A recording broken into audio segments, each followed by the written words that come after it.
1 week down, 1 week to go here in Krefeld. Sunshine and lots of cricket. That's what we can expect today. 5 more matches with only 4 days to go in the qualifying stage. It'll be interesting to see what the 4 looks like as we get to finals Friday in just a few days' time. I'm Mr. Maximo. Rico's back too. This is the European Cricket Series, Germany Krefeld, and it starts right now.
Good morning to you wherever you're watching from around the world. Good morning. Welcome back to Germany.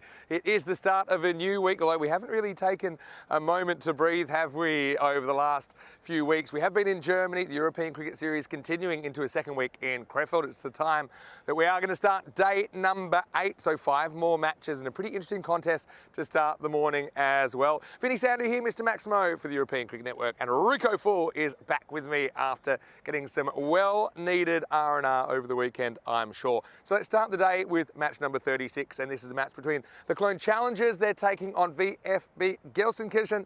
Let's see what happens at the coin toss. Good to see that we've got Nilkesh filling in for Tyrone today. He's got the 2 captains and the coin. Let's see who wins the coin toss. Your call? Heads. It is tail. You'd like to bat first? So it is Rohit Narayanan that wins the toss for the Challengers, and he's elected to bat first. Well, no surprises there. He's been very, very good with the bat, really stepped up. And the Challengers, they are a pretty good cricket team at the moment.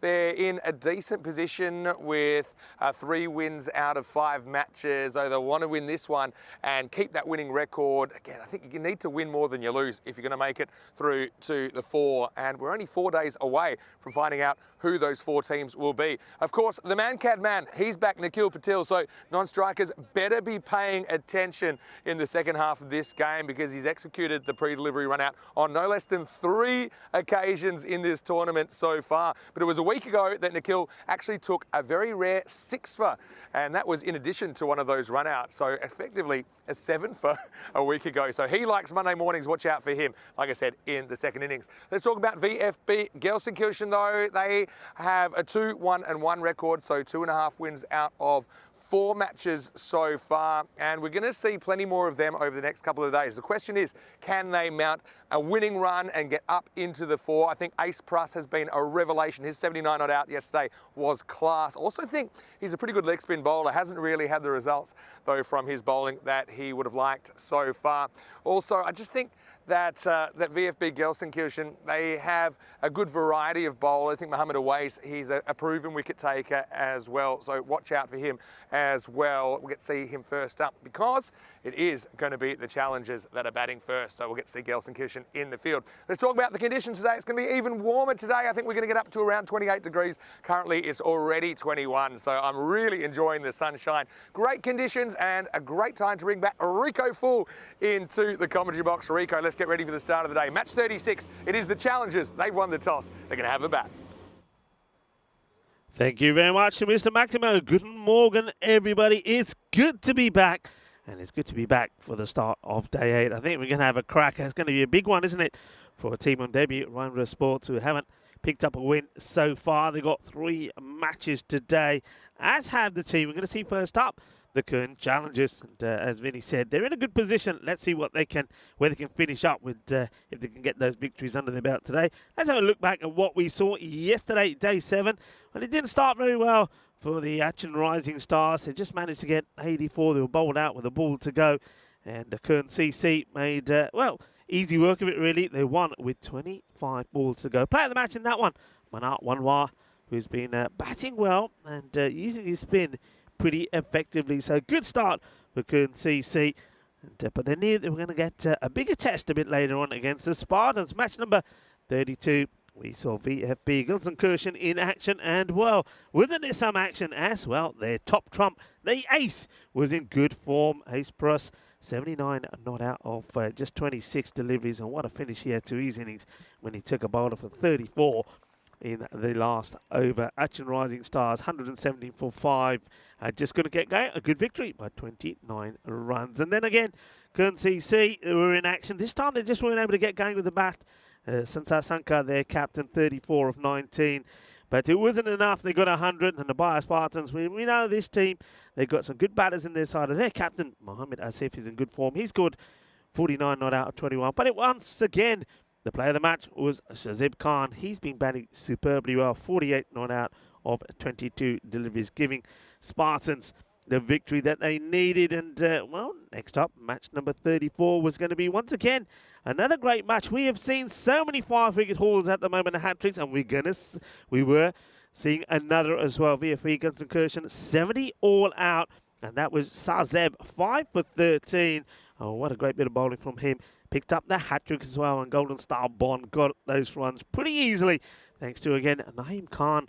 Their captain has been in some scintillating form, 43 not out of just 14 delivered, supported there by Nakvi as well. And Golden Star Bond, they knew that they had an opportunity to increase their lead at the top of the standings if they could get a win against the Bayer Spartans. I think this was the match that everybody was looking forward to. The Golden Star Bond, 135 they got on the board. And, well, it was Chachil Gajare who made 44 not out of 14, put a good shift in with the ball as well. He was the player of the match. And the Bayer Spartans, they tried, and once again, their captain, 39 of 23. Even Wakas Fatmi got in the runs, 25 of 11, but it wasn't enough. Golden Star Bond winning by 30 runs. So that was a good bit of revenge there for Golden Star Bond. Remember, that was a repeat match of last year's final, which the Spartans went on to win. That left the tables looking like this. Golden Star Bond sitting pretty at the top. But look, the likes of the boosters, they've got matches in hand over them. And also, remember, the Kern Challengers, as Vinny said, has not been a bad start from them. 3-2. They've got 3 matches here today. Win all those matches, and you know where they could be? Right at the top as well. VFB Gelsenkirchen had that one game that was unfortunately rained off. So they've got 1-0 result. But again, if they can, they've only played 4 matches. So a big one for them as well. 2 matches for them. That can certainly get them elevated to the top of the standings. So let's focus on this match here. So the Challengers up against Gelsenkirchen, and I think well, the ace has got to be the key player here for me. I think he's got to put another good performance in like he did yesterday. And I think the captain for the Kern Challengers, I think Rohit Narayanan, he's going to be pretty key as well. And it's good that they got M.A. Potali back in the side. This guy was sensational the first few days of the series. So I think we're going to get a good contest here, and the bat versus ball wall things is going to be pretty close as well. 101 to 100 in favour of Gelsenkirchen. So it's going to be a nice tight game this morning. Beautiful weather, I can tell you that. And the grass has been freshly cut as well. In fact, they only finished cutting it about a few minutes ago. So once the outfield dries up, and because we've had a lot of dew once again this morning, once it dries up, I think we're going to see a lot of runs. We certainly are. I know Mr. Maxima has been busy while I've been away. 2 centuries and a 5-wicket haul, which included a hat-trick as well. And thing is, though, we haven't really had that really close match. I'll be interested to see where we are with the golden ball numbers. That'll come up pretty soon. We must be approaching around about the 250 mark, I reckon. We've got to do something about that. Maybe today is the day. We're going to have to find out. Anyway, we're ready to start. You can see that the news from the coin toss, as you saw earlier, is the Kern Challengers elected to bat first. I like that. I think in the first match of the day, especially when there's so much dew, it makes sense. Put the pressure on the opposition with the ball. Here's the first one. And there's There's a nice start. Wicket to wicket by Planipani. Gets the ball in the right area. A very good morning to everybody on the chat. And a lot of you up there nice and early. Hello to Dia Maria. To the Medic Warrior, of course, Simon. Hello to you, Simon. Rob Thompson is there as well. And good to have you all with us. Kroom, Twilight. Fantastic start to the day. And I think it's going to be a good one. Swing and a miss outside the off. It's going to be called a wide by the umpires. Good morning to the umpires as well. Our men in black this morning. Umpire Surya and umpire Guru are the two men out there, with Manoj doing the third umpiring. And Taran Peters is having a well-earned day off today. And Nilkesh Patel stepping into his shoes as the tournament referee. Floated up on Patale. He wants to get this through the offside. He does. It'll be a good test here for the outfield. And it still races to the boundary, even though a lot of dew. But the fresh cut will help. Not a bad delivery. And well played there by Patale. The first boundary off the day.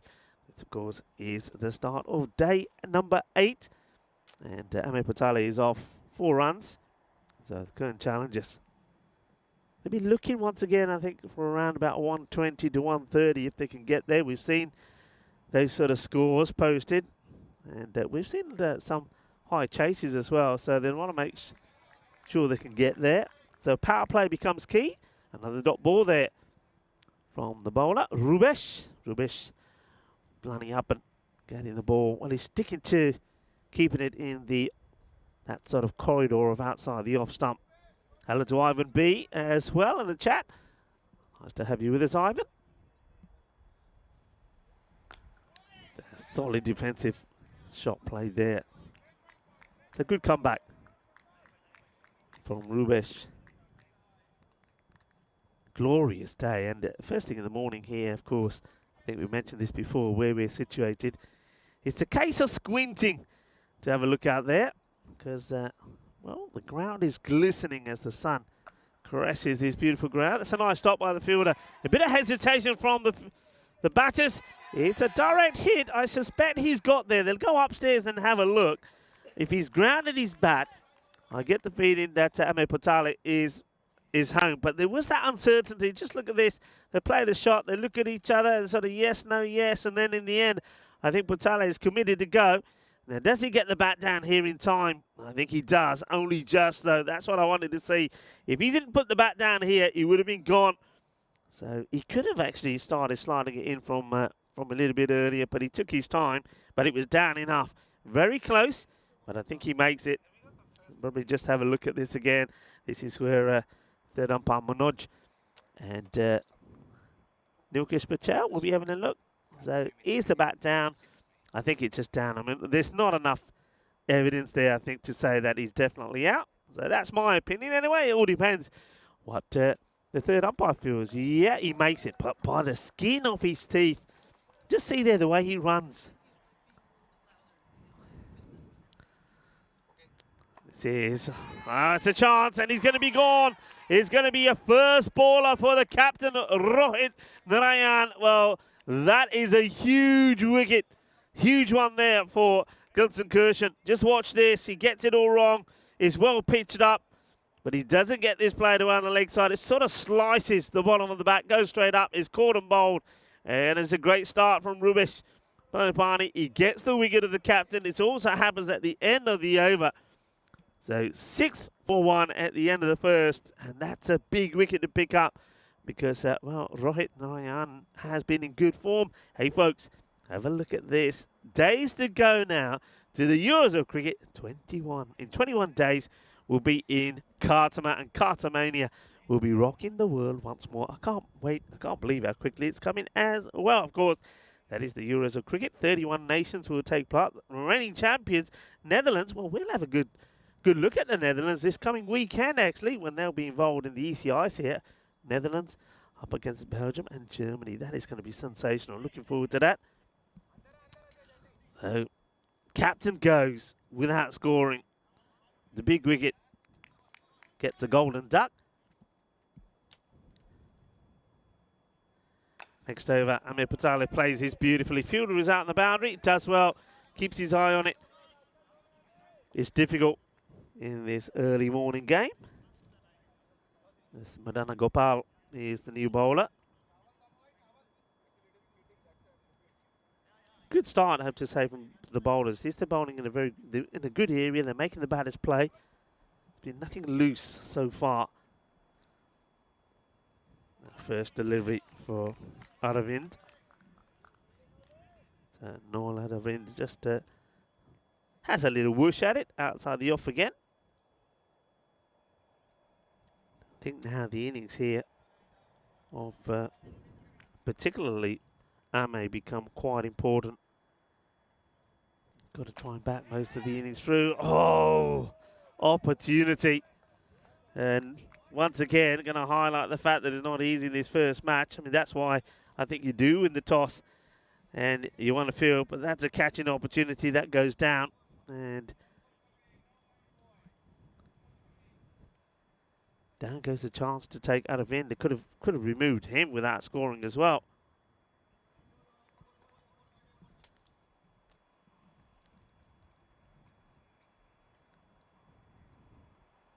Oh, that's not a good delivery, but it might get him a wicket. Oh, this one gets put down. That one is huge. Both batters being put down. Oh, well, that's Zadran that puts this one down. It wasn't a good delivery, but Ame doesn't get it right. Oh, a chance is gang a miss here. Ame dropped, but Zadran on 6. That one could definitely hurt you. Wide ball called. It's Gopal just toying with the off stump here. He wants him to chase at it. He's not falling for that. Just quick checking where the field positions are, of course, in the power play. Long off his back. They've got to sweep around on the offside. So no third man deployed on the boundary. Goes to get the cut shot in. Doesn't quite get it right. Hits it into the deck, but will take a single. It's about keeping that scoreboard ticking here as well.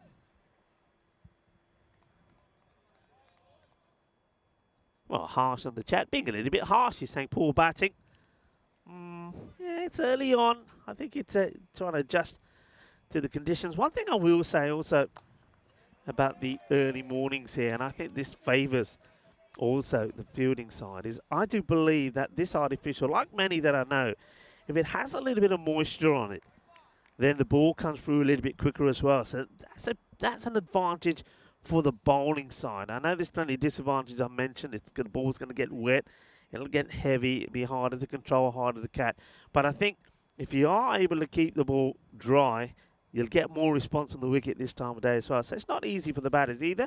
You're going to have a look at where these teams are in the table. So basically, there's a point separating them. So this is a big match, especially I think for the likes of Gilson Kirshen, who have only played the 4 matches. This could really get them right up and aiming to get that top 4 finished. That's what we're talking about here. Top 4, and we'll see them again this Friday on finals day. Down the leg side from Rubesh. So 11 came off the first 2 overs. They go back to Rubesh Planipani to bowl the third. And this is, of course, what it will look like on Friday. Just reminding you, that's why top 4 important. He goes for it, and Ace Pruss does the fielding. He's sensational out there. So you can see how it will look on the Friday. Top 4 will go through. Second will play third. That will be the first match of finals day, and then first play fourth. And then, of course, you've got the bronze final. So the 2 losers of the semi-finals play each other, and then the big final coming up later on. Swing and a miss. And, well, I'm going to welcome back one man who's, well, he's had some fun while I've been away. There's been a few high-scoring matches. There's batters have been scoring tons, and bowlers have been taking 5 wickets and hat-tricks again. Of course, the man himself, Mr. Maximo Vinisandu. Good morning. Good morning to you as well, Rico, and hello to all of our viewers as well. There's Palani Appan. Loses this one down the leg side. He gets good swing, doesn't he, Rubesh? But occasionally just loses the handle and loses the line. Yeah, the wicket of Rohit Narayanan is a big one, isn't it? To go for a golden duck. A few questions about who's Derek. Well, if you've just joined us, Derek is our animated duck. He's a very busy duck as well. I don't know if he's as comfortable in these conditions compared to last week when there was a lot more water around.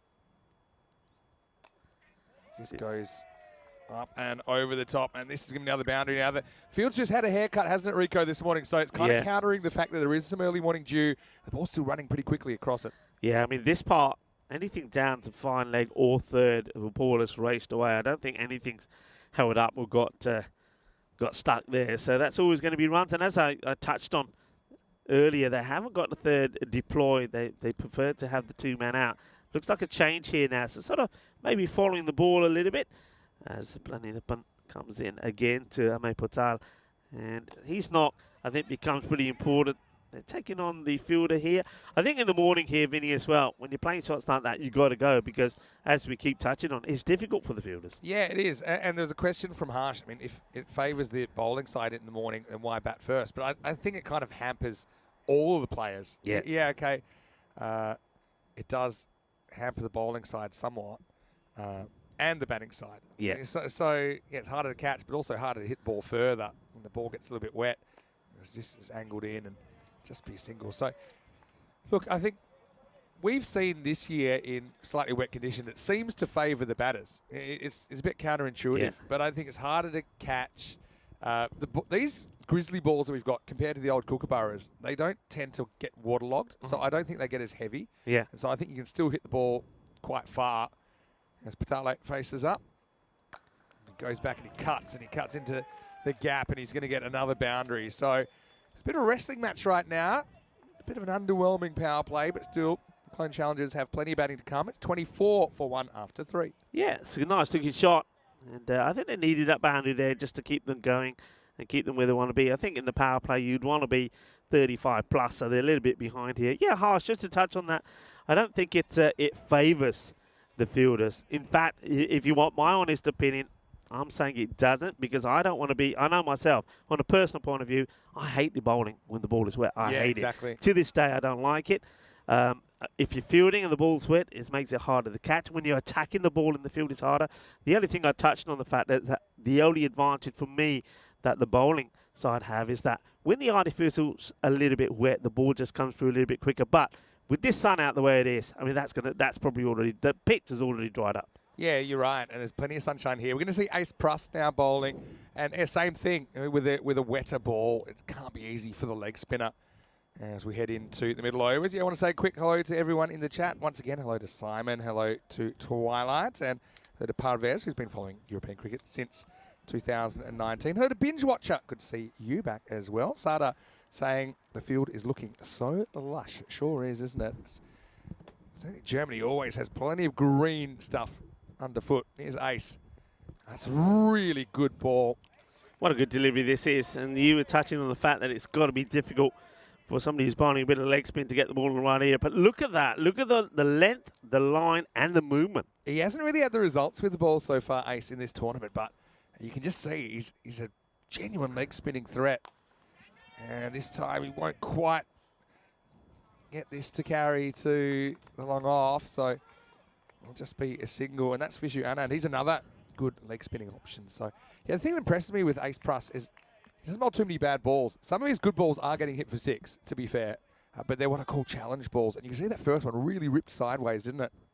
Yeah, he certainly gets the ball to spin. But I think for the slower bowlers, it's the flight that could beat the batter. This one, he goes a little bit flatter, so there's good variations from Ace as well. So a little bit quicker, and gets another dot in. And I think that's the thing that the slower bowlers, well, all bowlers really, you're thinking economy. I mean, all right, it's great to get wickets, but you're thinking dot balls.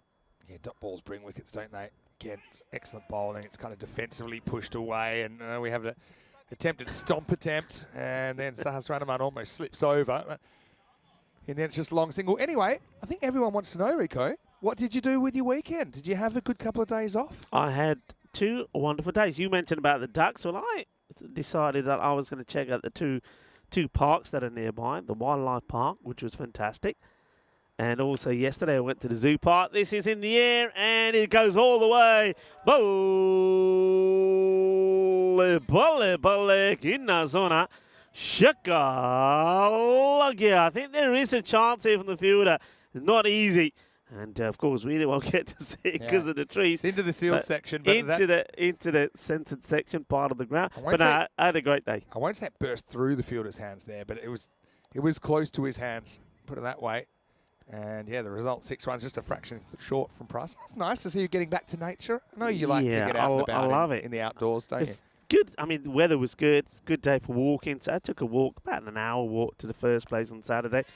But what a lovely park it is. I mean, it's obviously geared out mainly for the kids, but you go along, you can buy some food to feed the animals. You've got deers, there was wild boars. Beautiful. There was also a really lovely day, a really, lovely lake there as well. And yesterday I went to the zoo park, which is very much the same, and loads of ducks. If you want to know where all the derricks are, that's where they are. Derek could have a few playmates here, it sounds like. 32 for 1 after 4. It was a pretty good over by Price. I think that last one looked like a bit of a wrong-un as well, so he's got some good variations. And their challengers have put some good innings together. VFB Gelsenkirchen, they have as well. I mean, both these teams have been a bit inconsistent, I suppose. That's how I describe them through the first week of this tournament. It's hard to see there being room for both of them in the 4. I think they're really close together on the table at the moment. So that makes this game even more important if they are competing for a spot in the finals. As we're going to go with some more leg spin now, it will be Vishu Anand to bowl over number 5. Again, it's a decent looking ball, but it's going to be swatted away. Leg side, 4 runs. Patali is warming up. He moves into the 20s. Yeah, it's a nice shot, isn't it? It's a controlled shot. He knows there's a big gap out there between where square leg is and third, and he finds it. Now, I wonder if that field will adjust slightly. They're probably fine. The third will go a little bit wider, and Ace Price will probably also go wider, who's at long on. But nice shot. Well executed. He's played that on length, didn't he? Patali is a talented batter. A bit more discussion in the chat about, what do the wet conditions favour, or who, as he goes back, punches straight to the field, a no run. I don't think it's let's put it this way. I don't think it favours anyone. I think that everyone is hampered by it, so then you have to calculate who's hampered more by it. So I don't think anyone says, oh, great, wet conditions. Fantastic, because it's tough for the bowlers, tough for the fielders, and it's tough for the batters as well. This is turned around the corner. Should hold up. They look at 2 here. Patali takes it on. Good throw might have had him in trouble, but although he loses his hat, he does get back for a couple. He does. I mean, interesting to see. We've probably got a stat for this. How are things looking in terms of teams winning, batting first or chasing? What's the stats on that? I can look it up. Because that would also have, that will play in the captain's mind as well. I know that this first match in the day is a bit novel because of the conditions, but going on the rest of the day, I think captains will be looking at that as well. This is there. Well, it's a bit of a miscue, but he gets completely lucky. And that's what I'm talking about with the slow bowlers. It's beating the batters with flight. And, see, Vishu Anand does that. And he doesn't quite get to the pitch of that one, so he gets a little bit lucky. Does Patali there. You like this. After 33 matches, it's batting first 16, batting second 17. So it's as close to 50-50 as you can get. Yeah. So that probably doesn't factor into it too much. Just loses this one down leg side. Yeah, Parvez saying he's been following European cricket since 2019. He's seen so many talented players come into national sides after performing well in T10. For example, Dutch captain Scott Edwards. Not only him, but so many other players. Of course, Max O'Dowd, another one that played in the first ever ECL. And there was some discussion, because we had the classic match on the other day. It was one of our first matches back in 2019. That it sounded like I was a teenager in those games. Certainly a long time ago. A few people commenting that being in Europe for a while has refined me. I don't know about that. And Anand's bowled a good over here, but can he dodge the last ball? Aravin's after him. Does he get him? Not really. Catching opportunity, not an easy one. It's taken. Oh, what a good catch. That's Rubesh Palaniappan, who's a very good fielder. To take a catch like that in these conditions, you have to be a good fielder. So that'll be a wicket to finish the over and end of 5, 40 for 2. Watch his foot here. This is why it's such a good catch. He actually slips when he's taking it. Look, he loses his balance, but still holds on to it. That's a tremendous catch. So gives us an opportunity to welcome you into the commentary box. Vinny Sander here, Mr. Maximo. You can see we're partially in the sun, mostly in the sun, but I can kind of see it there. This ground is east-west, pretty unusual for a cricket ground. So what it is, the sun will start behind the batter, and then by the end of the day, it'll kind of be behind the bowler. It's probably not ideal for cricket, but there's a lot of good things about this ground. Parvez was asking, has the grass been cut? Will that make it quicker? Yeah, it'll make it slightly quicker. But but they never cut it that short here. It is very lush, isn't it? Very lush, looks very, very good. And I think come later on, I mean, by the end of this match, when it just starts to dry out, I mean, it's not been slow anyway, has it? But it will definitely get quicker, there's no doubt. But one thing it doesn't have, balls are still being plugged because it's so soft underneath. When they come from the sky, they do plug. But it's a good one to field on. This one, though, will not be fielded. It will go all the way. Manos, arriba, arbitro. Well, that's the scoreboard. Well, you might as well chuck another 6 on that. That's a really good shot, and it's probably going over, over the trees, I think, in the end. And that is a really good shot from Vitali. Just plays on length. Yeah, it's a good shot. And the thing is here, though, I think you got to be looking at attacking now. You still got good batters. Only Gunter's come out here now. You still got Najinder Dante who can come up. We know he's a very good all-rounder as well. So they want to get a bit of a move on here now. They didn't quite get the power play that they wanted, so they've got to play their shots. Yeah, and they're not in a bad position either. I think early morning game, probably a chance that you could kind of get to 100, and that might hold up. Best defence we've seen so far is 104. That was actually by the Challengers exactly a week ago in match 1 of week 1. Pretty dramatic game as well. Nikhil Patel taking 6 wickets in that one. Exactly a week ago. It's how quickly a week goes past. Awais, wicket-taking machine, but again, this is hit over the leg side. Bit of a top edge. Does it hold up in time? It does, and pulled back, but they'll get an easy 2. Yeah, so that's how quick a week goes by, Rico. And only 3 weeks, I know you touched on it already, only 3 weeks until the ECC starts, the Euros of cricket. Match 1, this should be a really good first match. Spain versus France. You and I will be together for that in 3 weeks, Spain versus France, and I think that'll be quite the encounter. Awais again, not really tossing any up, is he here, but Batali misses out in the pool this time. Yeah, it'll be a cracking start. Remember, both countries, of course, with the ECL, we know that France are the champions there, aren't they? Got rooted, and we know that Spain, they've been very good playing there at Khartoum. The national teams perform well, and then, of course, the likes of Pakake Badalona were the champions a couple of years back. So, yeah, that's going to be a cracking start. And this guy, well, I don't know why, has been very impressed with his bowling. Remember, match number 11, he took 5 for 6 versus the Bayer Spartans. He's a match winner on his day. We saw it last year as well. Had some really good performances. Come back well after going for a 6 first ball. This isn't going too far either, so it'll just be 10 off the over. At the moment, you probably take that if you're VFB Gelsenkirchen at the end of 6 overs. The 50's up for the Challengers. It's 50 for 2. Yeah, the 50 comes up, like I say, and I maintain what I said. You were looking really at 120, and they're a little bit behind here. They would have wanted to be 50-something by the halfway point, so I reckon they're running about 15 runs behind, but that can soon change. A couple of big overs can change everything. Look, you've asked me what I got up to. Of course, I've just enjoyed my time, enjoyed the bit of nature. You've been having some fun here. I mean, a couple of centuries, two centuries in one match. How often does that happen? It's the first time it's ever happened. Is it the first? It is the first time that it's ever happened. We've never seen 2 centuries in one innings. To do that, obviously the team score is going to have to be well over 200, and you don't see too many 200s. I think we've maybe had 8 ever. But, yeah, this is next best thing, isn't it?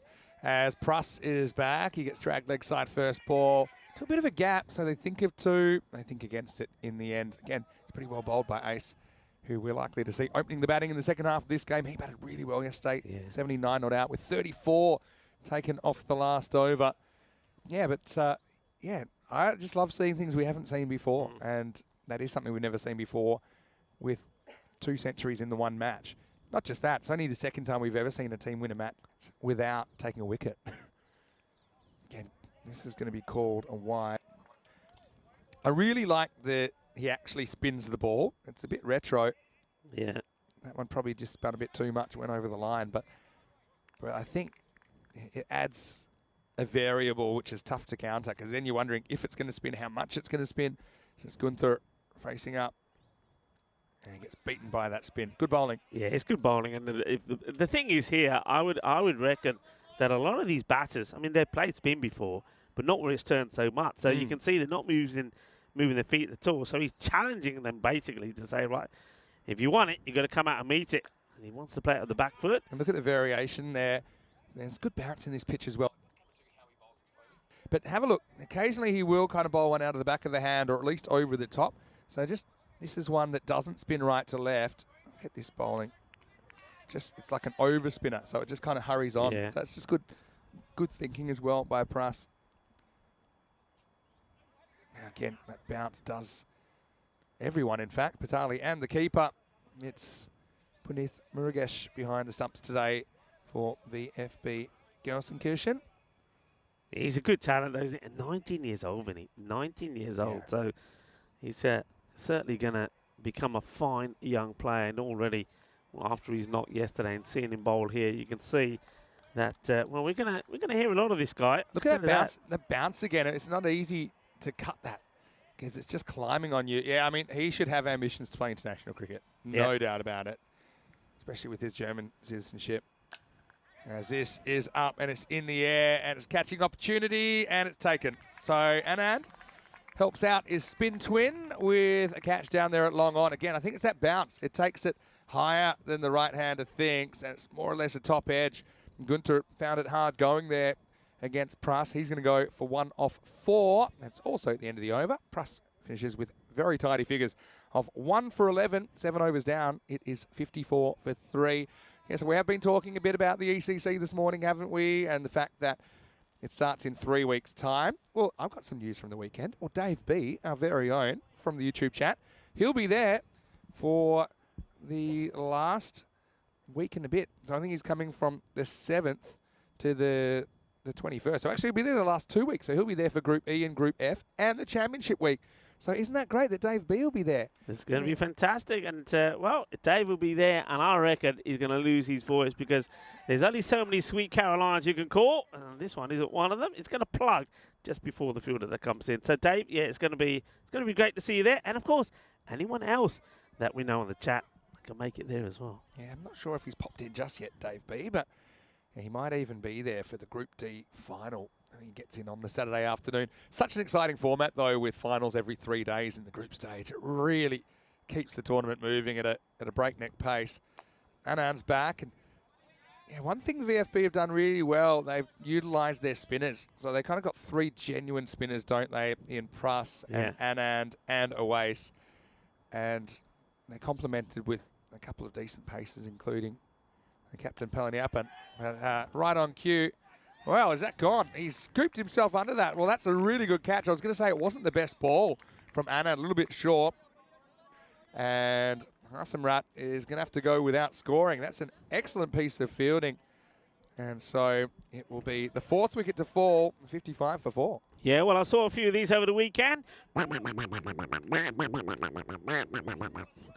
he had to go for it, really, didn't he? Himsamrat comes in, he goes for the big shot. It's a very good catch. Good catches win your matches, that's for sure. And that's a good one. He gets low, gets down. That ball is dipping on him. And Mohammed Awais takes a very good catch. So Anand picks up another wicket, 55 for 4 now. Yeah, it's a really good piece of fielding there in these conditions. Yeah, it is drying out, and you can already feel that it's a bit drier, can't you? Surface water evaporating away. Nanda's in. Is he going to stay in? Well, only just. Great effort by Pras down there, long on. Tries to turn it into a catch. I suppose the thing with this kind of attempt on this field, because it will plug, you're not really risking it going for 4. I mean, even if he misses that, it's probably pulling up before the boundary, so you might as well just go for everything. Yeah. Ace does, but he can't quite get there. Yeah, it's a great effort. I think we know that he gets to a ball that probably many wouldn't have done, but Nanda gets off the mark. It's good leg spin bowling. It's that kind of middle length where you're not sure whether to go forward or back. Patale just found it hard to get anything going in this innings. He's 33 off 28. Yeah, a few people mentioning that Derek was a bit MIA. Not too many Dereks over the weekend. I think he might have been going visiting the other ducks at the pond where you were. He followed me to the park. Okay, uses his feet. Doesn't get to the pitch of it. He'll just get the one, but you're right. He hasn't been able to get back-to-back boundaries as he struggled. Yeah, Patale, I mean, he is a good player. We've seen a fair bit of him on the network, and just looking at his career strike rate is 155, so that's not too bad at all, but it just hasn't been able to go at that kind of pace in this particular match. 57 for 4 after 8 overs, and now the challengers, yeah, they're in a bit of a spot of bother, aren't they, despite losing the 4 wickets in the innings. But even, let's say they go 15 and 15, 87. Something to bowl at, I suppose, against VfB Gelsenkirchen, who kind of had their own issues with the bat yesterday. They had an epic collapse at one point. But, yeah, the Challengers behind the 8 ball so far, as we're going to see Oasis coming back for the 9th over. Yeah, they've struggled scoring runs. They've managed to get hundreds before. This is a nice looking shot. Well, that will help. That's in fact quite an incredible strike. Well, I mean, Patale, he's missed out on a few outside the off, but he gets this right. He gets it out of the middle, and that goes all the way. 6 runs. That'll certainly help, but they need a lot of that coming up towards the end of this innings. Yeah, and one thing he has had a lot of is the strike. I mean, that's his 30th ball faced, so he's already faced half the balls available in the innings. There's still pretty much 2 overs to go, but now it could be trouble. In fact, no, keeper's lost it, fielder's found it, fielder's lost it, another fielder will chase it, then they think of 2, but it's not there. I mean, I could feel for the keeper there because the top edge went up. Murugesh was quick to rip the helmet off looking for it. It was the fine legs catch, though. And unfortunately, yes, Hasranaman there, he puts it down. Yeah, not easy. But see, he hits the hands hard. I thought maybe the other fielder may have had a chance to pick it up, but it weren't to be. But only a single. See if that hurts them. Patala could still finish well and finish with a very good strike rate if he bangs them in the last 2 overs. Right now it's Nanda who drives this away, but again, it should just be a single. So VfB Gelsenkirchen, his slow bowl strangle so far has been effective. It's been the odd boundary. I mean, to do the boundary count in this innings, we've had 4 4s and 3 6s. So less than the boundary and over. But he's trying to do something about it. Now this time the keeper throws the helmet away and he'll take the catch. Well, that's pretty nimble work, actually. You don't often see the helmet coming off so easily, but Murugesh had some practice earlier in the over. He discards the headgear, but he does take the catch, and it's 65 for 5. Finally, the end of Patali for 41. Yeah, and this really probably hurts you if you're a current Challengers player and fan, because there was one guy who could have probably, if he stuck around, hit a few boundaries, maybe have got you to a score around about the 80s, close to the 90s. But with him gone now, it's going to be very difficult. But this is a guy who certainly will try. And Narendra Donti, I think he's probably been my pick of the players for the Challengers. Let's see what he does here today. Yeah, so 128 was Patali's strike rate, which is, I suppose, quite low for someone that's faced that many balls. This is hit reasonably well, but it should be a one-hopper down to Tamakawala, player we saw for the first time yesterday. Also looked pretty good with the bat. Rahman off the mark, and Nanda back to him. You're right, that is Donti. That's not Rahman. Yeah, no, that's definitely Donti. That's Donti, right? Yep, you're right. Just went on the scoreboard. This is going to be over the top, and it's going to run down the hill. Is it going to get there? Well Not stopped. quite. Yeah, nice bit of work. I'll come back for 2. Well, whenever we see the wrong name on the screen, we know that we're probably in for a delay here. Let's find out. Yeah, well, first let's have a look at this. He really does well. And that Usman Zadran, I mean, he chases hard, and you can see it's not easy because when he does finally stop, he skids, but he makes a stop. It's a good over, though, once again. It's the end of the 9th, and the score moves on to 68. So what can they finish on? I mean, looks like it may not even be a Grady 80s. Grady 80s would be a decent result from here, from Clone Challengers. We haven't seen double digits defended so far in this tournament. But I suppose if you're going to do it, probably first game of the day with a slightly slower outfield, could be the time to do it. Again, they haven't spotted that that's Donti batting. I think this 10th over could go a while if they have to fix this up.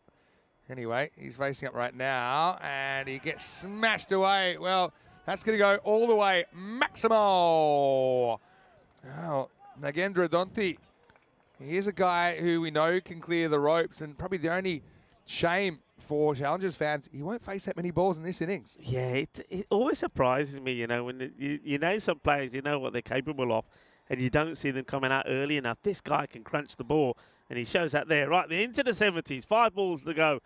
Can we get a magical finish here? That'll be something. I think Rahman's pretty happy right now as well. He's getting runs. He's listed 11 for me as well. Rahman, he's just sitting on his backside, and he's on 7 according to our figures.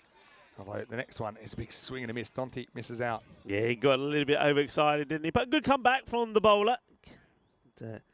Gets this one on the money. That's on the walkie-talkies now. Hold on. I'm saying, oh no, good to go. I still think they haven't picked this up. Madana Gopal coming back. Another swing and a miss, so strike 2. Well, in fact, he's nicked it behind. And yeah, he's saying, what are you talking about? What is he's being given here? So Yeah. this isn't somebody he's saying, can we review it, please? No, you can't review this. Can't review this. I must admit, look, I didn't see it. I didn't either. Maybe there wasn't. And look, actually, the bowler doesn't even appeal. Look, does anyone appeal? No, he's saying just hold on to it. And then who appeals? The thing is, he's missed There's appeal somewhere. If you miss 2 in a row in the 10th over and there's wickets in hand, then you should be out anyway. This is where the score is going to go. It's going to go, yeah, Rahman's going to get given out, and he never even got a chance to bat. I can tell you this is Sriram Gurumurthy who's coming out to bat now. The funny thing about that, the umpire's obviously heard a noise and has convinced himself it's out. But neither the keeper nor the bowler appealed, I think. No, the keeper ran in to make sure they don't get a bye. The bowler said just settle down, and that's going to be gone. All right, this is in the air, and it will be 1.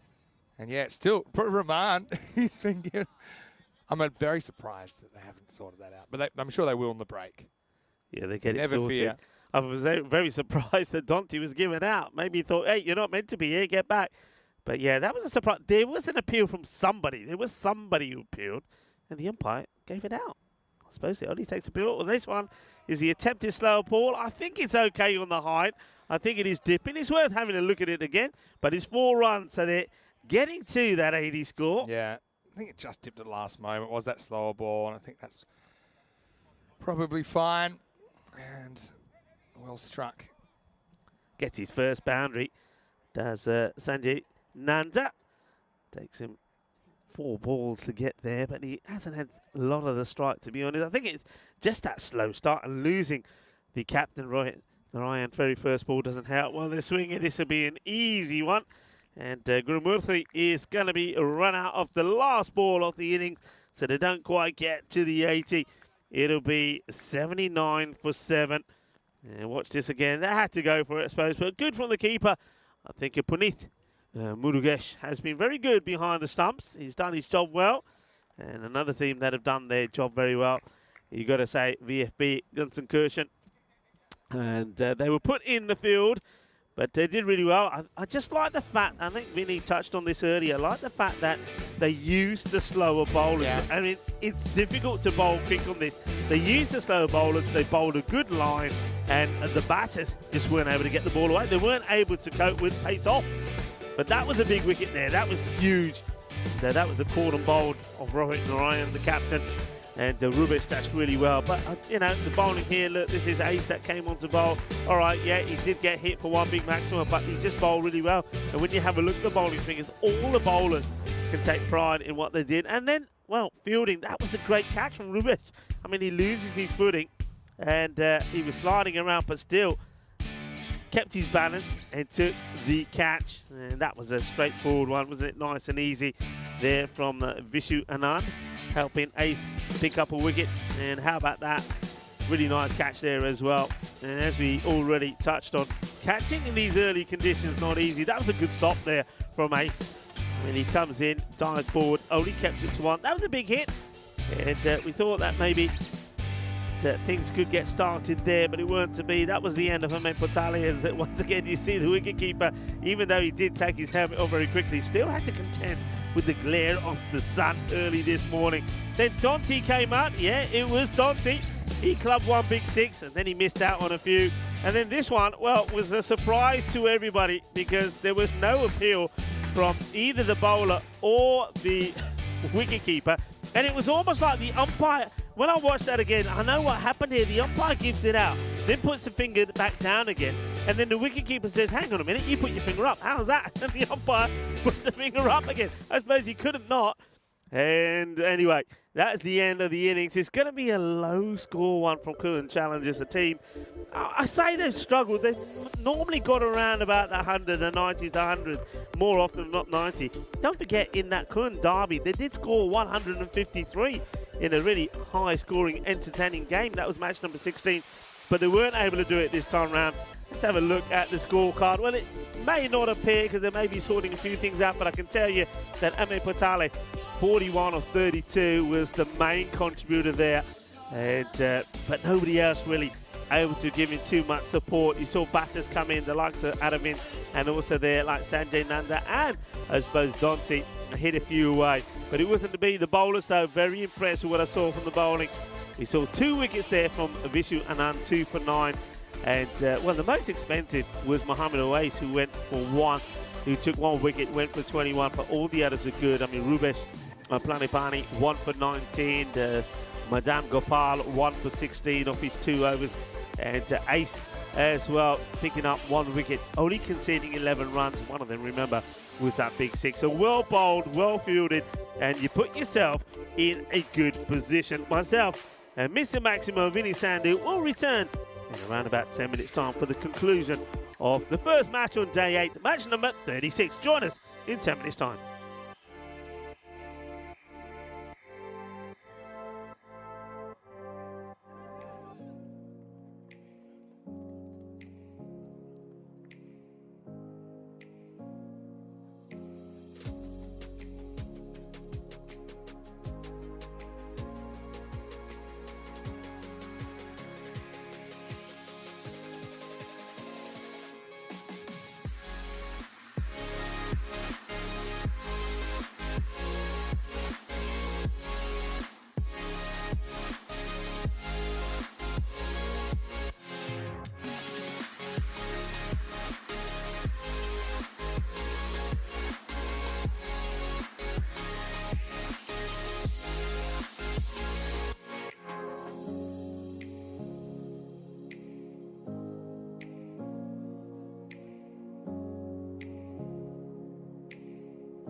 Hello, cricket lovers, and welcome back to the sunshine here in Düsseldorf at this Bio-Uerdingen cricket ground in Krefeld.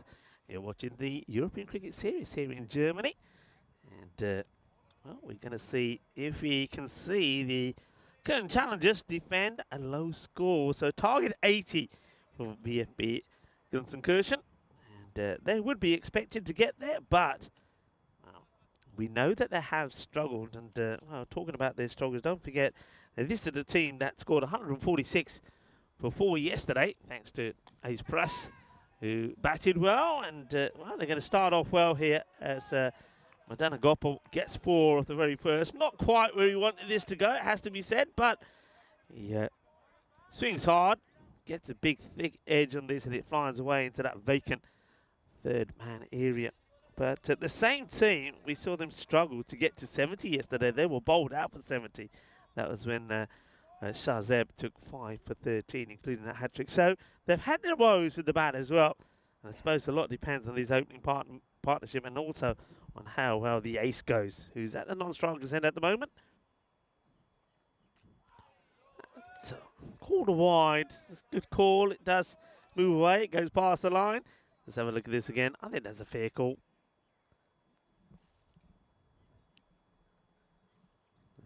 See the man behind the stumps is Kushik, Karanam.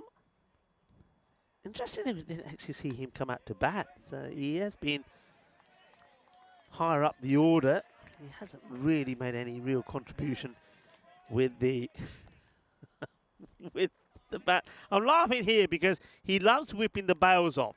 So he whips the bail to one end, and I was just about to say the umpire will love that, and then he throws it to the bowler's end and knocks the bails off the bowler end as well. So he's making enemies with both the umpires. Okay, chance to see Ace Bruce, who, as we said, batted beautifully yesterday. And he leaves this one. They'll take them wide.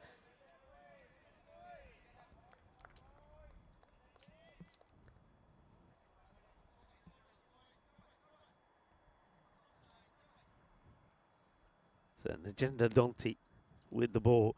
He's one man that can make it happen. Oh, that's a good delivery. This is a top seed. What a good delivery this is. Just watch the movement here. So when he gets in the right areas, look, even good batters find it hard. Look, plays and misses, does him with the swing. Really well bowled. That's where he needs to be. And this time he goes too much. He gets a little bit greedy. He's trying to bowl that miracle ball, pitching it on leg, and doesn't come back enough, so no bat on this. That's going to be wides. The acrobatic effort there from Kushik Karanam, the wicket keeper. He almost does the splits. Playing that back into the stumps. So 10 off this over already, and we're only halfway through it. Difficulty controlling the swing. Donti. And, that's well bowled. He's asking the question. Of course he is. It has taken a great stumping, but I think in terms of percentages, he's probably, let's see the foot here. Okay, that's tight. Let's just see this. We slow it down slightly. I suspect that maybe he does just get the foot back. I mean, there's the shot for you. The foot is already down there when the batters come off. So you can see why Kushik is interested, but not out by the batter. And he does well, really, to get his foot back in there. That's ace. So still not off the mark here. Good delivery again from Donti. When he like I say, when he gets it right, he's a difficult one to get away, especially if you're not moving your feet. And I think that's this is where a good wicketkeeper comes handy. With him standing up, means the batter is stuck in the crease slightly. Ace then. This one's slightly shorter from Donti, just guides this away to the man at point. They take one. Think about the overthrows. Decide against it. Madonna Gopal now back on strike.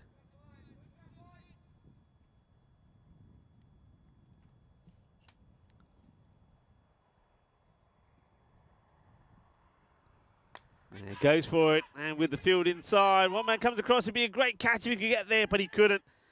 And just drops just short of the fielder that comes in there. Tries hard, does Hasimrat, but not able to do it. It's going to be just, I think it'll take a couple there.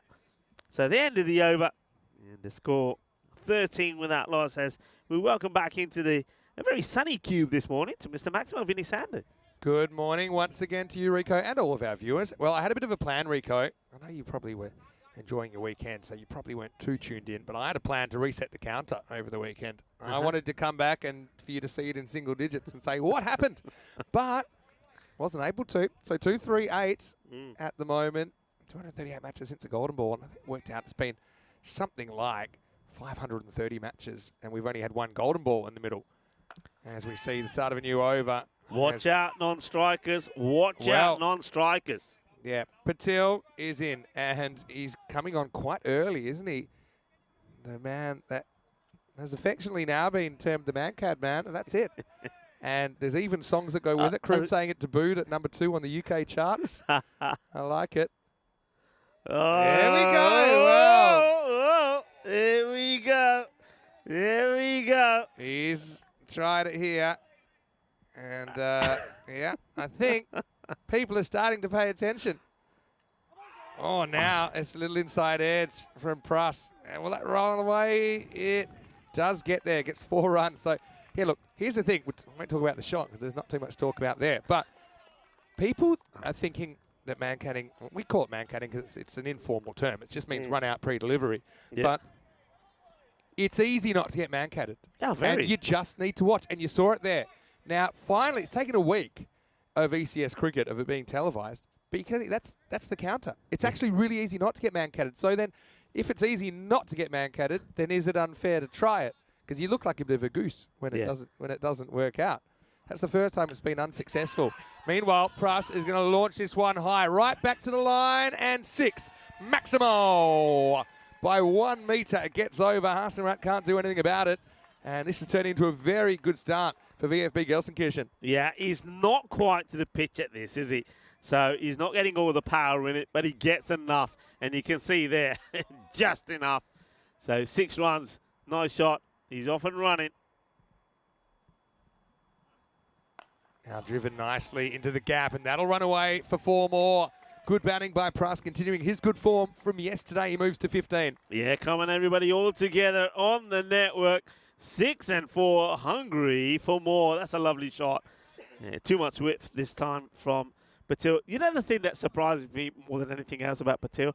Not the fact that he hasn't got more victims, that he's never been man-catted himself. Yeah, we never bats. He hides down at 11. Smart. Yeah, but Patil, I mean, he makes no bones about it. He doesn't try to hide the fact that he'll try it. This is called wide. Good hands by Karanam there. The other thing is about what he is doing quite well, and what you do by actually getting non-strikers alert. Look at where Madana Gopal is. I mean, he's basically in line with the stumps. He's so concerned about it that he's now not getting a good start for his run. Look at where he is. He's in line with the stumps when the ball's bowled. Again, good outswinger from Patil. Who, we talk about him as the man-cad man, but he's also a very good bowler, and he's had a lot of success, especially in this corresponding match last Monday morning when he took 6 wickets. Yeah, he's a wicket taker. We know that about him, but he will try. He'll try that man-cad when he can. That sounded beautiful, but it's straight to the fielder, and oh, better throw there. Could have been trouble. And that'll be the end of the over. It's 28 without loss. But Pruss, he kind of goes on the hit. Yeah. But it was a clean pick-up and throw back to the keeper. If this is a better throw, Rico, I think Ace could have been in some trouble. Yeah, I think you're right. He would have been. There's the throw from Dante. He wasn't the best. And, yeah, he's not in the picture. So in his gloves, he's gonna. And I can understand Ace because he hits this so well. And he says, I've got to get something for it. Going on the hit. Let's have a look at the table. I said at the beginning of the day, I don't see there being room for both these teams in the top 4. But that means that this game is super important. VfB Gelsenkirchen 2-1-1. I have a feeling kind of, when I looked back at all the series this year and how many points you need to make finals, as we'll see Dante coming in and getting worked away leg side. They will get the run this time. I think the magic number is normally 14. You rarely miss out with 14, although it has happened once. So that's 7 wins and 3 losses. Sometimes teams have got him with as few as 12 points or even 11 points. But I think the magic number here is most likely to be 13 because we've had a couple of no results. Right? It's lower when in more even tournaments, as we see a beautiful looking drive. In fact, that's got all the way.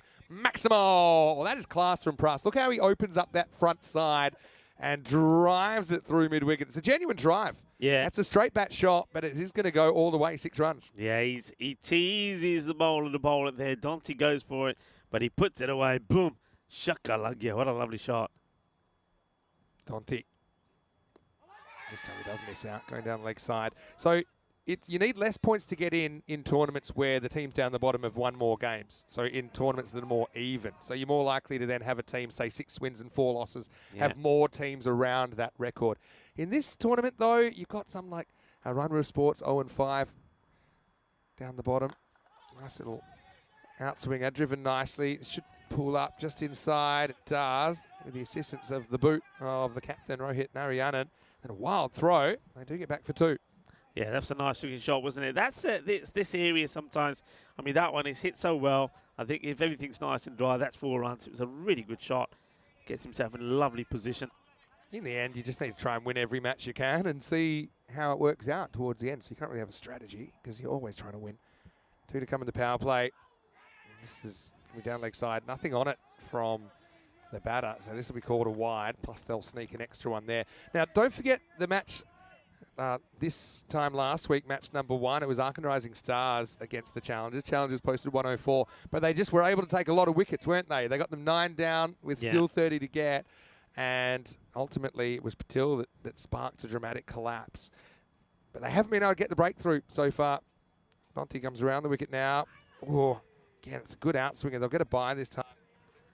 This is just the movement. It does the batter and it does the keeper as well. We've seen some very good keeping up to the stumps from a number of wicket keepers in this series. But this is the downside, I suppose. If you're keeping, you're so close that you can't really react to the movement, the same that the batter can't. So they're up to 40 now with the last ball to come in the 3rd over.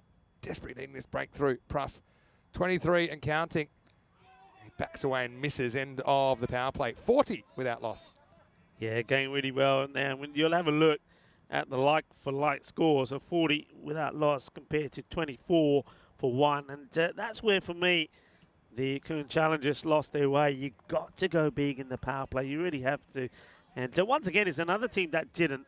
And they still finished with wickets in hand. And I think teams just have to start realizing. That's one thing I was talking about before, Vinny. What I'd like to see, and I don't know if the likes of Shazad and Ravi, who do fantastically well with all the stats, can come up with this. The percentage number of teams that have been bowled out from all the matches we've had. What's the percentage? Because I think once teams see that, they'll think, hey, we should be going out there being a lot braver. Why are we worried about losing wickets? I bet you it's pretty low. Yeah, true. Although we probably had more than usual in this tournament, I suppose wickets can come in clumps, can't they? So you have sometimes, you have the same team. I think the Clone Seas are a good example. I mean, they got bowled out a couple of days ago. But then the next day, their top order clicks. They've got no chance of getting bowled out. So it is unpredictable. And don't forget teams, when we look at those teams bowled out, because I don't look at that with a ball to go off the last ball, it's the game for it because of the last over. You know, so it's the right thing to do. Exactly. Gurumurthy comes on with some spin and puts the first one outside the off stump. Missed out. So Annie, I'm going to give him full credit in the chat because he was the one that came up with the term the man-cad man. And I think it's stuck. We're writing songs about it and everything now. Hangs this one a long way outside. This would have been a wide. Instead, it's going to be 4. So he nails the gap. Pretty good slog sweep from Anandagopal along the carpet, 4 runs. Yeah, he's gets himself in the position, doesn't he? Thinks, yeah, I'm having this. Takes one hand on the bat as well as it goes all the way. Good morning to Sardarji as well. How are you? I hope you're well. Hope everyone's well. ECL news over the weekend as well. Champions League of European Cricket coming back in 2024. We had another couple of clubs qualified. So we had Forfarshire from Scotland, who beat Carlton in their national final over there. And also, Alton will be back for a third time after they beat Power CC in the T10 final in Switzerland. Bit of an ugly shot from Gopal, but good enough to get one right now. I think the challengers need a whole bunch of wickets, and they need them pretty quickly. Yeah, one thing is, though, we do know we have seen collapses in the series here in Krefeld. Teams have lost the wicket and lose their way. Same could happen. But at the moment, these two, this is quite a promising partnership that's developed. He goes after this and gets enough. Maximo! Yeah, Pruss is looking dangerous. He times that up perfectly, and that brings up the 50 and the 50 partnership for VFB Gelsenkirchen. Yeah, it's very much the same. You know what he's going to bowl. I mean, he's on, let's be honest, he's on to bowl a wicket. He's got a Murthy. But against two batters that are well established, well, they're getting him a bit of a battering here. I like that he goes slower after getting hit. I think often we see bowlers trying to go quicker and batters are onto it. But yeah, I like that. It's a good comeback from Kurumurthy. Yeah, so Forfarshire, I know that they're super excited. What was so interesting about that Scottish final, it was two teams that knew what it meant to play at an ECL. Yeah, Carlton, both have been there before. Yeah, Carlton have been there, Forfarshire have been there, so you could really feel the emotion in that game. Last ball, the fourth. Again, goes slower, beats him in flight. That'll be the end of the over, though. Gelsenkirchen. Smooth sailing so far. It's 51 without loss after 4. And I suppose Alton, they knew what it meant to get to an ECL. And Power CC, who have got some good players, Asad Mahmood, Osama Mahmood, in there for them, for example. I know that they also have Ali Naya, the former Alton skipper, in there. They've got Canado Fletcher. So a very good power side. But they weren't strong enough to go with Alton yesterday. And don't forget, Alton, they won the ECS in Switzerland just a few weeks ago. You and I did the final there. Yep. Against the Nomads. So, yeah, a couple of returning teams. We actually have, I think now, maybe 11 or 12 out of the 31 clubs locked in. And plenty more will come over the next couple of months. Yeah, it's that sort of time, I know, isn't it? Sort of September through to November when once the seasons are over that the national finals are played. This one is just over the outstretched hand of the fielder, but this is pretty high. I'd like to see this. I mean, I don't know where the batter is when he plays at this. Yeah, I think it's been called on the field, and it seems like the right call for me. Look here. Yeah, it's waist high as it gets cut away. So a free hit to come, and it's going to be Ace Pruss to try and cash it in. Yeah, he's not going to.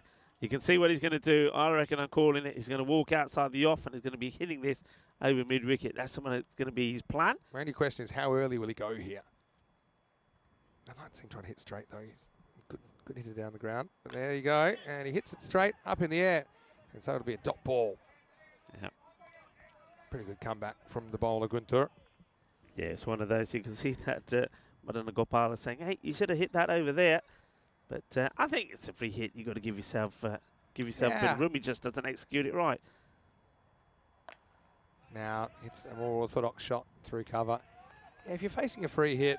Oh, by the way, I didn't say this. A week ago when I was batting, I faced my first ever free hit. It was amazing. Your first ever? Because the thing is, when I stopped playing around 2011, 2012, they'd only just brought in that playing condition. It was a fairly new thing. Yeah. Right? And it used to be only for front foot no balls as well. And so in my actual cricket playing career in Australia in first grade, I faced 3 no balls and got singles off all 3 of them. So the other guy got to face the free hit. Oh, I see. And then I retired quite young, and that was it. So I was like, oh, I'd like to know what that feels like. As this is lifted up, and this is a skyscraper. It's going to go all the way. Maximo! Madonna Gopal, well, by paying attention, he didn't get run out pre-delivery. That means he's still there, and he's making some hay while the sun shines. That's a nice shot. A little bit inside out, over long off. That is a lovely shot. Yeah, that is sweet out of the middle. Sweeter than the ball of Rasmalai. So this is a no ball because it was a height ball? It was, yeah, it was a no ball height that I hit for 4 over Van Dijk, and then, yeah, I was able to get it over the boundary. So I felt, you just feel amazing. Imagine batting and not being able to get out. I mean, I see it all the time, but I've never experienced it. So did you say you hit the no ball for 6 as well? I hit no ball for 4, and then I hit the free hit. I hit the free hit for 6. But the reason I brought it up is because the mindset, I was like, okay, I still want to hit this correctly. I don't have to do anything too crazy. So yeah, hit through the line, hit straight, give myself the best chance, and just know that the field is on the boundary. And they were probably 60-metre boundaries, 55, 60. yeah, you know that even if you mishit it, you're okay. But I still think the odds are trying to hit the correct shot. Yeah. And don't worry about keeping the ball on the ground.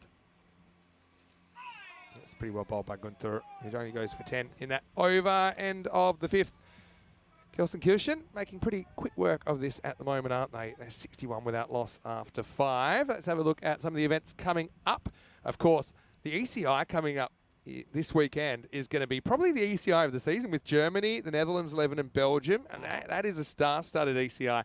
Then, of course, I'll be back in Rome on Monday. Corey Rutgers will be with me for the first half. And then Nish is going to join me in the week starting I think it's the 16th or 17th. And then, of course, we've got the ECC. A lot of talk about that, but there's still more ECS cricket to come in Croatia, Malta, and Spain to round out the year. And maybe a little bit of a bonus tournament after that. We can't reveal it just yet, but hopefully we'll go right up to Christmas as we have an opportunity. Narayanan's got a good pair of hands, and he'll drop it well. He literally threw himself at the ball, didn't he? And Pruss gets a life on 30. Whether it would have made a difference, I don't know. But Narayanan, he was a good fielder, but he wasn't quite able to reel this one in. Yeah, I'm just looking at this again. Yeah, I don't know if he needed to get that little plunge in there. It's saw him bang into the ball. It drops out, so the chance gets missed. I mean, it was a tough one because it went so high. It was travelling pretty quickly by the time it came back down to earth. Banana Gopal will just get one. So this is going to be a good win for VFB Gelsenkirchen because we know that, well, this will put them above the challengers. And, yeah, like I said, I don't see both these teams being able to squeeze in the 4 together. So I think that a game like this is pretty important. It is a good win. Remember, they're only playing the 5th match. They've only played 4. So they've got games in hand over some of the others. So win the 2 matches here today, they'll be in a good spot in that standing. It's nicely played out. They're just waiting for the bad ball at the moment. They know they don't have to think anything too big here. Remember, there will be, I mean, they'll fancy themselves in the next match as well because they're taking on Rhein Sports, who haven't got a win under their belt as yet. So that's a match that they've got coming up. Yeah, it's going to be a momentum thing. If Gelsenkirchen can get some momentum up, then there's every chance they can play themselves in. Yeah, they're just making good shot selections at the moment and eliminating risk. The other thing is that net run rate could come into it because I can kind of see them on the bubble. So I know yesterday they had one kind of shocker of a game, Gelsenkirchen, where they got blown away. And they'll want to make pretty quick work of this and catch up some of that net run rate. Aravind bangs it in a little bit too short, and it's going to disappear. Abracadabra, Maximo. Banana Gopal having a nice little net here as within a dozen of victory now. Yeah, it's not a good delivery. It's a bit of a gundy ball, isn't it? Short down the leg side, and it gets dealt with. The big question, of course, in the day would be Rhein Sports, of course, on debut. 0-5. Are they going to get their first win here today? They've got 3 matches today. So they have got 3 matches. Can they pick up a win on ECN? Aravind goes slower. Not a bad ball. Maybe he'll get hit for a single. That'll be the end of 6, and the score is 71 without loss. Well, speaking of that contest, let's have a look at the 2 teams. VFB Gelsenkirchen going back-to-back this morning, and they're taking on Rhein Sports. But, I mean, they're not the worst team we've ever seen, Rhein Sports. Remember, they got in a winning position in a 3-over match earlier in the week.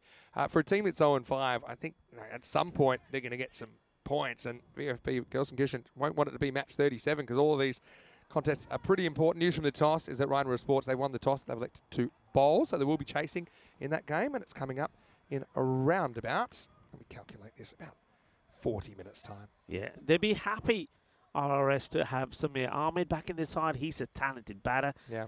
Basiruddin, if he can get going as well, and Anup Singh with bat and with ball. I mean, yeah, when I saw them play the first day, I mean, they had a tough one, didn't they, on debut? And they made some good scores. They got to the hundreds, which we've seen teams struggle to do so on debut. So they've got what it takes, but they all need to click at the right time. Here's Hasim Rat. He's going to get cut away for at least 4. Yep, it is 4 in the end. Pitch is just inside Madana Gopal into the 30s. This game's on borrowed time. Yeah, for me, it'll be how Rhein Sports can handle the spin triplets of VFB Gelsenkirchen in Pruss, in Anand, and in Aways. I think if they can handle that, then they could spring a bit of a surprise. I just remember not too long ago, VFB Gelsenkirchen were kind of in the doldrums, weren't they? They only won one match last year in the ECS, and that was a golden ball win over Cologne CC. Again, bangs it in. It's going to be called a wide. I think it might be a wide for height. Yeah, I think so. It's very high. I think this goes over the head. I mean, looking at just where the keeper takes this, we get a chance to look at this again. Yeah. Oh, and you know where he takes it? I think he takes it in the... This isn't the old temple. In the beak. See this again. Does it get him on the... Yeah, it does. Right on the temple. Thought it bounced a long way for it to come off the gloves. Well, that's exactly why you wear a helmet when you're up to the stumps. I think I was talking about it yesterday as well. I'd like to see it become mandatory no matter what kind of bowling you're facing. Because even against a spinner, we saw one yesterday where it was a top edge into the face. Okay, luckily he had the grill on. But, you know, it's a hard ball. Right? If it's coming at only 50 or 60 miles an hour, it's still a hard ball. It's going to do some damage. So I think it should just be a standard part of the equipment. Because this is going to york everyone. Not sure if you've got a little under edge on this or if there's nothing on it. We'll have a look. Ties the scores though, doesn't it? So any score now will do it. Little edge on that. So that'll be 79. So we'll have a bit of an extended break. But like I said, we'll be back in around about 40 minutes with the second game of the day. Big one though. I mean, they're all big for Gelsenkirchen. Runner Sports again. They'll be hoping to get their first points on ECN. As Pruss can finish it off here. He won't. And well, that's kind of fair for the batters because they'll both finish on 33. So they can share the spoils as a bye finishes this one. And in the end, it is VFB Gelsenkirchen who get 2 valuable points. Challengers, they'll be disappointed with their performance this morning. They won the toss, batted. Not saying that's the wrong thing to do, but they just didn't bat well enough. I think that VFB Gelsenkirchen bowled really well, even though we saw the odd boundary. There were no big runs of boundaries. And so we weren't able to see challengers get to that triple figure score that might have been a little bit more competitive. These are the two teams for the second match of the day, match 37, starting in exactly 40 minutes time. So join us for that. 2 matches out of 5 today will be completed after that one's done as we go back to the highlights. And in the end, they do it fairly easily. They don't even lose a wicket along the way. Yeah, 10-wicket victory. And both the batters, I think, played very well. They had a good understanding between them. And you can see that they rotated strike pretty well, both finishing on 33. And with the bowlers, I think it's a difficult one, isn't it? You haven't got that many runs to bowl with. I think Dante, Najendra Dante, I think he bowled very well. He didn't have a lot of luck. He beat the bat a few times on another day. He could have picked up the old the edge or two a few times. That was a glorious shot, though, from Madana Gopal. Hit it clean out of the middle. And they're just... They got the power play that they needed, got 40 from it. After that, they were always on top. Yeah, that's right. And I like the kind of maturity of this opening partnership. Because although they went for their shots, they were normally playing the correct shot. They weren't afraid to put the ball in the air, but they were playing the right shot to the right ball. We didn't see as much premeditation. I think look at Ace's batting. I think that early in the tournament, when we first saw him last Wednesday, he was probably trying every shot in the book and was kind of made up his mind what he was going to do before the ball. But now I think he's paying a bit more respect to the bowling. And like I said, very democratic. They end up on 33 each. It's a bye. That ends things. Probably the 11 wides, 2 byes and a no ball. A bit of a concern with 14 extras in less than 7 overs. Clone challenges. So a little bit of indiscipline. And well, the big story was the Man-Cad Man. Can he? Can the Man-Cad Man? The Man-Cad Man cannot in this time, as he had a little bit of a sneaky go at Madana Gopal, but he wasn't able to get the run out. They were ready for him, and so no wickets at all, and really nothing too much to report there. Although a couple of bowlers did okay. I think Guthur and Aravind did bowl the worst overs, and Gurumurthy, I like the way he tossed it up, just kind of shopping for that wicket, but it wasn't to be. So we'll take an extended break, back in about 35 minutes with the introduction to match number 37, and we'll see if Runner Sports can get on the board or whether it'll be back-to-back wins for VFB Gelsenkirchen. Vinny Sounder here, Mr. Maximo, on a Monday morning with Rico Full. Great to have him back, and hopefully we have you back in just a few moments for more European Cricket Series.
Welcome back to Krefeld. We are at the National Performance Centre of Cricket, the Bayer Oettingen Cricket Ground, and we're ready for the second match of the day, match number 37.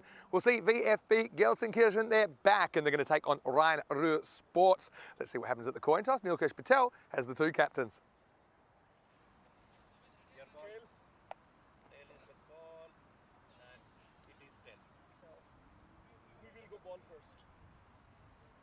So match 37 coin toss, run and one, and it is Rhein-Ruhr Sports that have won the toss.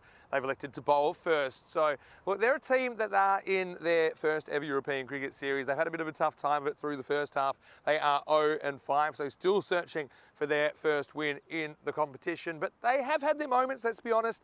I think they may sense a bit of an opportunity against VfB Gelsenkirchen, a team that have been a little bit hit and miss, let's be honest about that, but they need to keep winning if they're going to be any chance of making that final four. Of course, I like VfB Gelsenkirchen the way that they have a very heavy spin attack. I think they've got three genuine spinners in there, and they've got Madana Gopal and the captain playing the up and to kind of round out the bowling. So I think that will provide some challenges. I think if Rhein-Ruhr Sports can handle the spin, then maybe they can get their first win in this one, but they will be chasing. It'll be VfB batting first after being sent in at the toss by Rhein-Ruhr Sports. Over to Rico Full as we get ready for the start of match 37.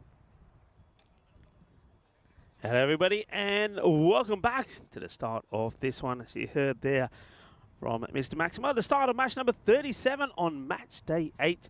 And it's a contest between VfB Gelsenkirchen, who had a very comprehensive win first up today against the Köln Challengers, winning that one. Chased down the 80 they required with 20 balls to go, thanks to an unbeaten partnership between two guys that were very good form, Ace Prus and also Madana Gopal, both scoring 33 apiece. So they're going to be ones to watch here this time round, but I get a feeling that one or two of the other batters may be called upon this time round again. They are batting first.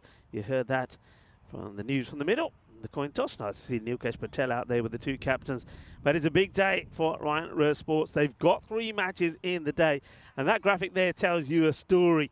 They haven't really been batting very well. And the bat versus ball wall predicting that Gelsenkirchen are going to win this one 127 to 99. They've had a few issues themselves. You can see there from the average runs for and against. Their teams have been scoring more than them as well. But they've, like I say, good start to the day. They've got plenty of matches to play as well. And they'll be hoping that this will be another victory under their belt. They'll think that this is pretty routine. Let's see how it goes as we get ready to start. And no change of the two openers. What you wouldn't expect, so they weren't beaten and they weren't out in the last one. Can Ruhr Sports get through their defences? Starting will be a man that I think they really missed the last time we saw RRS in action. It's going to be Samir Ahmed to bowl the first. And that's a good start. It's a good bounce from this pitch. And I know that Maximo has made reference to this before. It does reward you. You bend your back on this pitch, it gives you some reward. So there's always something in it for the bowler. And that's a nice start from Ahmed. And interesting choice from the bowler. Just making an adjustment to his field. So he's bowling left arm round. It's a good delivery again. It's working for him so far. Madana Gopal has been kept quiet. Yeah, normally you'd like to see the left-handers coming, especially when they're bowling a bit of pace, coming over the wicket and getting that angle across the batter. But he's quite happy coming around, and so far he's got a couple of drop balls in. It's a good start, and he's getting the ball to tweak. Well, this time he goes too far down the leg side. And a good stop from the wicket keeper. That's Rafial Islam. What a beautiful day it's turned out to be as well. I know there was always a few question marks over the weather last week, but this week, from what I'm told, and what the forecast says, it's going to be a scorcher. Well, this could be a wicket. Big moment. Oh, they left it to each other, but it's been well taken. Oh, for a moment, I thought the fielder that pulls out of this has made a mistake. And it was well taken. Saddam Hussein pulled out of it, but a very good catch taken there by Shahidur Shakil. Nicely done. And they break this partnership, so that's going to be a duck for the batter who's going out. Well, this is what I always say about the European Cricket Network. Just because you do well in one match, it doesn't mean that you're invincible. Well, these two were invincible last time around, unbroken partnership, but he's going to go for a duck. Well, it's never nice to see the duck when you're coming out to bat. Of course, that duck belonged to the outgoing batter, Madana Gopal. So they break the partnership. They're up and about here. RRS on debut. They're a lovely bunch of guys. They really are. The captain is, well, he's an outstanding bloke. Chatting away, telling us stories about the club. Remember, this club is new. Only formed February, the beginning of this year. So they've got a lot to learn, but they're learning quickly. Beats the edge of the bat again. What a good over this has been from Ahmed. You can see just how much they missed him. The wicket that's gone so far. Madan Gopal had 3 balls, wasn't able to get off the mark. Good catch taken by Shakil, who was pretty vocal about it as well. Good areas again, just pushed out, doesn't want the run, gets sent back. Oh, they're up and about here. They're up and about. The team in red. Ryan Sports looking for their first victory. Played 5, lost 5. 3 matches here today. Can they get that win? And, well, Rohit Sathapathy, first time he's having a bat today. Doesn't get this right at all. Toe in at the bat. Uncertainty in the running. He's following the ball rather than looking at his partner. They'll take the single. And that's the end of the first over. So they'll continue to attack Rohit. End of the first over. What a good start it is. Just the 2 coming from it. 2 for 1. Well bowled by Samir Ahmed. They want to keep that pressure on here, though. And we're just reminding you that there is 21 days to go to the Euros of cricket. We've made a fair bit of reference to this, but now it's coming close. And, of course, come on down and join us like some people are. Like some people on the chat will be there. Dave, you mentioned, he told us he'll be there. But, yeah, come down to the beautiful province of Andalusia in Spain. We're going to be in Malaga at Cartama, the Cartama Oval. Get involved, see the team, see the players, get those, bring your autograph book, and well, join in the fun in the fan zone. Of course, you've seen recently that Victoria Cerveza will be our beer partner. Good to have them back on board again. And also Purple Pepper. Well, I don't know what's going on here with some of the, well, I reckon he was at the beauty parlour. He was having a nice treatment, and the phone rang. And Islam said, hey, we need you. Forget what you're doing. Come and play cricket. So he's still got the face mask on. Khan, the bowler. And it's going to be a wide. I don't mind this from Khan. He's got a plan in mind. Let's see how far he goes here. Oh, that's a really tight call, you know, for me. I think as a bowler, you're disappointed that's called. I mean, the umpires will be very tight on that. I just think that's a tough one. I think that one was okay, if I'm fair. But Rohit Sathapathy, not getting bad on board here at the moment. I just wonder, since he's been beaten a few times outside the off, whether I'd put a slip in and push a third back. I really would. I'd attack. Khan again, same areas, and that's why he's beating him outside the off. He's fishing, you know. We're not playing. We're playing cricket here. We're not having a fish. I was by a lovely lake yesterday. And fishing there, you'd be successful. Not here on the cricket pitch, though. Gets beaten again. Yeah, I'd have a slip in. I really would. Put the pressure on. Get a slip in there, catching. And just to protect yourself, maybe push the third back. I'll bring my long on up at the moment. You've got a square leg back as well. And with this line being bowled, nothing's going to square. And that's another reason. I said it, folks, before this ball. I would have brought him up. He would have been inside the circle, catching opportunity. Oh, well, he's happy to get to the other end, is Rohit. He's looked all sorts. One man who hasn't, though, will face his first ball in this contest. Is Ace Prus. Batted well in the last match. Batted well yesterday as well. Up against Khan. Khan once again, a nice spicy delivery outside the off. And Ace is off and running pretty quickly. So now the battle continues between Khan and Sathapathy.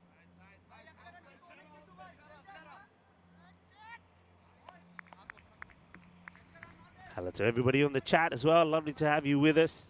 A lot of conversation on the chat. We like that on a Monday morning. Well, I hope you have a great start to your week, whatever you're up to. Probably getting ready to send the kids back to school, are you? Nicely played. They're taking on the fielder. Have a go. There's a throw. Oh, this would have been out.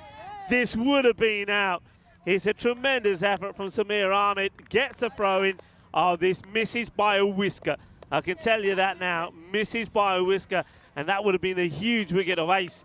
Here's the throw. We'll see this here now. This will tell you he's nowhere close. Watch the throw coming in. Oh, look at that. Stranded. Can't criticise the bowler too much there. Normally you'd say the bowler try and get back. Satabati does survive. And well, now Ace is surviving as well here.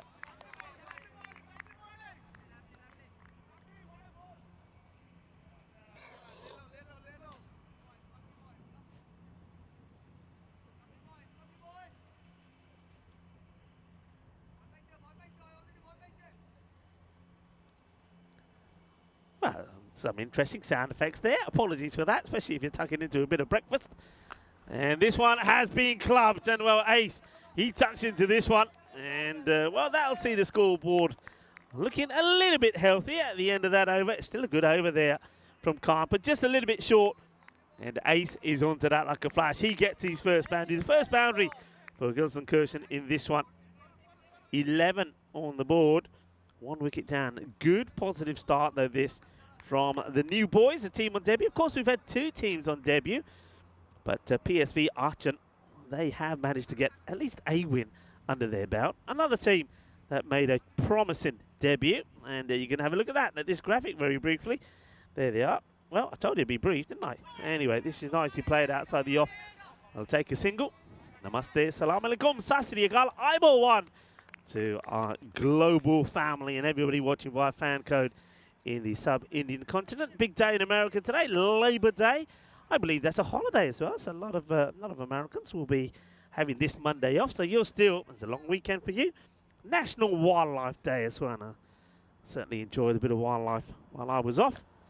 Nice looking shot, and fielder does well. They've got a sweeper out there. They think about 2. Won't get there. Good hustle this. Good hustle indeed from Ryan Riss Sports. Can they keep it up? Ahmed has bowled so well. What a great first over from him. Can he follow it up with a good second?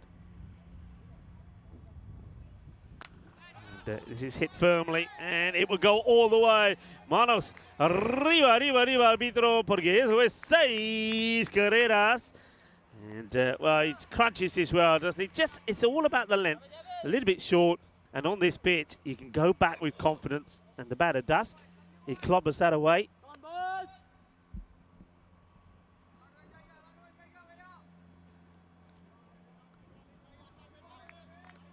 So,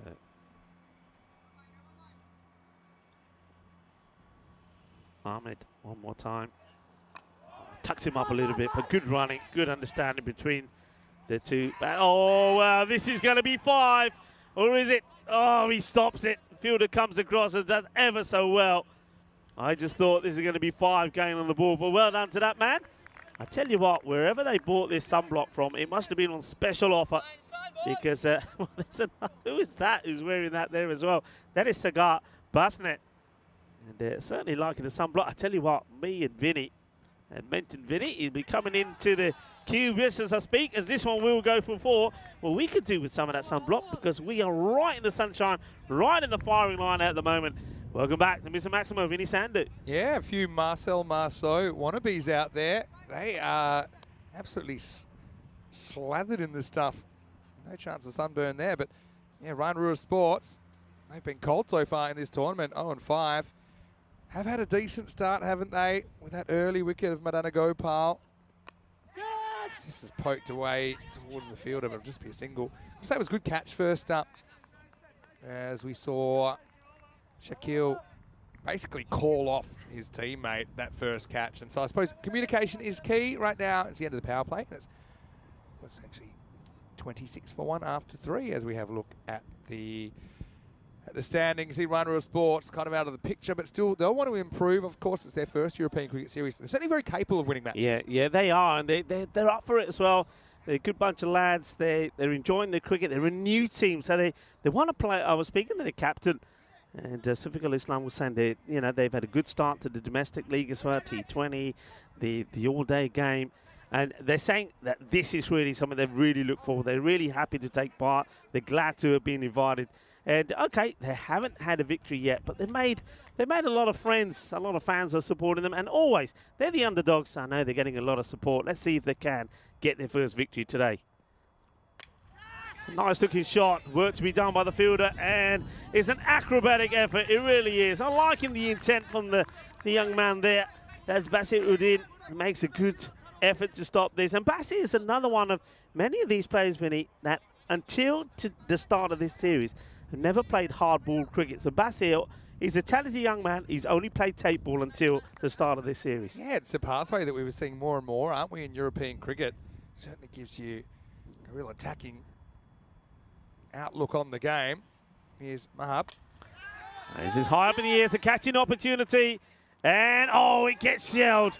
He looks so confident taking that, but the ball hits his chest and comes away from it. It's Samir Ahmed, of all people. You'd expect him to take that, Vinny. Yeah, he's one of the better fielders. This was just always slicing towards him. He just kind of got himself in a bit of a muddle in the end, didn't he? He's let it get too close to his chest. Need to get the hands out in front, or either do that or turn his hands the other way. So Satapathy gets another life. Could have been run out earlier, and then really should have been caught. Swings hard at this one. Does Ace. He'll get a single. So hasn't quite found his timing as yet. Has hit one boundary. Seeing a lot of activity around this beautiful ground. The groundsmen are out cutting.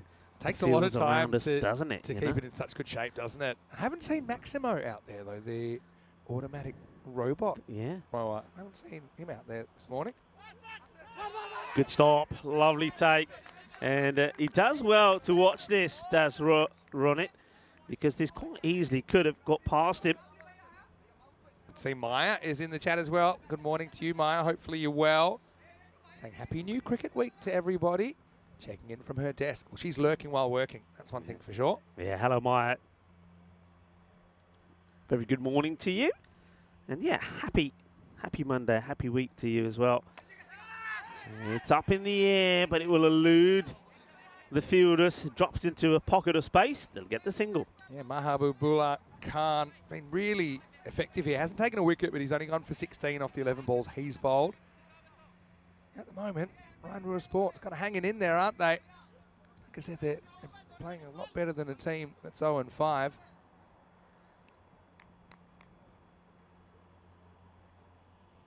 Comes Khan again.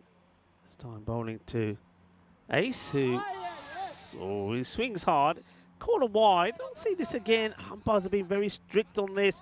Couple that I think have been a bit harsh. Comes a long way down. Yeah, I don't think that's wide because he actually comes forward and across. Yeah. But to be honest, it's a tough one for the umpires to see because how's he meant to know when he moves because he's looking at the bowler's front foot at the time the ball's bowled. So, yeah, I think that was a bit of a harsh call on the bowler, but he gets another opportunity. Oh, where does this hit? Well, it's been kicked away in defence by Ace. He's looking to go for that big shot, but just hasn't found his rhythm. It's the end of the over, and they're going pretty well here. 34 without loss. Where does this catch him? Goes up into the helmet, I think. Look, just gets tangled up. I think it goes Galava into the grill. Almost gets caught under the quick reflexes. Yeah, it's easy to keep your eye on the ball when the ball's almost hit you between the eyes. As we get to the end of the fourth over, the score is 34 for 1. So, yeah, pretty good start this from Ryan Ruhr Sports. Here's the biggest concern, though. With the bat, they're averaging 90. So they're averaging 90 runs per 10 overs. So that's something they're going to have to improve if they're going to win matches. They're conceding 147. It seems like their bowling is coming together. Okay, fielding hasn't been perfect, but still, they're in the contest, and that's all they could have hoped for so far. As we're going to see Basir Udin with the ball. Nice start from Udin. So we mentioned this guy before, that up until the start of this series, that the only cricket that he's played was tape ball. So they're getting used to the hard ball cricket. And, well, they're taking a good liking to it as well. There's a good start from Woodin. Always love seeing new teams as well in European Cricket Series. And we have seen literally hundreds of teams take part now. That's another swing and a miss here. So, well, Runit Satapathi's been a little lucky, he's got to say. He's moved to 23 of 70 balls, but there's been a lot of playing and missing. And those that he's hit, he hasn't exactly middled. He's got good mechanics, though, as a bowler, doesn't he? That's really obvious. Got a good release. I think he's got good wrist position, and he just shapes that ball out most of the time. Up in the air, and it's going to go into that vacant area. It's going to be 4 runs. Not where he was looking to hit it at all. So it's another one that goes to the boundary from the batter, Satapathy. But once again, you can see here, it's clearly not looking for it to go into that backward point area. Just dragged it down a little bit that time, Basir. It's just a slight error from the bowler and cashed in by the batter. Well, Maya's already getting excited for the 24 ECL and ECC. She's having a little bit of a year off from attending the events, but yeah, we're all excited for next season as well. There's that swing. He does get the ball to swing, doesn't he? The one before didn't swing because it was too short. This one does go from the hand. Yeah. So he'll be learning about bowling with a real cricket ball as well. It takes a bit of time, bit of getting used to, but like I said, you can see that the pieces are there, aren't they? Yeah, he's got, you said it before, he's got a pretty good rhythm when he gets, I mean, he's not trying to run it too hard. Watch this, good straight arm action, but he's just getting too much swing. That really is swinging, and you can see him looking back at the umpire saying, give me a break, but he's just getting too much swing. And this is where he just, for me, look at the gap between him and the stumps. Get a little bit closer to the stumps, and then you'll use that swing to your advantage. The other thing that I would do is I'd start his run up a little bit wider so that he's approaching a little bit more facing the leg stump, and that way he can keep everything else the same, keep those swing mechanics, maybe just improve that line a little bit. When you just aim with your arm, oh, take 2 here. Yeah. There was a 2 Misfield, on there. Yeah, they on the fumble. But if you just aim with your arm, then you start to lose your outswing if you're an outswing bowler. So it's all the best bit of coaching I got when I was in high school, and this is the kind of bowler I was as an outswing bowler, is look, if there's a left-hander, for example, or even if you just find yourself bowling too wide of the off stump, approach from wider so you're facing a little bit straighter. You'll keep that swing. That's well struck, and that ain't going to be stopped. That will go all the way. Yeah, that's a big hit from Runit Satapathy. Well, that one is out of the middle, and it's boom. Shakalagya, que grande, que guay. It's always 6 carreras. Yeah, we haven't seen too much of Ronit, so it's nice to see him back, and he's in pretty good form. It looks like, okay, he's had a couple of close calls, let's say. There was a run out that he may have been run out in a direct hit. There's also a catch that got put down, but he's now equaled his highest score on the network of 35, and he scored 35 last year against the Bayer Boosters. Top score of this series was 34. Now it's 35 as Udin bowls the last ball of the 5th. It's up in the air, and he will go all the way. Well, he hits this dead straight, doesn't he? So now he goes past his personal best.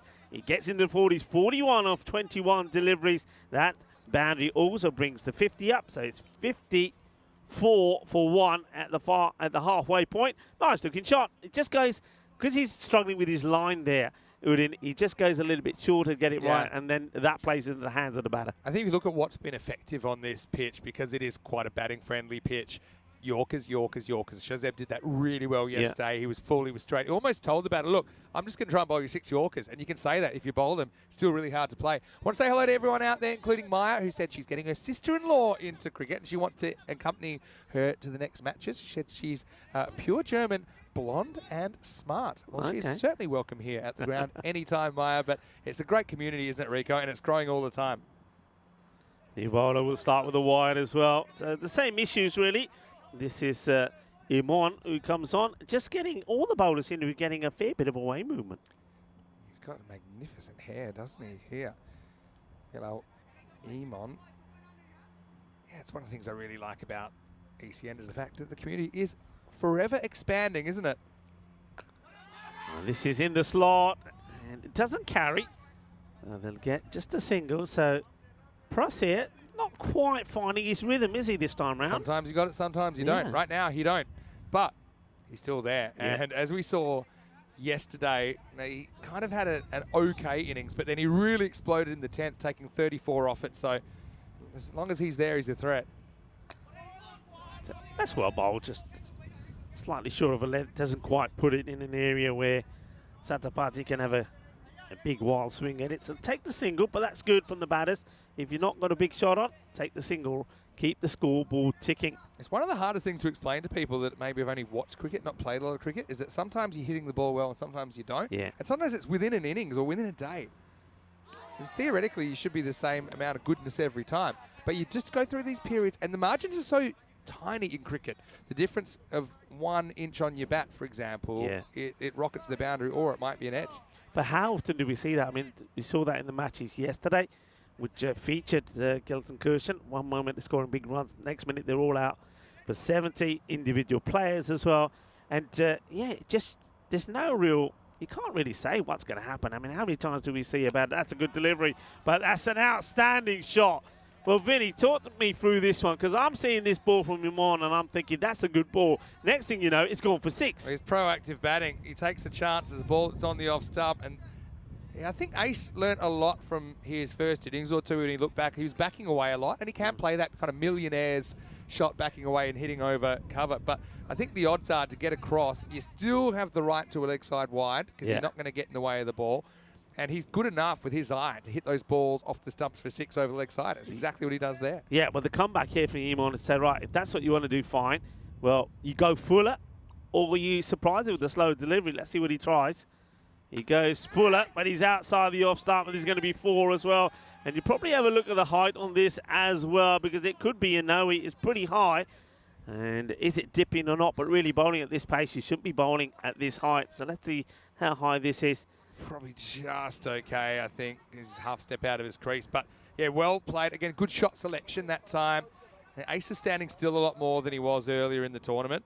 And I think it's paying dividends. And look, like we said, timing, it comes and it goes. Right now, it seems like it's coming back to Ace Plus. Yeah, so have a good look at that for height and stick with the original decision. It just stays below that waistline. So 4 runs, 6 and 4, hungry for more. He's up and running. Reaches for this one, but he gets it in the gap. And that's the other thing here from the captain.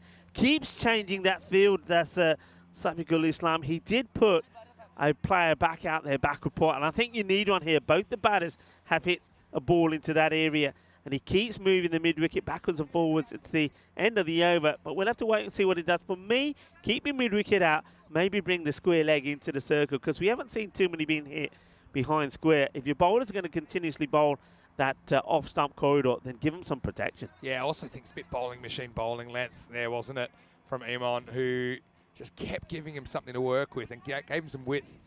And so, yeah, Pruss breaks out of the box. He's 22 off 11. 71 for 1 after 6, as we can have a change of bowling. It's going to be Anoop Singh to bowl over number 7. Yeah, this guy has probably been one of their more consistent performers when some of the other players haven't been available. He's bowled reasonably well. He has picked up wickets. He's picked up a 3 for, I think, the first time we saw him. He was the first player for RRS to pick up a wicket for his side. Let's see how he performs here, and also he'll be key with the bat as well. He also starts with a big wide outside the off stump. Once again, there's that movement away. The VFB have recovered from that early wicket of Madana Gopal to be in a pretty good position there. 12 and over at the moment. 120. They'd want more, though, if this partnership can continue to flourish. Well, now he tries to get it right, but he goes a little bit too much down the leg side, and Satapati is quite happy just to take the extra ball. He doesn't play at this at all. Yeah, just losing movement there. Anoop, he's an important player, isn't he? Likely we'll see him opening the batting in the second half of this game. Satapati, though, up and motoring on 42 at the other end. Big swing, better delivery. Just keeping an eye on this field again. So they have given protection to backward point. So backward point, got a sweeper out on the off. You've got long off back, mid on back, and a square leg. No mid-wicket inside the circle. So let's see how that fares. I think that could be an error. I'd have the square leg up myself, but let's wait and see. All depends on the line that the bowlers bowl. The last one was pitch perfect outswinger, wasn't it? From Anoop. Well, good luck. Good luck. This is high, and in fact, it's gonna. Well, I don't know if it goes all the way or not. Here's the rope on the full. You think actually. It hits the rope? Yeah, I got a good look at this one. It's miles in the air. comes down and, yeah, just in the wrong place, wasn't he, Hussein?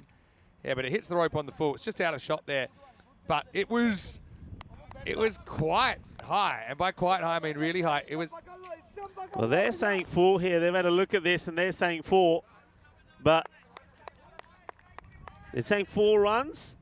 And I must admit, the annoying thing about that one for me, for the fielder, is you let it go over your head. If you're on the boundary, you can't let the ball go over your head and bounce. I mean, I must admit, when I saw it, I weren't sure if it did catch the rope before, but one thing for sure is if you're on the boundary, you should be catching it. I'm seeing it really well. I even know where it hit on the rope. It hit the back end of the rope, and that's why it rolled.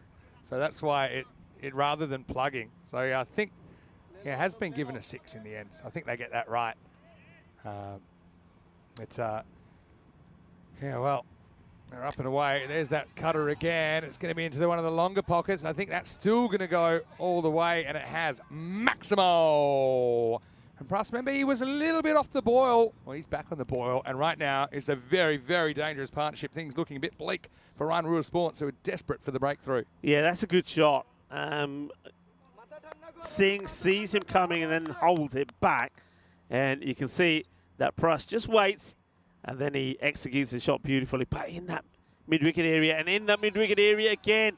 But the square leg, he's not going to get anything on this. This is over him. It's going to be manos arriba, arbitro, porque eso es 6 más. Qué guay, qué genial, qué grande, grandísimo. 6 carreras. Meant to work with. His over's gone magical now. The Noob actually started the over reasonably well. A couple of wides to start, but it's getting good movement. But again, penny for a Yorker here. Yeah. Rico, haven't seen one, have we? Last ball, the over. Nice looking shot. Fielder should deal with it, and he doesn't. He gets it all wrong. He's had a bit of a mare, I have to say, in the field. Samir Ahmed, remember, he had the chance to remove Satapati on 21. The catch went down. Now this one, he just doesn't close the gate, does he? Gets through his hands, through the legs. 4 more, and this over, oh, well, that's going to hurt. Yeah, it goes for 25. Sometimes he can do everything right and have a bad result. He did get his body down, but just misjudged the last bounce. Maybe a slight Tortuga. 96 for 1 after 7 as we look at where we've been this year. During the day series, the European Cricket Series, of course, starting all the way back in January in Malta. Of course, all those locations don't even include the night series and some of the T20 internationals we've shown from around Europe this year. But yeah, we've been on quite the journey, haven't we? It's the longest ECS season we've ever had, and it's going to keep going all the way through to mid-December. Yeah, it's been an absolute cracker. Well, we said, didn't we, that this year will be a bumper one, and it has been. And we said that to be a historic one, and there's been plenty of history in the making as well. And I get the feeling there's plenty more to come as the bowler, Sagar Basnat, comes on to bowl. Well, a bit of a slingy action, a nice start, but he's going to be disappointed to find this one. It's been stopped by the man who's got a 5 set of here, and there's a direct hit on the stumps. But I think the batters do get back. Him on. I'll see more of him running at full pace any day with that magnificent mane. Look at it go, even under the cap. The cap can't hold. The cap just gives up, blows away. It's a bit like Cousin It. Remember off the Munsters?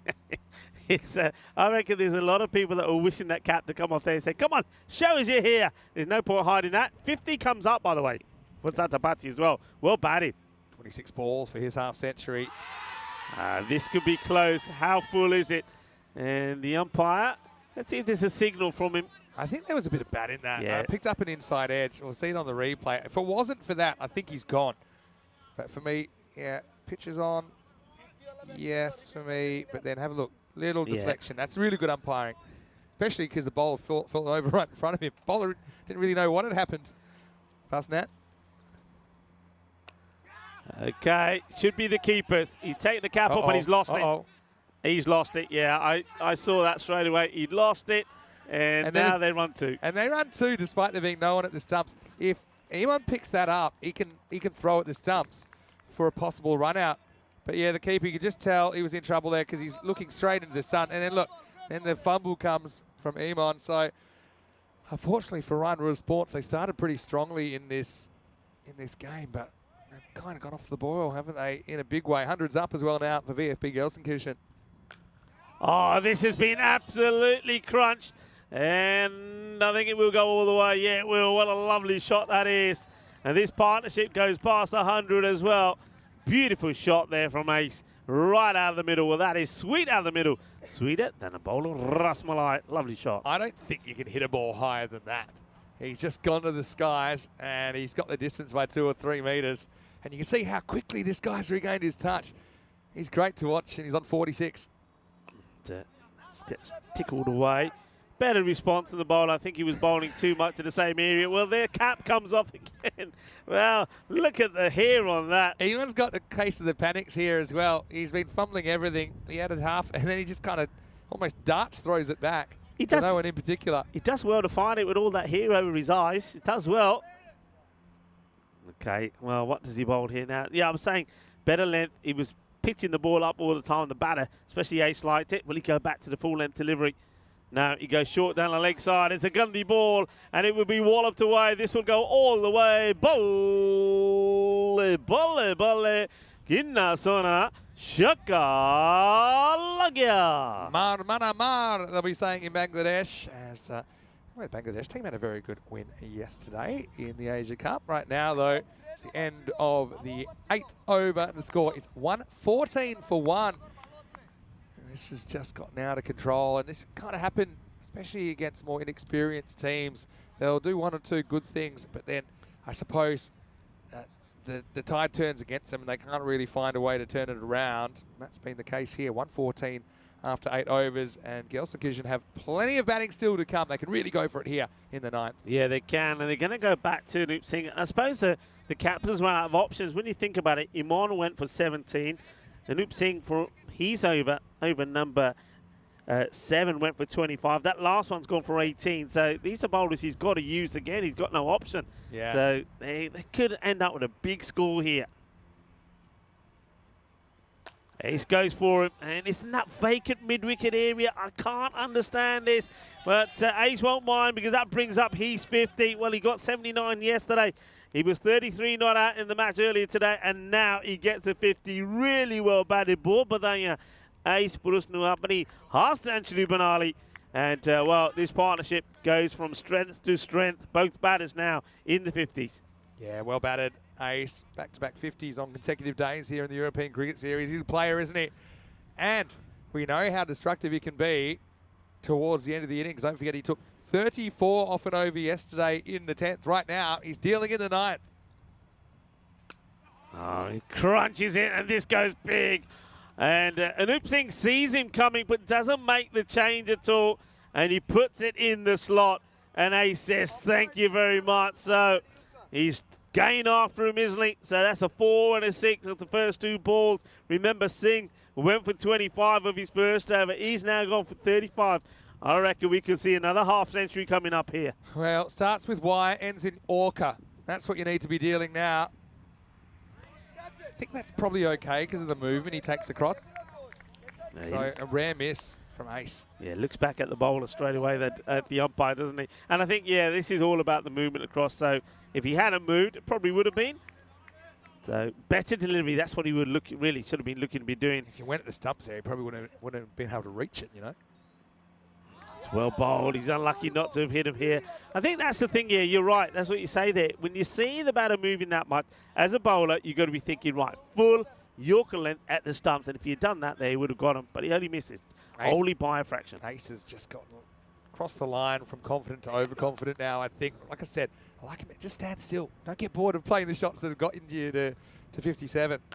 Like that. Yeah, exactly right, Vinny. I mean, you see this time he doesn't move. He doesn't go dancing around, doesn't go outside the off, doesn't go down the leg side. He stands still and he mullers it. 6 more. Yeah, well, Ace may be watching this back and he had a little nod saying, yeah, all that dancing I did, like a cat in a hot tin roof. Don't worry about that. Just stand still. Play the right shot, play through the line of the ball, back your skills. You can hit sixes anywhere on this ground in the 360 degrees. So yeah. If it's offside, hit it offside. If it's leg side, hit it leg side. If it's straight, hit it straight. He's got all the shots. His partnership now worth 129. Last ball of the 9th. Oh, he's unlucky here. He's unlucky. Oh, is he? Where's he going? He just thought maybe he's running off. Maybe get something on it. No, he misses everything. Unlucky for Singh. I mean, he's gone for 41. He's bowled a couple of good deliveries in there, but he's not had the luck. And the score now at the end of 9 overs, 130 for 1. Yeah, Noop ends up in the naughty 40s. But yeah, I think, again, I haven't really seen too many Yorkers at all. Okay, I've seen some full tosses. Maybe they were meant to be Yorkers, but they were missing by a lot. I just think you give these guys length to work with. They're in, they're set, they're both looking super dangerous. You're going to have a bad time. That's the way it's worked out. It's going to be Basir Udin. Again, very promising player. We've highlighted a little bit during this innings, but he draws the short straw and has to bowl the 10th. So 130 plus this for VFB Gelsenkirchen. Yeah, and he's unfortunately the man who started it all off with that magical over. Okay, well, this is over us. Watch out the production van. And luckily it's missed it. And this is a powerful shot of the back foot, isn't it? A really good hit. And, well, I think that Ronit Satapathy probably thought, hang on a minute, I need to get a few out of my middle. That's a good hit. One's actually found. It's basically wedged itself halfway up the hill. But again, it's length to work with. Yeah. I don't see any balls that are bouncing that are a good result for the bowling team at this stage of the innings. It's a pretty good shot by Satapathy. But, yeah, probably Udin can get away with this in other forms of cricket. But I think here, against two guys that are set, you've got to get fuller, got to get it in the block hole. It's close up, but still, I think that's a ball that you could hit for 6. Luckily for Basir, Satapathy plays down the wrong line. Yeah, it's I suppose it's a valuable dot ball. I mean, already though, when you're looking at that score and you look at the average scores that RRS have been getting, I mean, they're gonna have to go some to get anywhere close to this. They've been struggling to get to the 100 mark. Well, this one has been hit pretty well, and it will go all the way. Bolle, bolle, bolle, kinna sona, otro más, 6 carreras. And, well, they've been clubbing it well, haven't they, and hitting it big.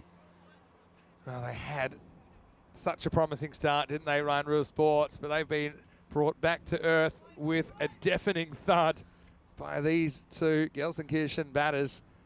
Udin is in the dirty 30s now with his figures.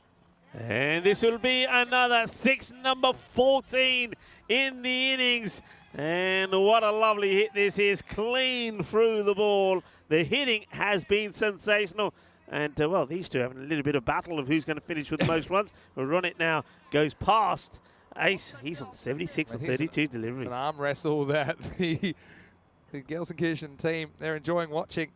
He's a little bit late on that because he was aiming onside and going dead straight. And this is straight up as well. It's going to take him right back to the rope, Anoop, and it's going to be 6 more. Maximo, the partnership worth 150. What an outstanding partnership it's been for the second wicket. Yeah, it's been absolutely brilliant. Remember, they lost the top batter in terms of Manan Gopal without scoring 0 of 3. And you could say you wasted 3 deliveries, but these two have made amends. 153 that partnership is worth. I'm going to say, Matt's looked up for a word that begins with Y and ends with Orca that isn't Yorker. There isn't one. Anyway, here's the last ball.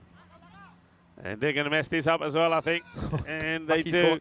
Why is the wicketkeeper throwing this at the other end? Surely if you ran to the stumps, you would have got there. He would have, but they just kind of lost the plot here. And it's also really good running. You could just protect your average here, but he says, you know, let's try for a run. They get it. And if the bowler misses that was chaos with a capital K coming up. But anyway, it will be the end of the innings. And it started so well for Ryan Real Sports. 0-5 going to this, searching for their first win in the series. But unfortunately for them, they peaked very, very early, and they're going to be chasing 156 for victory. Yeah, it's a huge score, isn't it? They started pretty well, you have to say. The first 3 overs, the power play, was only 26 on the board after 34 for 1, but then the magical over started, didn't they? It started off with Basir Udin going for 20 in that 5th over. And then it was literally more or less magical over after magical over. And the last over there from Basir Udin also going for 25. But what a partnership it was. It just goes to show that even if you don't have the best of starts, if you're a little bit patient and to have a look at Ace's strike rate, I think at the 7 over mark, he was going at a run a ball. And then all of a sudden he explodes. And it, once again, the proof is in the pudding, as I like to say. It's in the taste of the pudding. You go out there, you put partnerships together, and once you get going, then you put the team under attack. Well, there's a man who's got the best here on the day, but unfortunately, not too much went right for Imon or the rest of the Ryan Ruhr Sports side, and the number of sixes that were smashed were quite extraordinary. We have a saying on the European Cricket Network that the team that hits the most sixes will be the team that will probably be the most beneficial and end up looking pretty decent in the old standings. Well, 15 sixes were hit there, and 8 fours from the two batters that put that magnificent partnership of 154 together. And Ace Pras scoring 63 of those, 82 to Ronit Satapathy. And outstanding, really. Well, look at the bowling figures. There's a bit of a hurt and pain there. I mean, Basiruddin, he goes for 44, Anup Singh 41, and a couple of magical overs there as well. So nothing really looking too pretty for Ryan Ruhr Sports, apart from the fact that they had a pretty decent start. But other than that, it was all pain and very little gain. It could have been so different. They were up and about, weren't they, in the first three? But there you go. That's the story here. So Gunston Kirshen putting big runs on the board. And now, well, they'll be backing themselves to make it 2 wins out of 2. And that'll be a perfect start and finish to their day, as they'll take themselves up to the top of the standings, or around about the top. That's where they want to be. Remember, top 4 finish is what the teams are looking for. Join me, Rico Full and Mr. Maximo, when we return in about 10 minutes time to just see where Ryan Ruhr Sports can end up here. But the key thing is, for me, for them, they've got 3 matches in the day, this and 2 others. Got to take something positive from it. And I think it's an opportunity, if you're not going to win this match, to get yourself ready for the other matches that you got coming up in the day. Remember, they will have a big finish when they take on the Düsseldorf Black Caps in match number 39, and then the last match of this day 8, match number 40, the Köln Challengers. So let's see how they fare. Join us back in 10 minutes time.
Hello and welcome back to a glorious sunny day here in Krefeld at the Bayer-Uerdingen Cricket Ground as Rheinruhr Sports are looking to end this run of defeats.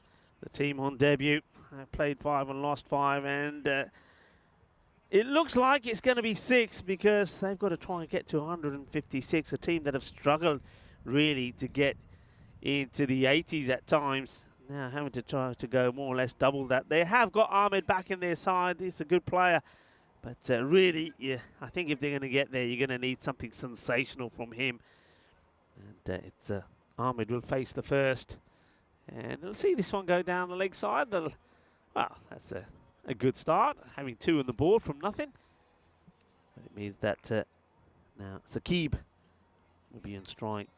It's rather a soft delivery that from Rubesh. It's almost like he never really went through the motions of pushing that through at all.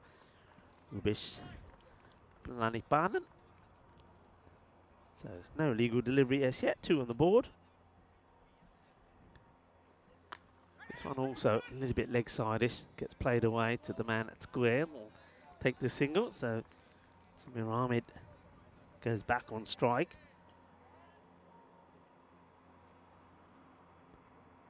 Just looking at some of the stats of that last inning. So, as I said, the first 4 overs only went for 34. The next 6 went for 121. Up-ish, just doesn't carry, gets a bit lucky. So the split really in that last one, 54 the first 5 overs, then 101 in the second 5. That's some serious hitting. Excellent partnership with 154 between Ronit Satapathy and Ace Pruss. In the air, this should be gone. Ace doesn't drop him, and he's not going to drop this one either. So it's going to be a 2-ball duck for Ahmed. And disappointment for Ahmed. He comes into the side to try and get something for his team. There's the catch. Ace, well, he's right on the ball. Did somebody tell me 912? Didn't that used to be some series? Didn't it used to be a police series or something? I don't know. It rings a bell. Anyway, this rings the sound of has to go for it, I suppose, when you're needing around about 16 and over. But if there's one man that could have gotten them 40 or 50 quickfire runs and kept them in this contest, that would be Samir Ahmed. But he's going to go for a 2-ball duck. And another straightforward catch there taken by Ace. So it's just, mind you though, remember it was a similar start for Dunsenkirchen. They lost their opener for the same, 0 off 3 deliveries. That's a nice looking shot, and doesn't quite get the middle, but this should come back for a couple. As Anup Singh goes out there, and he can hit the ball pretty well. We know that. He's made some decent scores. He'll be hoping that he can get past the 40s. Remember, off his bowling figures, I think 41 or something similar to that came off it. So that will put him even Stevens, is the way he'll be thinking. Moves away from this one though, moves away. He wants to play on the offside, but takes himself away from the ball.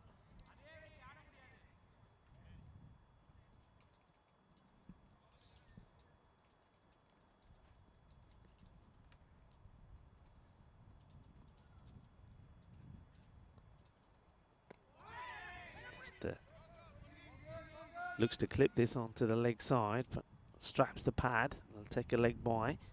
So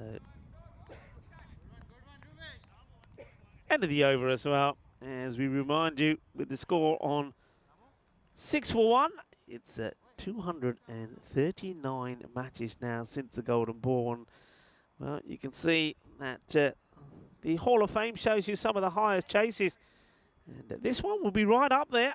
It would 156 chase, so it will knock the likes of Pat Moncada and France versus Luxembourg and a few others that were on the 154. Will knock those off, but it seems unlikely, especially when you just get 6 off the first. And a good time to welcome back into the cube Mr. Maximo Vinisandu. Good to be back. Not the greatest start, is it? When you lose a wicket in the first over. Ace Pruss, nice pair of hands at long on, and we're going to get Madana Gopal to open the bowling, and this could be another one. I'll put him right back to the rope. right back to the rope. In fact, it's over the top. Maximo. The first one for Ryan Ruhr Sports in the reply. They'll need plenty more of those if they're going to make a contest of this. Yeah, that's well hit. It strikes it well. It goes up a long way, but it has the legs to go the distance as well. The 6 of Madonna Gopi. And this one should go as well. It's going to be 4. That's a nice strike. He's missed out on a couple on the legs, but he gets this one right. So 6 and 4, hungry for more. Singh goes boom. And this time it's going to be Jokala gear. 4 runs. Pretty good shot, that one, because he went back deep in the crease and created a bit more length than was actually there from Madonna Gopal. I suppose the issue there as well was angled in towards the body. Nicely worked away for a boundary. And this is hit straight down the ground as well. That's going to be 6 more. Well, this is the best of the lot because it wasn't that bad a ball really from Madonna Gopal, but the shot was superb, straight down the ground, giving Ace no chance at all. 6 more. Let's not forget how the first innings went. There was an early wicket and then there was a big partnership for the second wicket. It ended up being worth over 150. So yeah. Ryan Ruhr Sports can do the same thing. We could have a game on our hands here, and Oops made a very good start to his innings. Yeah, they needed this over, especially after 6 came on the first. It ain't done yet. Still 3 balls to go. And it's going to be another boundary. This is going to be 4 as well. 1 bounce 4. Now, this over has gone magical. It's exactly what they needed. So, Anoop.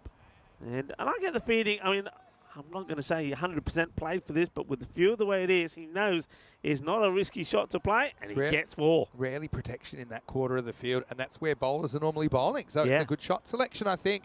Yeah, it's a tennis score so far this over. 6-4, 6-4. 2 balls to come from Madonna Gopal. I think they'll go straight to spin, though, in the third over. So it could be the last couple of balls of pace we'll see in a while. Oh, ouch. Well, he's still walking, so that tells me he's lucky to get it on the sole of his foot. Let's see this again. Oh, no, he doesn't. Oh. He's brave. He's not rubbing it, but you can feel that leg is it's quivering. Has he got titanium legs? Here he goes. Oh, that's got to hurt. That has got to hurt. How tough is Madonna Gopal, though? Wouldn't even know. He's trying to run on it. Shot, and it's going to be 4 more, so finishes with a 4. 24 come off the over, taking the score to 30. Oh, what a comeback that is, and, well, good hitting there from Anoop Singh. Yeah, really nice shot. Again, shot selection is key, isn't it? So, well, they roar back into contention here, don't they? Ryan Ruhr Sports, 30 for 1 after 2. Pretty much gets them back to the rate. Yep. They're trying to lift themselves off the bottom of the table. I'm not sure just 1 win will do that, but they still have 5 matches to play, including this one. VfB Gelsenkirchen, though, bit of a banana peel game this for them. They've only actually lost 1 game, but they had to drop a point because of a washout against the Black Caps last week. Again, I think they'll be in the mix, but they've got to keep winning. They've got to get some momentum going in this tournament. Now, they are going to stick with some pace here, and they're going to bowl out Palaniappan in the third. So interesting. Normally, they would go to spin here, but I suppose what they're saying is Palaniappan had a really good first over. He went for 6. So let's keep him on. Of course, he's the captain, so he makes the decisions. Yeah, he certainly does. You can see that umpire Manoj is probably just... not happy with this ball. Yeah, the ball. You can see that the bowler sort of said something about it to the umpire. The thing is, normally you come back in the third over after bowling the first, and the ball's pretty much in the same condition as it was when you last saw it.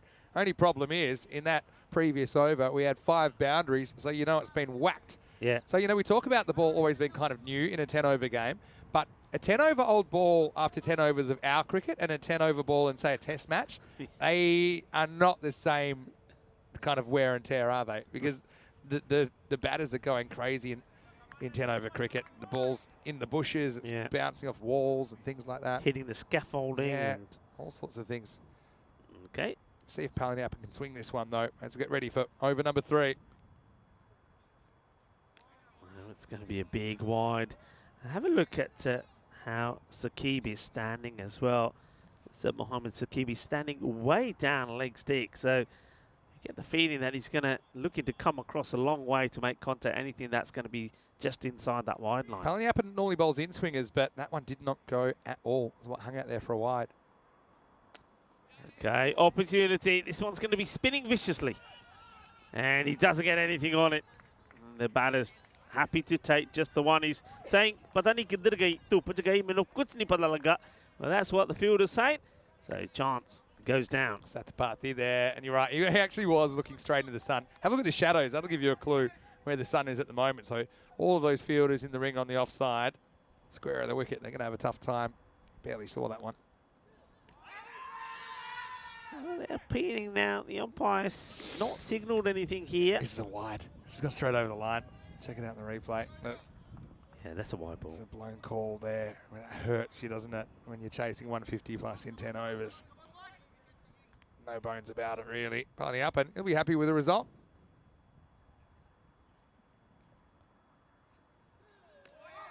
Squeezes this one in as well. So, yeah, Singh just just saying to himself there, what am I doing? I should be getting hold of those. Yeah, he should. That's in the slot where he plays.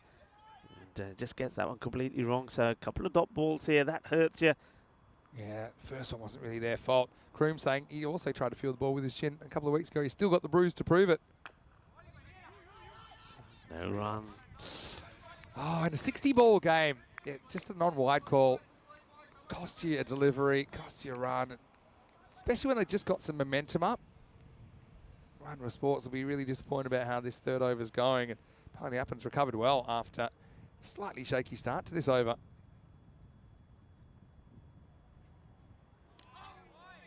Oh, no. It's another wide that's missed. I'm telling you, look at this on the replay. I don't think there's any doubt for me that that's wide. Luckily for the umpire, won't get to look at that again. Well, to get something here, it will just be a single. So it's been a pretty good, I mean, all right, he's had a bit of good luck from the umpire. He'll only go for 9 off these 2 overs, and he picks up that important wicket as well. Yeah, well. 33 for 1 after 3. I think Palaniappan might have to make some room on his Christmas card list there, because I think 2 of those 6 balls he should have had to re-bowl, but it's a brilliant spell from the captain. He finishes 1 for 9, take nothing away from his 2 overs. And it's 33 for 1 at the end of 3. Yeah, so helmet comes out with the keeper, so we are going to have a bit of spin to start off with. I think we'll get 6 overs of spin straight now. So I said a lot of this match could be decided by how well Ryan Rural Sports play the spin. Now they're going to get the chance. I think they'll probably bring Madana Gopal back for the 10th. So has a look around to check his field. So this is going to be... Oh, I'm way off. Because, well, it is spin, but it's not who I expected. It's going to be Stanek Zai. Yeah, Habibullah. Stanek Zai is going to be bowling this one. That's a good start. He sort of darts it in, doesn't he? So had to be blocked out. Yeah, I'm just looking up and down the team sheet. So, yeah, they've actually got 4 genuine spinners when you include Habibullah Stanek Zai in there. I think he's a good addition as well, judging by that first ball. Offers a bit of flight, and this one will be taken. So what a good start that is. And he gets a wicket of his second delivery. It's the wicket of Singh. And on another day, it could have sailed over that man and gone to the boundary. It's not to be. And he did all his damage in that 1 over. As, well, we got a little friend that comes in there. Don't squash that, because that's the old stinky. Yeah. But nothing stinky about that. Good catch taken. Yeah, nicely taken. And so, yeah, they've got 4 genuine spinners in their team now. That was really nicely bowled by Habibullah Stanek Zai. And so, yeah, they've found another one, haven't they? We have seen some teams, Costa del Sol's one that I think about, that they have bowled just 10 overs of spin before. It's actually not a bad tactic at all against some good opposition. Habibullah making his ECN debut here. I don't know, maybe they'll try and show this on the camera in a minute. But we've got a little friend here in the box that's landed on my tablet. Ooh, he almost squeezes through and takes another. And he bowls a mixture of off spin and leg spin. He's gone off spinner, leg spinner, off spinner. This one, look at the batter. I think he falls out of his crease here. Look, keep rolling this forward a little bit. You can see that he just had lost his balance a bit. Basiruddin is the batter. He hits this pretty well, but tidied up there on the boundary. So off spinners, you kind of roll out of your fingers and they spin left to right if you're a right-hander. Leg spinners, you bowl over the wrist and they spin right to left. Leg spinners are probably more difficult to get the accuracy right, but they're probably a bit more dangerous. Mm. He's only bowled one leg spinner. It was the second ball this over, and it took a wicket. Let's see if he bowls another one here. Tries. A little bit too short. And, having all sorts of problems is the keeper holding on to it. Is Punith. Yeah, well, it's bounced a lot. That's why. But have a look. The keeper and the batter end up coming together. Look, this one here. Nonk. I was trying to save you. Last ball of the over. It's been a good one. And he finishes the way he starts with one that's darted up there full and straight. Good length, good over. 1 for 1, 34 for 2 at the end of the fourth. And one thing that is in favour of RRS, you can't say they're out of it yet because, well, their opponents were 34 for 1 at the same stage. So you'll see that reflected on that chart. They're exactly at the same point, but look at the acceleration that then came, because from here on in, we know they scored 121 runs in the next 6 overs. That is what the Ryan Ruhr Sports have to try and do here. Yeah, that's right. I mean, VFB Gelsenkirchen, they took a bit of a hammering yesterday when Golden Star Bond chased down their target in 4.1 overs. Yeah. But despite that, because of their other good performances, they actually do have a positive net run rate. This one is a full toss. I think this is probably, there's not enough pace on this to be a no ball. I think it's dipping viciously, but we'll have a look. Let's see this. It's gone its way down. So Yeah, I mean, close. Yeah, I agree with you. It's probably just okay, but it's pretty high. yeah, he's Borderline. yeah. Question is, where would it end up if he's in his crease? Yeah, he hits it at the way, so he's kind of They standing might in call his this, crease. you know. They might Yeah, I call think they it. do. They do, yeah. I think it's one of those ones that's kind of on the border, and we know that they like to call ones that are on the border. And you want to err on the side of calling them because it's not really a fair delivery. So Anand, I was going to have to re-bowl that. Not really a good bowler, though. He has to dodge a free hit.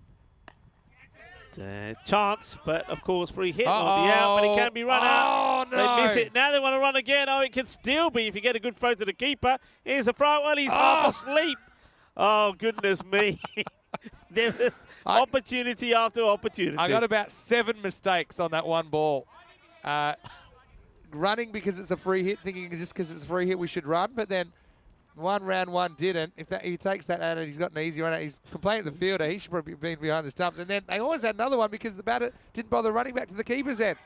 Now this is a bit more normal, but that was an absolutely bizarre passage of play last delivery. Slightly worse, and then this time, well, Basiruddin has a big swing and Vishu only just misses the stumps. It's going to be a wide, surely. Oh, yeah. And eventually the umpire does call it, because I don't think he moves early.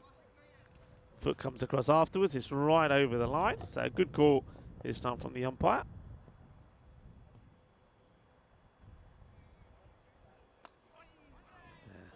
Gets a bit of an inside edge on this, but once again, it'll only be a single. So only the one good over that they had. That was over number 2, which went for 24. Other than that, nothing really much has happened. So I was talking about the VFB Gelsenkirchen net run rate, the fact that it took a bit of a hammering yesterday and it was down about minus 0.7. And just with that win this morning, it's back to plus 0.6 because they were able to win so quickly against the Clone Challengers. High in the air, could be the second catch for the fielder, and it's not. He puts it down, and, well, he has the opportunity, does Krishnan Anand, but down it goes, and down goes the opportunity to remove Saqib, who, he's been there a while, but he's been dropped again. He was dropped on 1, now dropped on 3. Sun's a factor again there, isn't it, really? But you could tell he wasn't super confident. Even with the sunglasses on, he's still got to find it. This one gets a little paddle away. They will get a boundary, so it is off the bat as well. 4 runs, just going down the leg side a little bit here, and a bit short down the leg side. Not the best of deliveries, and it allows Udin to get the boundary. So lets himself down a little bit there, the bowler with his line. Rare bad balls in this over from Anand, a couple of them at least. That one was put away despite not really being out of the middle of the bat. Hello to Ken. Nice to see you. KG1 in the chat. Hello to Kroom as well. And everyone else, drop us a message. Last ball of the 5th over coming up.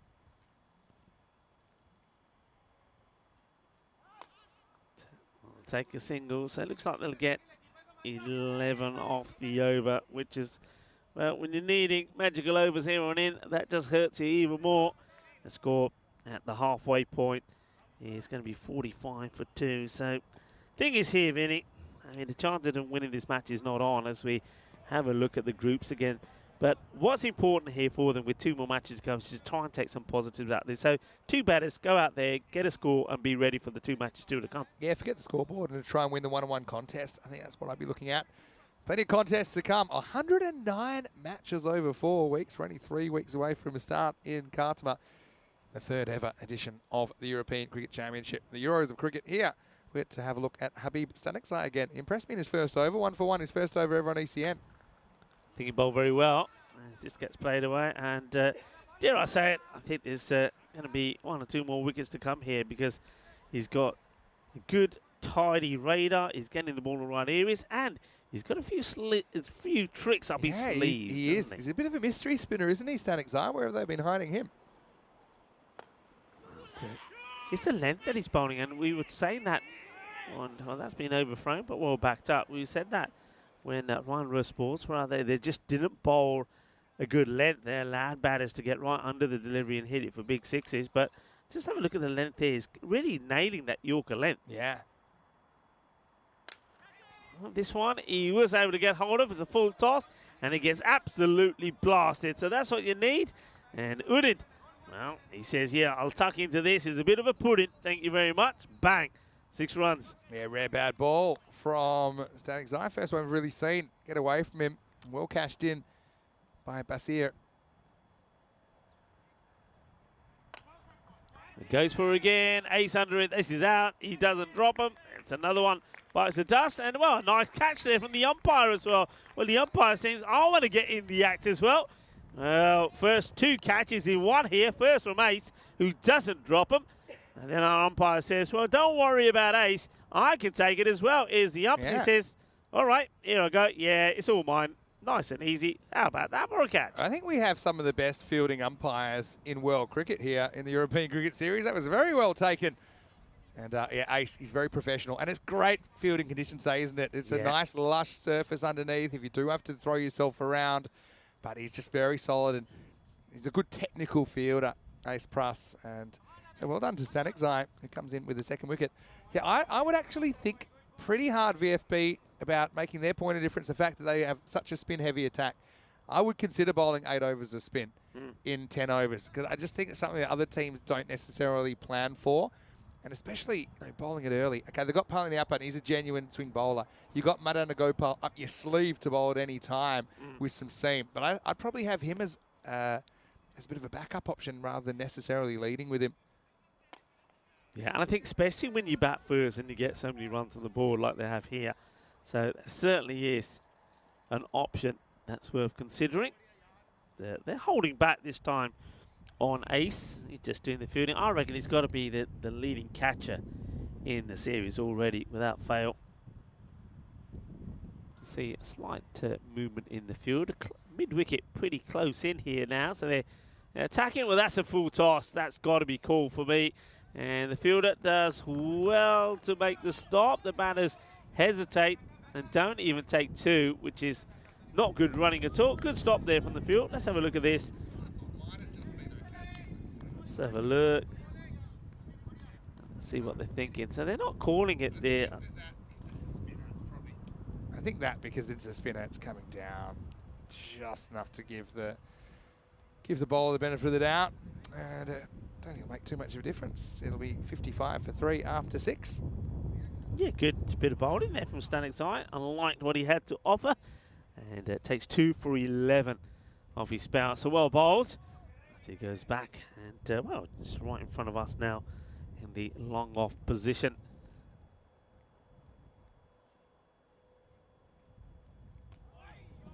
And sort of beats him with the flight, but he's lucky that he's able to get back in something on it. But Saqib not really helping the cause, is he? I mean, he's the opening batter. He's got 6 now of 9 deliveries. And he's got to make some contribution or get out of the way, really. Yeah, I think so. Well, you might actually pull the pin on him, even though his game's long gone. Just noticed in the chat, Ken is talking about Marcus Stoinis doing okay for Australia. I think they had quite a few good performers in the T20 International Series. Yeah, Marcus is somebody that I used to coach, actually, when he was in his early teens. He's tended to be a bit of a world cricket superstar and a part-time male model, I think, as well. Wasn't that huge when I was coaching him. Up in the air, opportunity, down it goes. So there's a couple of chances that they should have really taken. That's another one. There's the captain, Rubesh. He's a very good fielder as well, Rubesh. I suppose he's the one person that can't blame this on the sun because the sun's behind him. He took a very good catch earlier in the morning. I tell you what, if you're going to drop a catch, now's probably not a bad time. I don't think it's going to affect the result too much. This gets past the infielder, and Rubesh will, well, no, he won't. He sort of gets a palm on it. It will be Ace that does the tidying up. It's all tactical, this, for me, because Sakib is the man who's dropped again. He's been dropped on 1, 3, and 7. I think this is a case of we'll keep him in there because he ain't hurting us at all as he's moved on to 8 of 11 balls. Be a big net run rate boost here for VFB. The captain goes for the big shot. He has no idea where the ball is and now has to respond to the call. In comes the throw. It's behind you. And he gets there. An interesting character. Somebody has is covered in face paint. So taking no chances with the sun. He's taken some of that off. He looked worse than that earlier. Started to sink in, I think. Played down, but again, just another single for Sakib. That's the end of the over. 7 overs now completed. 60 runs on the board. And the thing is, I mean, the match is, well, without doubt, it's going to be another victory for Guns Incursions. What a good start. It's been start and finish to their day. They've only got these 2 matches to play, so they'll be very happy. And it's going to take them to 9 points on the table as well, as we see Ace getting ready to bowl. You can, of course, stay in touch with us, to Mr. Maximo, whether it be on Facebook or on Instagram or myself. Thank you for all your comments. And, of course, you've got the website as well, to EuropeanCricket.com, which I must admit has had a few tweaks and is looking pretty pucker right now. So you can get onto the website and have a look at the events that are up and coming. This event as well. Look at the player stats. That's what I like on the old website. And you can have a look at what our schedule is. And also, some of those fixtures are up there for the ECC as well. They're heading up there. Here's Pruss getting a ball. Swing and a miss. Just flights it up there. That's good keeping that time. It's not an easy thing to keep on a pitch with a lot of bounce. I think at least the bounce is pretty consistent here, but you could see at times Murugesh, the keeper, just struggling with some of the balls. They're getting quite big on him, considering he's right up to the stumps. Well, he gets hold of this pretty well, but unfortunately for him, he finds the safe hands of, that should be the captain out there, I think, Rubesh. Yep. It is. So he goes back to catching the ball. And Ace, look at this one. It's a slower one. He really rolls the fingers right around this. There is no pace on that delivery at all, and that's the result. That's the reason why he gets that result. He gets the wicket. It's the end of another. Yeah. Easy stuff, really. As we have a quick peek at what's coming up next, we have Clone Challengers back, and they're taking on the Dusseldorf Black Caps. Both those teams with 3 wins out of 6 matches, although the Black Caps do have a point from a no result as well. That was against VFB Gelsenkirchen. News from the toss. Challengers winning the toss and bowling. Man's back. Surely tries it again. Phil Patel against the Black Caps, who will open up with Ahmed Zai, who certainly came into form last time we saw him, and then Jamshed Khan's having a very good series. Stay tuned for that match. It starts in around about 40 minutes right here on the European Cricket Network as Islam comes out to bat. And there he goes. I think he stuck first ball. He's going to go, and that, of course, you know what that means, that man there, the ace, is on a hat-trick. Let's just have a look at this again. I think it's just routine. It's not a good shot at all from the new batter. So it's going to be a golden duck for Islam. As, well, he's taking his time to get going. He says, give me one more chance. Go on, give me one more. Nope. Derek. That's going to be the end of him. He wanted to go big. He wanted the glory. But in the end, he's going to go. Good work behind the stumps from Punit. So, hat-trick ball coming up. Hat-trick ball coming up. And, of course, we just had a hat-trick, didn't we? I bet Ace would love to be on the hat-trick Hall of Fame. I don't know if we've got the hat-tricks Hall of Fame to come up.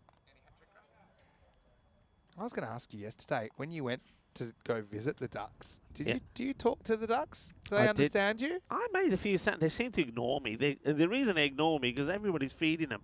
And these ducks were huge, I got to say. There's a few swans in there as well. That's the last one. Are we going to have another? Oh, he gets a bit of bat onto this. Otherwise, I think everybody was going to go up. He saw the appeal already from the wicketkeeper. But Shaquille plays party pooper, just tries to block it. Smart. If you can't win, at least try and dampen the fun of the team that is winning.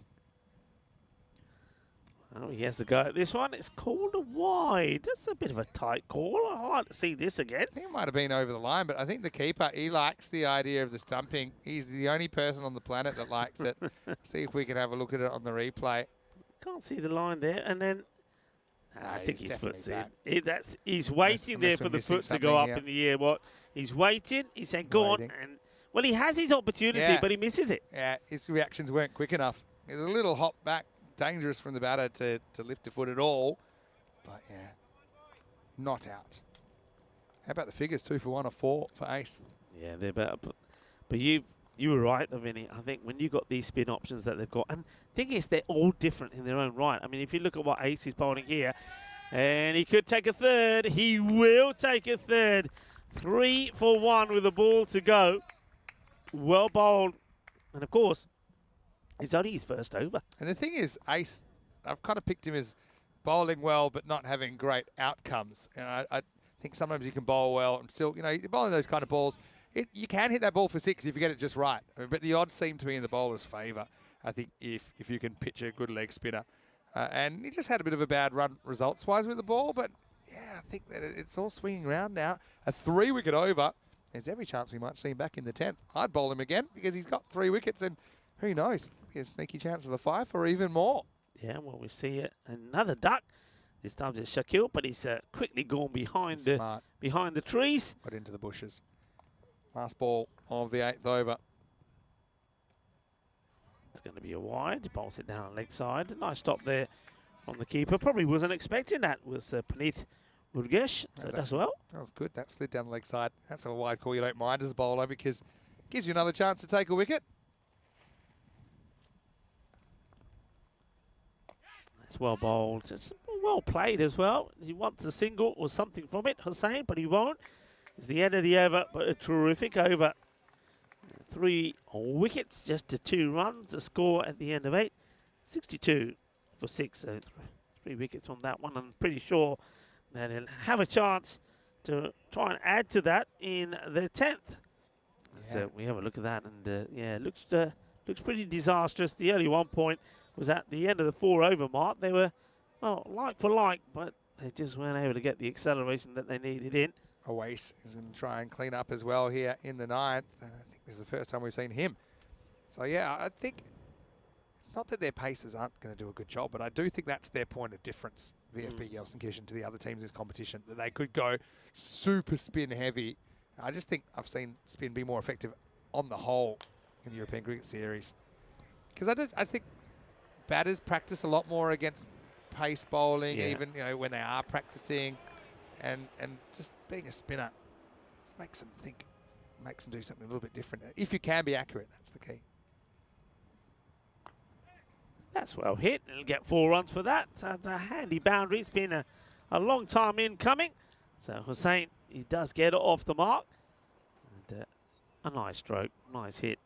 Yeah, nicely played. Liam Day in the chat, watching from New Zealand. He'll be very happy after New Zealand played very well yesterday.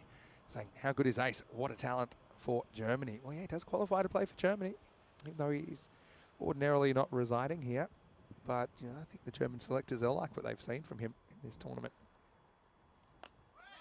Nicely played. No knows the call. And, well, Sofiqul Islam running into trouble there. The captain, but he gets back. Yeah, look, how can he not be impressed? As a fielder, he's a top gun. He hasn't, I don't think he's put anything down that's come his way. He's shown what he can do with the bat. And don't forget, I mean, he's probably playing T10 for the first time. He's probably played a lot of one-day cricket, probably some T20. So the way he's adjusted to it with the bat is fantastic. So seeing him play T20 cricket, I think you're onto something. It's taken a bit of working out, I think. Like I said, I think he probably overdid it some of the premeditation earlier in the tournament, but he seems to have worked it out now. Does he have another bowl in the 10th? I think he's got Yeah, to. you got He's him. got 3 for 2. What are your options? Madana Gopal, 1 over number 24. He'd probably like another bowl. 5 wicket Save his figures. hauls have been the thing in Germany. Oh, Ace has one already. for Yeah, VFB. he does. Well, he tries to go for this sweep shot, but doesn't quite get it to go behind square. They'll take the single. Only 8 come off the over. The score moved to 70. 70 is the score. 6 wickets down. And yeah, I think you've got to go back to Ace here and give it. Yeah, he's there. He says, well, whether you're calling me to bowl it or not, I'm taking the ball. You try and take it out of my hand. So he's got an opportunity here, I think, to, well, pick up another couple or maybe pick up a 5-er. Potentially. He's quite smart. He didn't go back to his normal position in the outfield.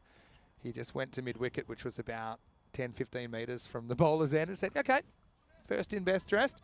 Yeah, I think you got to bowl him here. Like I said, Madana Gopal was 1 over number 24. He'd probably love the 10th to try and save his figures a little bit. But anyway, back to Ace. He's got 3 wickets. Oh, that's cleverly played. A little tickle, but has it got enough to go all the way? No, they will come back for 2. And that's a direct hit right onto the stumps, but the batters do make it. It's a 2 off the first. Nice little paddle shot there. Yeah, but he's a good old-fashioned, genuine leg spinner. You know, he does get some revolutions on the ball. He gets good bounce out of this track as well. Gets that kind of natural curve in as a leg spinner as well when he does give it a rip. Yeah, I get the feeling he'll go outside the off here now, this one. Got a good wrong in as well. Gone. This is going to be very, very close. With the batter, he's waiting around. I reckon he's gone here. I don't think he gets back quick enough. Let's have a look. We're going to slow this down as much as we can. Puneeth is the keeper. And, yeah, he's a goner. So that's going to be 4. So 4 wickets. So we can maybe have a look at the Hall of Fame for 5 wickets here now, because Ace is definitely on for 1. He's taken 4 for 4, and he's got 4 deliveries still to go in his spell. Great effort by Ace Pruss, and also good keeping by Murugesh. Yeah, Wace has a 5-wicket haul, and I think that is second stumping of this innings. It's been a nice It's the effort. second one, because he had Hussain as well, didn't he? Well, never mind that. I know it's a long way off, but he could be on for 7 here. If he takes 3 in the next 4 balls, that'll bring the house down. Again, you got to read the room. If you're runner of sports, you want to just be a party pooper and block it out. All right, here we go. Well, he's fancied himself. Makes contact, gets to the safe end, does Khan. Mahabubullah Khan comes out, negotiates it off the mark. Yeah, have a look.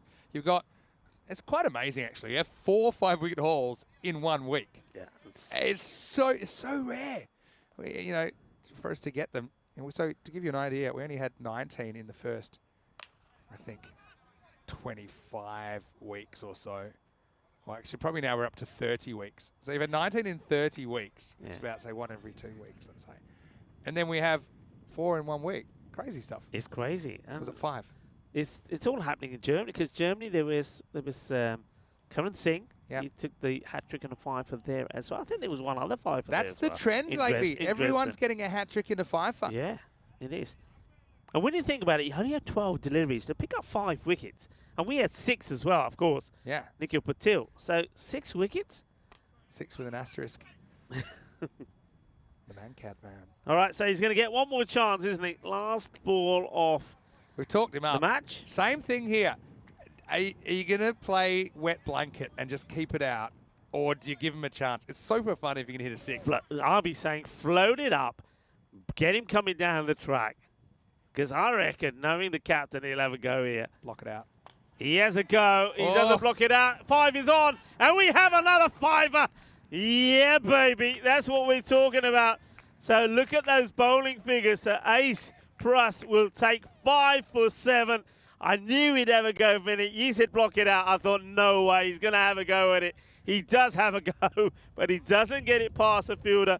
No mistakes there from Vishu Anand. 5 wickets to Ace. I mean, if you can't win, you got to be petty. I would have been petty. There's no way I'm hitting that ball in the air.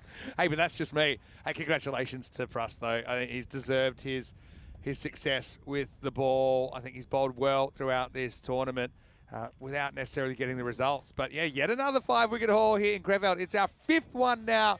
Hat-trick, well not hat-trick, but a 5-wicket haul number 24 of the season. Let's roll into the highlights as it really didn't go too well for Wanderers Sports. A reminder though, the next game will start in half an hour. Challengers who have sent in the Black Caps in match 38. Let's have a look at the highlights. Yeah, let's have a look.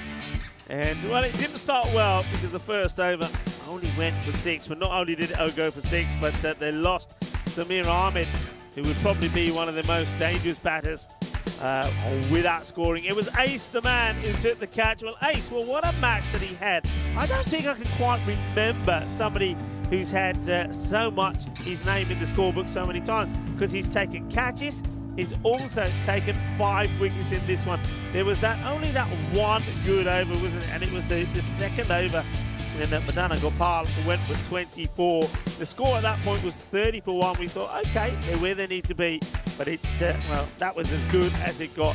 There were some drop catches which they won't be too happy about. VFB, Guns & Cushion, they know that if they're going to be competing against the best, they've got to take those. Well, I reckon there's a few people that want to sign up our umpire after taking that catch. And, well, once again, some of that catches, that's Rubesh, the captain, a rare error from him. But he does get another opportunity. And, well, when he did pick up the catch, this time to a smile on his face. But the batters were coming and going. Top work from Punith Murugesh as well behind the stumps. He took a couple of stump ins. And, of course, this was when we saw the wicket start to fall. Let's have a look at this one. This time was that opportunity, but he missed the window. But he wasn't to miss too many times. But, yeah, good bowling from Ace. I think just keeping the pace of it. He knows where the fielders are. And Anand takes the catch. Anand will be the man who will take the important one as well. And, of course, right on cue, Kroom gifts another membership, as we saw, another 5-wicket haul, and so somebody lucky on the chat will be picking up that free membership. Thanks very much to Kroom once again. And there you go, there was a 5-wicket one. This ball, he says, belongs to you. Yeah, it does, and I'm sure that, well, probably the tournament referee or maybe Maximo himself will have great pleasure in writing the details on that ball, and what it will read is a hat-trick for Ace Prus, who has taken 5 for 7. Well done to the young 19-year-old. What a talent he is. You can see there, only Anup Singh getting runs on the board. 28 for him, 15 in there from Basiruddin, but they just never got going. Yeah, it was always going to be tough. It's I suppose, a confidence game, isn't it, as well? And as far as the bowling, well, I think the spinners were really good. I think that I really liked Habibullah Stanikzai in his first ECN match. Gave him another option. Yeah. And, well, I suppose now we can update the Hall of Fame to include Ace Prus as a 5-wicket haul taker. And, yeah, like I said, it's quite dramatic how many we've had in Germany. And now he will sit proudly as hat-trick taker number 24, sitting under his teammate Mohammed Awais, who took 5-wicket haul, I should say, number 22. As we'll get ready now for the next game, which will be coming, like I said, in around about half an hour's time. We'll have the first ball, and the action will still be carrying on with 3 more matches today, Rico. 3 more matches. Well, look, we've seen a 5er. I reckon we're going to see another batter maybe getting the old 100 ball. I just have a feeling about today. Golden ball. You're feeling I've got my golden shoes on. today? I mean business. I'm also seriously hungry, so let's get to a break, and we'll be back very shortly, right here in Germany for more European Cricket Series.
Hello and welcome back to the European Cricket Network and our coverage of the European Cricket Series. Time for match number 38 now. It's going to be the Cologne Challengers who are taking on the Düsseldorf Black Caps. Let's see what happens at the toss with the two captains and Nilkesh Patel.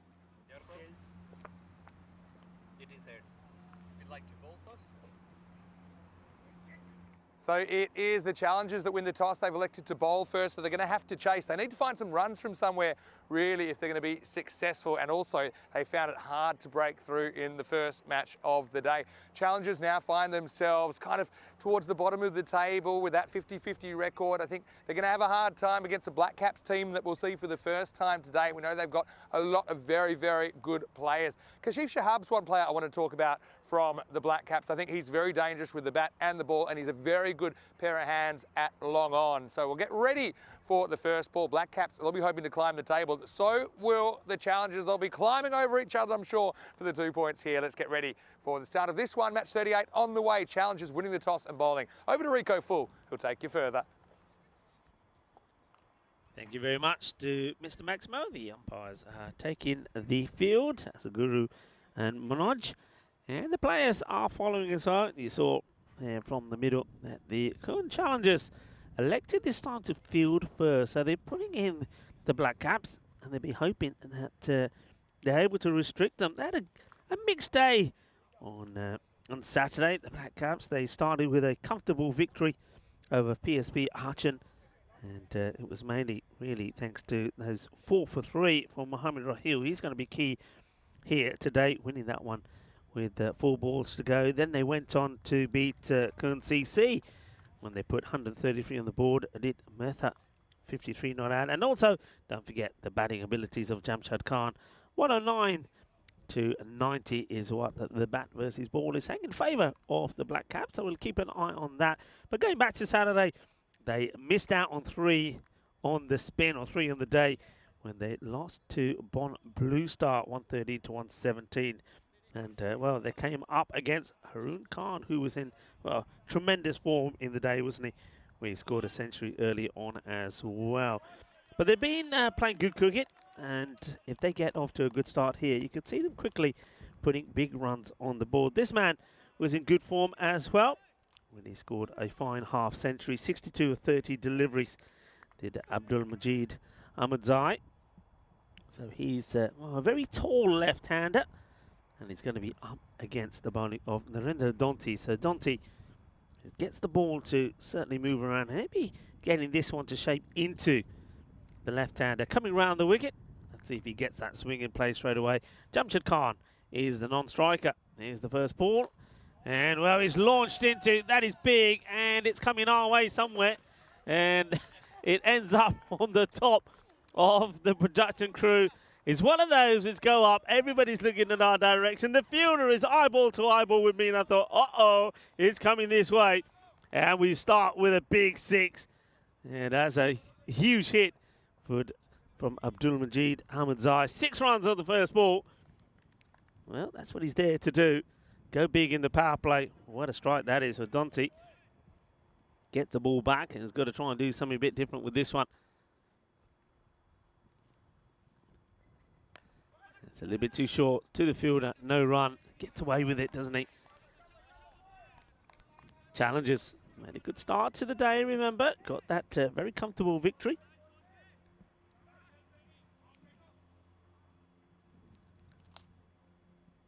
Victories last time round, but this morning came up unstuck. And that's not going to help, and this one could go all the way down. This field has been freshly cut this morning. That's going to be a minimal. Well, not what you need. You can see there, that one, it does start to move, but down the leg side, and it goes all the way. Yeah, the Challengers, they came up stuck first thing this morning, though, after having some good results go their way. They only managed to post 79 and lost 7 wickets. Only M.A. Patalik got in the runs, 41 for them. And, well, VFB Gelsenkirchen got the win. And they did it with 20 balls to go. So that's taken a bit of a knock for the Challengers. They're trying to get back after that defeat. I must admit, I think it's a bit of a risk, really, when you allow a strong batting side to bat first, because, well, we know all about Ahmadzai and we know all about this man as well. Jamshid Khan, I mentioned that on Saturday he was in the runs, wasn't he? But remember a few days ago when he made that incredible 89, when he almost pulled off a great win against the Spartans. This is down the leg side again, so Dante surprisingly hasn't shifted from coming round the wicket to the right-hander. Not sure why he's persisting with coming round the wicket. He would normally be bowling over the wicket and getting the ball to swing away, so I'm not sure about this tactic from Dante here. And hit on the up, it gets it over the infield. It'll be 4 more. So yeah, not the best of approaches from the Jinder Dante. Got to be for me. I mean, when I saw the amount of swing that he got in the first match this morning, he's got to be bowling over the wicket. Makes a change in the field, brings up his mid-wicket, and he pushes a sweeper back on the offside. So the 2 men out either ends of the ground on the offside boundary and at square leg. So Jamshid Khan starts with the boundary as well, just waiting for his partner Ahmed Zai to sort out his laces. Welcome back to everybody as well. Hello to Helix, Groom, Liam Day. Hope you're all well. High up in the air, and that is a biggie. Bolle, bolle, bolle. Brrrr. Ginna sona shakka lagya. Well, that goes all the way. That is absolutely clobbered. This guy has got so much power, and his hitting ability is quite sensational. Yeah, he made 86 of 23, hitting 4 fours and 11 sixes when he almost pulled off an incredible run chase, chasing 156 for victory. They got to 149. He unfortunately got out of the last over, which allowed the Spartans to make that defense. It's dangerous if he gets going, and that's why, again, as I say, I repeat, I was surprised that the challengers won the toss and put them in, because they could bat them out of this contest quite easily. And the ball does come back. 23 of the over already with the ball to go, and it's going to be, well, at least 4, but I think even 6, yeah, is going to be 6 carreras más. Loving the signal from the umpire. And I'm liking it. Well, it's an elegant shot, which is just whipped off the pads. It will go all the way. And, well, talk about the elegant shot. Look at the elegant decision there from the umpire. Liking it, and I'm liking it a lot. Umpire Guru doing the signaling. It's the end of the over. 29 come off the first. And these 2 dangerous batters will certainly inflict a bit of pain. Just to remind you once more, it is 21 days to go to the European Championships, European Cricket Championships happening there in Malaga. Cartamania will be ready to rock the world once again, starting on the 25th of September. Second over into the fielder. A bit of, oh, well, if only he's thrown to the other end, it could have been interesting. A good stop there from the captain. Rohit Narayan makes the stop. Wasn't able to get it cleanly. And then you see there that Jamshid Khan was ball watching while his partner had already passed him. Well, he got the safety. Unfortunately, the fielder, the captain Rohit, throws it to the wrong end. Ame, the bowler.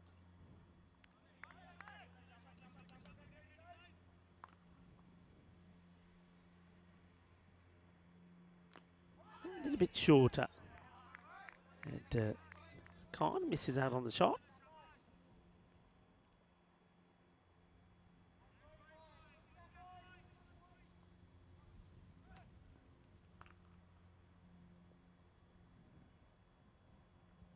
It's going to be a wide. Fires this in a little bit quicker. Same Potale. And Khan just elects to lead that.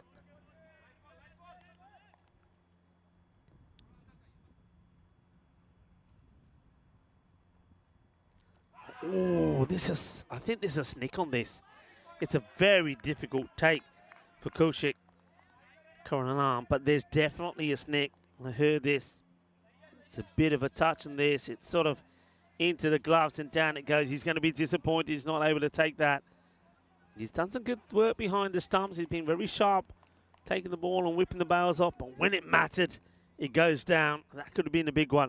Khan gets dropped on 16, and now he goes after a wide one. There's nobody out there. That'll go a long way. Bully. Says Guerreras, and not for the first time. And once a chance goes down, then Khan pounces on the next one. Not an easy one. Always difficult ones, those for the keeper. It's just all about the reactions. Sometimes they stick, sometimes they don't, but it goes down as a chance. And then the next ball gets blasted away for a boundary. Electrifying start. Short. Oh, this has been clobbered. This is going to sail into the car park. That is a biggie. This one is a monster strike. Is a Bizaway Super 6. That one is not coming back. What a hit. What a thump. 6 runs. And, well, the sound of the willow hitting that ball sounded absolutely perfect. What a hit. 43. The score, a ball to go. It's overpitched, hits it down the ground, and it should be 4. It will be 4. There's no long on. 47 off 2 overs, and Jamshid Khan, having been dropped on a difficult chance, races to 32 of just 8 deliveries. The strike rate of this guy is quite incredible. Well, look at the two teams here. Once again, very little separating them, just a point. You can see the difference here. The Düsseldorf Black Caps, they win this one. They get themselves on 9 points with the boosters, Glenson-Kirchen and Bon Blue Star. Challengers also know you've got to try and pick something up from this match. You've got 3 matches today. They're same as Wanderers Sports. That means it's a huge day for them. It's moving day, really, for them. Get the points and get yourself further up the table. Miss out on it, and then the chances of making it to Friday's finals is going to be slim. Too short. It's not a good length of me bowling, and against dangerous and hard-hitting batters, you're going to get punished. And it's not a good delivery. That brings the 50 up in just 13 deliveries. So 51 on the board, and Gunter comes on to try and make a difference, and he gets hit for a boundary feast first. Got to get the ball pitched up. It's short again, and this time it's more work to be done by that fielder. He does superbly well. That's the captain who puts himself out there in the firing line. Rohit Narayanan does really well. Not really sure. I mean, it's not something. I mean, if you are the best fielder in the side, I get it, being on the boundary, but he's out of the play, really, isn't he? I don't think he can be doing too much of the captaining from there.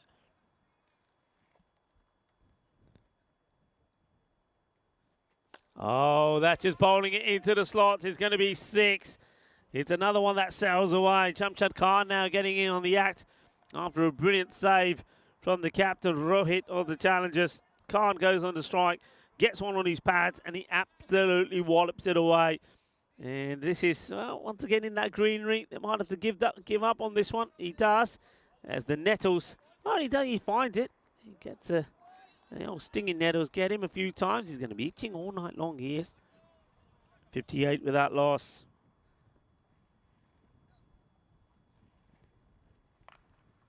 And this is coming our way. It sails over us and it's going to go into the bushes. Probably never to be found again. And, well, the fielder's keen. He's running after it. But I can tell you. Well, hang on a minute. Has he found it? Oh, he does find it. Well done. It hits I think it's hit the tree and rolls back down the hill. So they do find it. Gonna have to check this one though. Probably got a bit of it missing. Gunter has gone for 17 of 4 deliveries. It's raining runs here at the moment at the Whittingham Cricket Ground. Hi. Ginni kut peri ajta ajata change shitter peri a bowler nu short ball, same result. He bangs it out of here. KYK Grande. SOS, 6 carreras más. Well, the hitting here is incredible. This is another one that's been smashed out of here. Wow. It's exceptional stuff. And that's 50 to Jamshed Khan of 11 deliveries. I don't know what our record is here. I think the record is probably there or thereabout. 11 balls to get to 50. Just have a look. 10 is a record. Wow. That just goes to show just what that record would have been. 11 ball 50. And he ain't done yet. This was going to be probably, whoa, was it 6 or 1 bounce 4? It's very close to the rope. 6 has been signaled. Let's have a look at this again. I mean, I didn't see the rope move. I don't know. Would it just bounce? Oh, no, I think it might have just made contact there with the rope. And the shadow probably, ooh, well, I don't think you can say it's not. So you go with 6. 6 has been called. Wow, 76 off the power play. Now, these are sort of scores I remember seeing the last time around we were in Barcelona. Put into bat. I thought it was a mistake.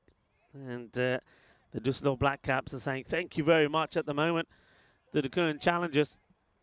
What a start. कितना दोस्तों आता मजा आ गया कि नहीं चंगी पूरी batting देख रहे थे जबरदस्त थी 8 6s 2 4s for Jamshed Khan so far on his way to 56.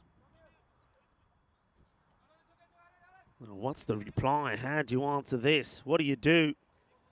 As well, Hasimrat has been tasked to bowl the next. Well, the fielders have been pushed all over the place, of course, it's the end of the power play, but the way these two are hitting it, I don't know what difference that will make. Interesting field. We'll go through that in a moment with you after this ball.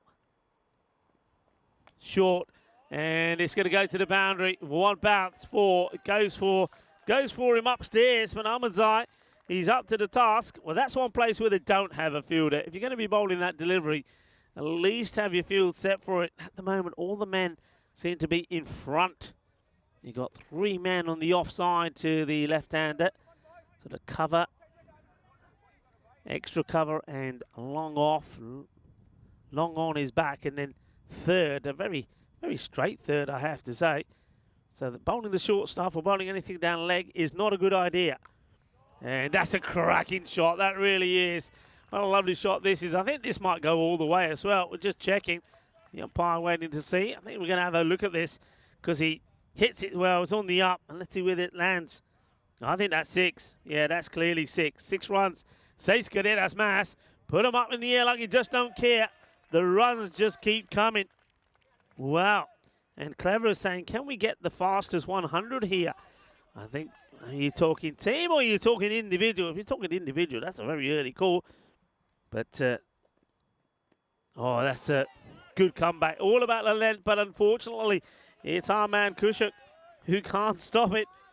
And Kushik not able to get his gloves to this one straight through. And that's a bit of a clanger, really, and he knows it as well.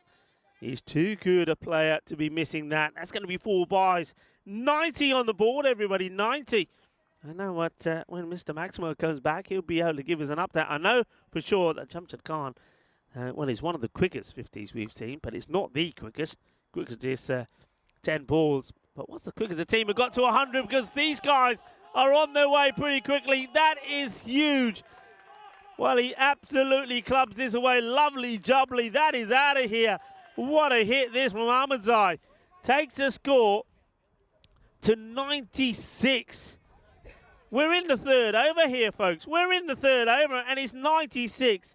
So this over has now gone for 16. Let's do 2 balls to go. There is panic setting in here with the current challengers. Look, I know that, I mean, we've seen this so many times, starts like this, and then there's a little lull, things slow down. But can you imagine if they don't? We could be on to something huge here in terms of score. We could be getting the highest score ever. And look at the rate. They're on 260 rate at the moment. Oh, wow. Are we going to see the 100 up inside 4 overs? Well, he hits it pretty well. This could also go to the boundary. The chase is on. Under, Iba. Well, they'll come back for 2. He's going to have to get his skates on, but he gets there. 2 taken. 98 the score. Ahmadzai moves to 30. They're even applauding the running. This is quite incredible, isn't it? Exceptional stuff.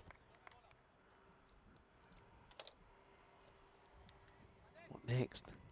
18 the over's gone for Hasimrat, trying to avoid going magical. And he could get a wicket. He will, because the catch has been taken. And when he comes running in, that's Gurumurthy. It was a tricky one because he ends up taking it over his head, but he holds on to it. I don't know if that was more good fortune than anything else, because the way he charges into this, I thought it was going to go over his head. But just watch this. It just sticks in his fingers. I don't know how much he knew about that, to be honest, but it is a wicket. It's 98 for 1 at the end of 4 overs. And if you think it's going to get any easier, it ain't. Because Udit Mehta comes in, and this guy hits it as hard as anyone else that I know. But what a good start that is. Partnership worth 98 for the first wicket. The man out, Ahmadzai, makes 31 of those in 12 deliveries. Caught well in the end by Gurumurthy.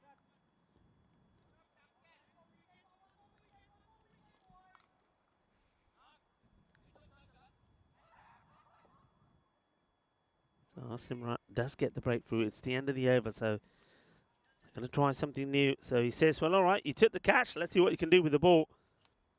So Gurumurthy to start. Well, he starts with one that's, well, it's floated up there. And Mehta not able to get anything on it. Doesn't move his feet. Once again, this is all to do with having the keeper standing up. You can feel him breathing down your neck. That's why batter's a bit reluctant to come out the crease. Well, this is just a full toss, and he doesn't have to move his feet for this. It's a good hit, and it's a nice catch there taken by one of the black caps. I'm not sure who that is. I don't know. Well, we're not going to get it on camera anyway. It was all for nothing because, oh, that's the blind spot. But, yeah, 2 full toss. So, smashed away. And, wide ball. I think he... Looks like Khan didn't want to play at it. Then in the last minute thought, oh, it might sneak in. I better have a go. It's going to be a wide. 62 of 14.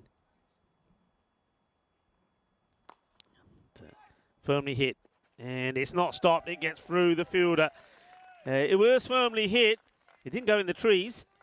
It went all along the deck. Let's have a look at this. And he just doesn't get down, does he? He doesn't get the old long barrier out. You've got to go back to old school to stop those. Of course, gone past the 100 mark here now. Gurumurthy won't like the fielder messing that up for 2 reasons. One of them is that, no, not only does it go for 4, but Khan goes back on strike. And that is going to be 6 more. You're just bowling runs to him, really, especially if you're going to give him width as well. I can understand bowling this line, but if you're bowling it straight, but not if you're giving him width. You can see that was right in the zone. And he smashes it away. 72 of 16. Are we going to see another special knock? We've already seen a 5-wicket haul today from Ace. Ace Prus. Now we could see, well, dare I say it? Let's wait for this ball. And hits this pretty straight. Fielder gets down, makes a stop. Gets the throw in, takes a single. Well, we've seen 2 centuries in this series already. We saw 2 in Dresden. Are we going to get another here? But the other thing is, look at the score that they're on for here. I mean, it's interesting how Mehta will do. He's now facing, takes leg stump guard. This guy, I mean, the few innings I've seen from him, he doesn't hold back, and he isn't going to hold back here to Gurumurthy. He's going to take this on. Oh, that's an outstanding strike all along the deck. Rohit will make the stop. It's the end of 5 overs. And the score moves to 117. And well, let's just have a look at this. It's on the Hall of Fame. The highest scores that we've seen, 229 from Badalona Shaheen is right up there. That happened the 16th of November 2022. And one man who was there to see it comes in to the box here now. Vinny Could we see history in the making Well, here? I mean, what a start. We don't see too many 200 totals. You saw all of them there. There's only 9 teams that are in the 200 Yeah. club. We certainly haven't seen a 200 here in Germany. This would be something else if they could do it. But what a start. How clean has the hitting been from these Black Caps? It's been absolutely blistering. Well, being put into bat, and they're making it count. Look who we got on. It's Nikhil Patel, who's going to get us going here in over number 6. And it's going to start with another boundary. That time it's the placement into the sealed section, into the gap, away to the boundary. So Metak gets in on the action with his first 4. Yeah, Patel, a little bit too short. And, of course, everybody knows what Nikhil Patel is going to try and do. I think that's all part of the team talk now before teams play. They know, watch out for the bowlers run out. Well, I happened to overhear Rohit just before the challenge went out there, and his last words were, let's keep it tight in the power play, guys. And it ended up going for 76 in the first 3 overs. So let's just say it hasn't gone to plan so far for the Clone Challengers, who certainly had some good moments. Let's not forget, I mean, they whacked 153, I think it was, Yeah. in the Clone Derby. Let's take out the points against the Clone TC guys. Jamshed, again, he's not backing up too much, is he, with the Mancad man in business. And so, yeah, we know that Nikhil Patel, he's affectionately or unaffectionately called the Mancad man because he will try to run out non-strikers pre-delivery. But I think the team's finally, after a week, they've started watching. And so we haven't really seen any candidates today. There we are. Well, he's gone, I think. Well, he was Just watching. on cue. He And was watching, but he's still, even though he's watching, he still went out now. He's not appealing here, but they're asking the question, does he get the bat back in time? I think he is appealing, and I think he's out, Well, if I have to be honest. I saw the umpire say not out here. Oh, so did he get back or not? We don't really see the stumps go down. My instinct was he's actually out. Well, it's given us not out, I think. I suppose on here, because you field can't see umpire. the stumps, you've got to go benefit of the doubt. Yeah, so, yeah, I mean, Meta does watch just in time. Yeah. But I still think he was almost caught dozing. You see how his eyes just start to go to the batter? Anyway, next one, we'll come back and we'll won't find the next one. We'll have to show you what happened. But let's just say it has left the building. Maximo, 6 runs. Yeah, well, we're not watching the bowlers on the non-strikers' feet this time. We're watching that one sail away. And that's Jamshed Khan saying, don't you do that to my partner. Big hit. Partnership already up to 30 off 10.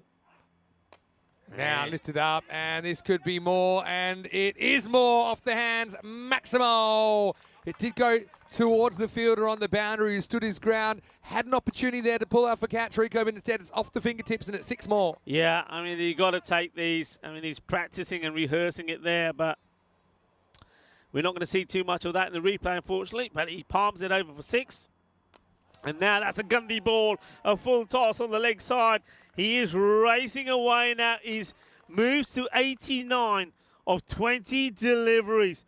Are we going to see another century here? A man who came so close to pulling it off last time and also getting his team. That would have been an incredible win, an incredible run chase against the Paya Spartans.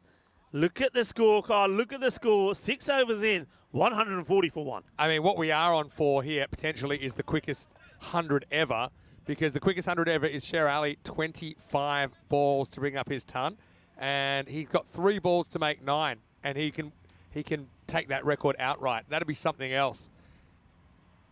Meta faces up though. Put me down. Oh, don't get run out now. Yeah, no, please don't. Put me down for Nikhil man-catting Jamshed for 99. Put that on my bingo card. Can you imagine that? Well, he's keen to get on strike, isn't he? Of course he is. Now I'll get 1. I don't think they'll want more than this. The way he's going. 91 off 20. So it's more than 4.5 a ball. It's quite incredible to sustain that kind of a strike rate. So in fact, he's got 4 balls to make 9. That's the equation. So you could be seeing history here today on the European Cricket Network. It's been the sort of series that's brought history, hasn't it? It certainly has. Okay, here we go. Advin to bowl to Khan. He does go, and that could be 6 more. It is Rico. He's almost there. 97 off 21. Maximo. Incredible stuff. And look, if he doesn't get out, it's hard to see how he won't do the record. He just needs 3 off 3 now. Yeah, and I can tell you this. He's just going to go play his shots. This is what he did in that run chase. What a score this is. 147. Well, it's the highest score in another game. But anyway. This might not be beaten for a long time if he can hit this for 4. And he goes for it. And he's going to do it. Incredible. And, well, that's the quickest century we've ever seen on ECN. 100 off 22 balls. I don't think we've ever seen anything like that in any form of cricket, Rico. Jamshed Khan, take a bow. Oh, this is incredible. Look at that. That's what it means to him. Well, Jamshed Khan, the name is Khan, and we've seen carnage. That's what we've seen out there. Carnage in the middle. Have a look at that wagon wheel. That is a sensational innings. 103 of 22 balls. Will we ever see that beaten? I can't see how, Vinny. Well, I can't see how. Here's the scary thing, right? The top scorer ever on the network, 156. It's kind of in jeopardy here because there's still 20 balls left in this innings. And imagine if he faces, say, 15 of them. Oh. You know, we could potentially see something very, very special, even more than what we've seen already. And he's going to get another 6 here. So Jamshed is having the kind of heater we've never even seen in 3,500 matches. Maximo, 6 more to the total. Yeah, Vinny, you're talking about high as individual score, but what about team scorers? Look at where they are. We've still got a ball to go in the 7th. They're almost, well, they're on the 160, aren't they already? This partnership's worth 61 or 17 balls. Khan has done most of the damage here. This is unbelievable. This is the European Cricket Network. This is what we're talking about. Players' dreams come true. Well, I tell you what, Jamshed Khan has made his dream come true. Incredible stuff. Slow ball. Can he time it up? You bet he can. 6 more. This is unbelievable. I'm running out of superlatives, and I've only just joined the party. But right now, Jamshed Khan, he is 100 and I'm going to say 115 and climbing. We're losing count here.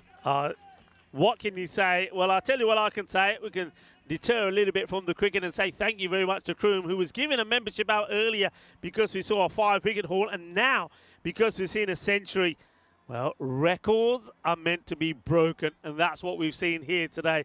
Jamshed Khan has broken the record of the fastest century we've ever seen. The thing is, though, the way he's going at the moment, and he's hitting the ball so clean and so clinically, I reckon he can go on to do even bigger and better. I think there's more records to be broken here. We'll have a quick look at that, and we'll go back to that in a moment. But at the moment, let's just stay what's going on out here. And this is going to be another hit. This time, it's Meto's getting in on the yak.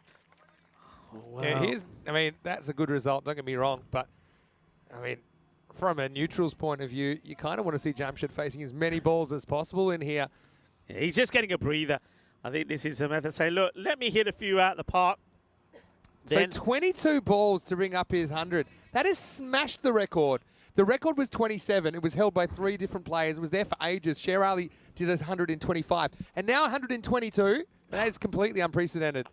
Now, well, this is a good result because it leaves Jamshed with 4 balls to play with here. Everybody in the 8th over. watching around the world is applauding that shot, saying, yeah, what a shot, because it's a single. It means that Khan goes back on strike, and we're ready for some more carnage. Yeah, so what can Srinivasan do about it? Good luck, that's all I can say. It's a full toss, it's a chance, and it's dropped. And he's hurt himself in the process. Yeah. Two's on here if you He's want. hurt himself. I'm not sure where this is caught him. As he's caught him badly on the hand, and he has hurt himself. Might have been the thumb there, and yeah, he's not in a good way. But it was a chance. Jamshed dropped on 115, and that's not a phrase that we say too often here on the European Cricket Network. Yeah, he's in agony. He's coming off. That could be a broken thumb. It's the hand and also the shoulder he's holding. So oh yeah, shoulder, you're right. 12th man is on. Don't forget, though, that Kaushik also put him down on a difficult chance, but he was on 16. Yeah, and it wasn't a huge deflection either as far as catches up to the stumps go either. But, yeah, 156 off 45, the top ever individual score. But you're right about the team score. Hard to see how they won't get the 200 here. No, he doesn't quite get this time. This is another opportunity. Oh, what's the fielder done here? The fielder has come away from the boundary. Oh, no. If he stays on the boundary, it's another chance. He comes running in. And though the ball goes for 6, I think if he stays on the line, he's catching this. Oh. If you go in the dictionary and look up worst game ever, I think the Challengers are having it right now. 231 pace, that's also a record above the 229. A rare one. He's getting tired, maybe. He's getting tired. He hasn't had too much of the strike this over. He'll only face 2 balls in it, Jamshed Khan. But this is quite unbelievable. I mean, very often you see something that's completely off the charts. And this is one of those occasions. On the walk, and now he's going to blast 6 more. Wow, this guy is on fire. He's burning up this ground right now. End of 8 overs, and it's 184 for 1. Do not adjust your sets, ladies and gentlemen. You are watching something sensational. Well, if you want excitement, well, you then stay tuned to where you are. This is what the European Cricket Network brings you. Cricketainment to the highest level. Thank you to Wayne, by the way, who puts a donation in the thanks, chat. Wayne. The chat are going crazy as well. It's Sivagam is there as well and saying, well, what we're seeing here is quite amazing. A lot of people are speechless. They go back to Dante here. Mehta will be on strike to start. Dante's first over went for 29. Okay, I'm liking this because this is a single. So, yeah, my only other question, we've got several questions. 1, can they get the 200? Number 2, could they get 230, which would be a record for any ECN match? And 3, could Jamshed Khan get 150 or 157, which would be a record? Higher score, yeah. Can he keep going? Surely can't get going like this. Well, he won't get 6 here. It'll just be 1 to the sweeper, so he's out the way for now. Narayanan, the captain, famous last words. Let's keep it tight, guys. It has not turned out to be tight at all. Yeah, he's just been on that boundary from the start of this match, and he's pretty quiet out there as well. Mehta, he's got license as well, doesn't he? And he's going to go to the skies, and the bowler calls it Dante. He wants it. Possible collision coming up. No, Dante takes the catch. So, well, that had hospital pass written all over it as well, didn't it? But it will be a second wicket for the Challengers, but they're about as flat as the Netherlands right now, aren't they? It's 186 for 2. Yeah, I mean, the good thing there, if you're Challengers, is that it's a dot. It also means that the new batter will go on strike. So they keep Jamshed Khan off strike, who is on 123 of 27 deliveries. Mohamed Raheel is the man that comes in. And I think everyone is just saying, get a single, get a single. How many balls going the other? Yeah, get a single. 2 more balls for Jamshed. Yeah. That's what you'll be thinking. Biggest score of the year so far for an individual is 140 by Mahbub Ali in Malta. As Raheel has a crack, he will get 1 here. Ball, it probably would have been a wide. And well, we're applauding that to Challengers. It's going to be a tough second innings. If it's if you think it's hard now, it's going to be hard to watch. Although some people are thinking, imagine a 200 golden ball. Well, that's Switzerland kind of talk, isn't it? Anyway, here's Jamshed. 1, 2, 3 of 27. Here we go. And now he's going to punch wide of point, and that's a nice effort, but it's going to be 4. So he will move to 127. Again, what I've liked about his batting here, amongst other things, it's that he's hit all round in front of the wicket. You know, He hasn't really favoured one side of the wicket or the other. Highest score of this year, 212 by Mashta in Sweden, back in the ECS there. So 212 if they're going to do that. I mean, he's still got to do it. There's only 7 balls left. And to beat that, they would need to get 22. Now he's going to get lucky. And he'll either get, probably go 1 here. I think he wants to strike. So, well, it's not impossible that he could do it because it's the end of the 9th over, 192 for 2. So if he goes supersonic in this over, let's say he hits 5 sixes, we could see that 156 go down. I know it's a long shot, but he's already made the impossible look easy in this innings, Jamshed Khan. Yeah, I mean, history's been made already, whatever you think. Remember, his 50 came up in 11 balls, which almost broke the record. 10 was a record, but then in the next 10 balls, he brings his 100 up. So he brings up a record. First 50 in 11 balls, second 50 in 11 balls. Yeah. Shiraz Ahmed, the Pakar care skipper, holds the record, 50 in 10 in late 2020 in Barcelona. Yeah. All right, so, well, to be honest, I wouldn't want any ones here. I'd be going for glory. 22 would give him a 150. and 29 would give him the highest score ever. Ever. It's quite amazing how we see things in the European Cricket Series that you think you'd never be able to see. He's knocked over. So well done to Hasimrat, who is able to end the sideshow, but not before. An incredible 128 of 30 balls. Jamshed, take a bow. Yeah, take a bow indeed, and treasure this moment for the rest of their life. And of course he will do, because it will be up there forever. As we always say, the European Cricket Network makes players' dreams come true, and this is a dream come true for Jamshed Khan. We know he's a talented player. We know he's a super amazing hitter of the ball. Well, that is the end of the Master Blaster, but not before he puts a huge score on the board. What a knock indeed it was. 128 of just 30 deliveries. Quite outstanding.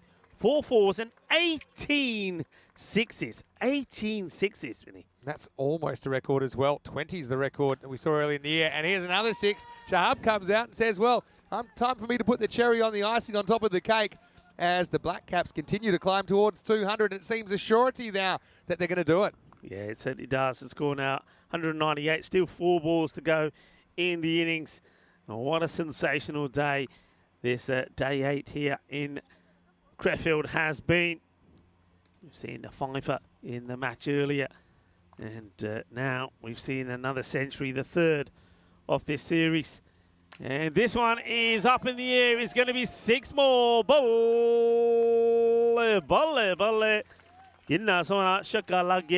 And Vinny Sandhu, I'd just like to say to you that before the start of this match, I think on air, on camera, I said to you, there's going to be another century. Yeah, well, you called it. Guess what?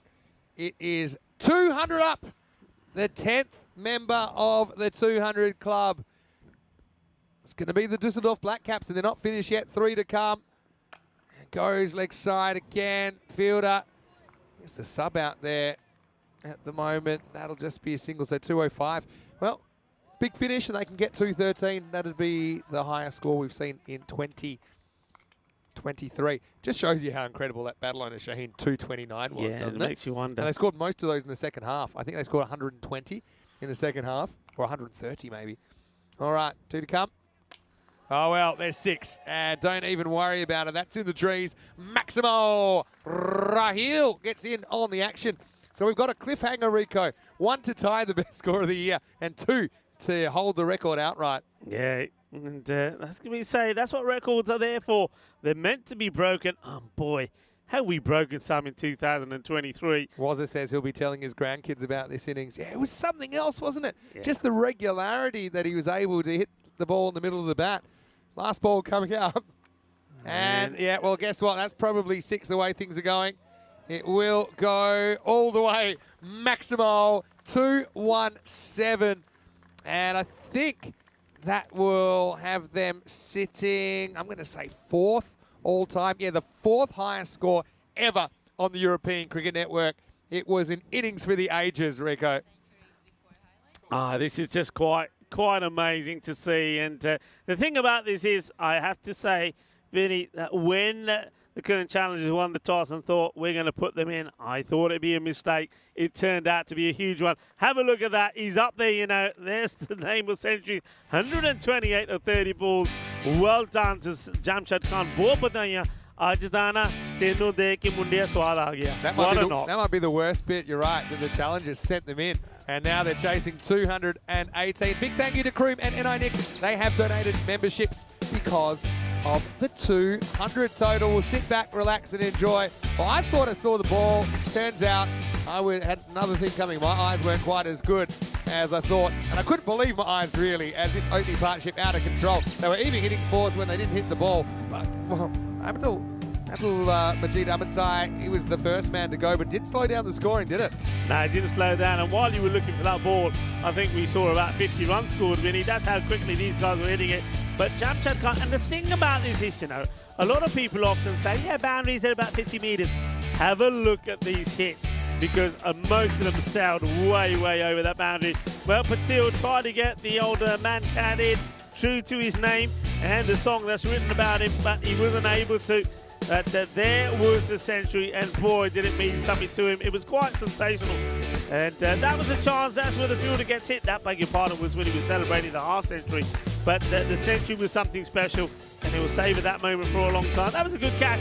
Corner bowl there by Dante. That was the end of meta. But this guy, he just kept on going and finished on 123. It was quite about 28, beg your pardon, 120 at 30. 18 sixes and 4 fours on the way to that. Yeah, thank you to everybody that is dishing all those memberships out on what has, again, been a truly historic day on the European Cricket Network. The 4th highest total that we've seen set is the highest in the year. And Jamshid Khan, 128 of the 30 deliveries. And, well, you can see that up there. Quite amazing, quite remarkable. With that partnership, 98 for the first wicket. Don't forget, they almost brought up the 100 in 4 overs. They were 98 for 1 after the 4th over. 76 was the score in the power play. I mean, Vinny Sandy would know what the highest power play score is as well. 82, so they weren't far off that as well. It was just something else, and those bowling figures, they've taken a battering. Hassan Rat, little credit, he got Jamshid in the end at the start of the 10th, 2 for 43, amongst the better of the bowlers, but even he was going magical. Dante with the other wicket. Well, Rico, I think we'll need to cool off after that. That was hot stuff. Jamshid Khan with 128. A century of just 22 balls, records being smashed.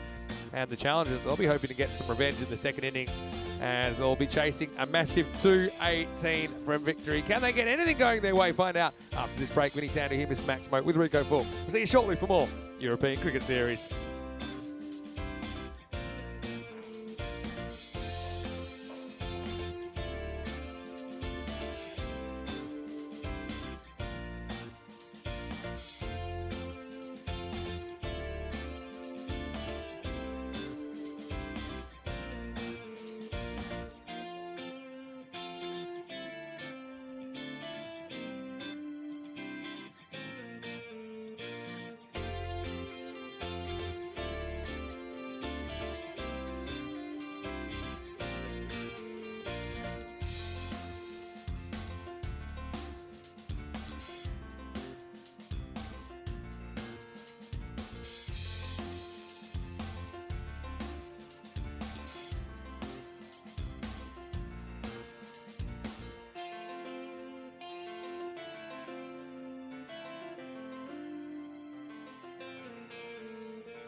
Hello, cricket lovers, and welcome back to a historic day here in Germany at this European Cricket Series in Krefeld. We have seen the fastest 100 scored by an individual, and well, that's a historic moment, and that landmark belongs to Jamshad Khan. 128 of 30 he finished with, but he brought his 100 up in just 22 deliveries. He smashes the old record, and well, the team also put up the 4th highest score that we've seen on the network as well, when they post 217 for 3.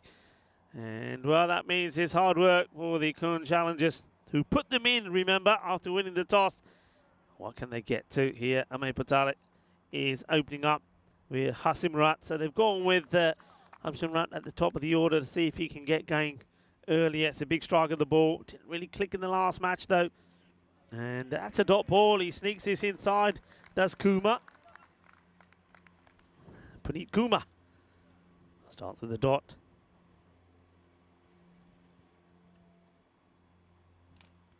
Current challengers do have one more match in the day, and we're hoping that that would be more of an even contest when they take on Rwanda Sports in the last match. This is a nice looking shot. Hits it over the top of the infield, gets 4 runs, and 217 on the board. You need 218 for victory. You need magical over after magical over. It's not impossible, but it's unlikely. But I think what they need to do is focus on the final match in the day for them. Match number 3 it will be for them. Match 40 against Rwanda Sports, and try to get something positive out of that. Speaking of RRS, they're up against the Düsseldorf Black Caps in the next match. So they probably already will know what's to come their way. Comes Puneet again. And well, he sticks to that line outside off. This time it's missed out on by Amay. Welcome back to everybody on the chat. And I think that innings had everybody up and about. We saw memberships dished out by Kroom and also by Nick. We saw a donation from Wayne. Thank you guys all very much for your support. There's another boundary. It's very much in the same place as again. It's an up and over. So just a little bit too short. And it gives the batter the width to rock back and play that shot. 1 bounce, 4. But yeah, hello to Waza as well. Helix and Liam Day certainly did enjoy that, as did Sivagam, who said he was left speechless. Hello to Matt as well. Welcome, Matt. Incredible. Really was clever, of course, was in there as well. And well, Tevin Hirth was gifted a membership. Congratulations to Tevin. Single taken. The batters come through. And also, well, I don't know how you pronounce this. I would just say Wawonko was gifted a membership as well. So some lucky people on the chat today. Well, who said that Mondays were bad days? Mondays are good days. Well, we've certainly had a good Monday. And this is well hit, and this will stay hit. It goes for 6 runs. Manos arriba, arriba, arriba, arbitro, porque eso es una 6. Well, it's not quite the magical over, but they get 15 from it. You can just see just what a mammoth task it is. 15 off the first. Well, you say that's pretty good, but it's still not enough. It's still less than what they need. And that's why I think a lot of focus has to go into the next match that they've got coming up. 240 matches since that golden ball.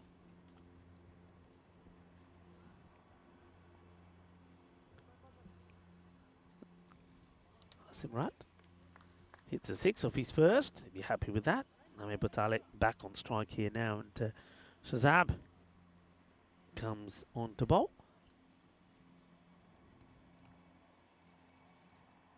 Kashif.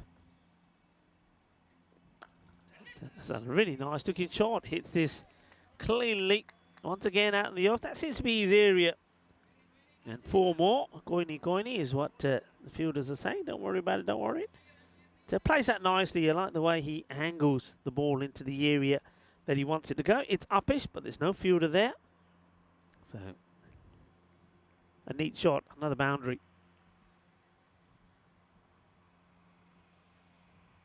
Kashif. Go short and beat the batter. Wide is signalled. Let's have a look. So umpire at square saying it's too high, going over the head. Yeah, he's absolutely correct. Good call. It's also the one for the over. So didn't like being hit for a boundary, did Kashif. Shahab banged in the short one, but he's going to have to bowl it again. And now he over pitches and gets away with it. And the batter furious with himself, Patali, because it's a full toss that he should have dealt with. It sneaks it through, gets the dot ball in.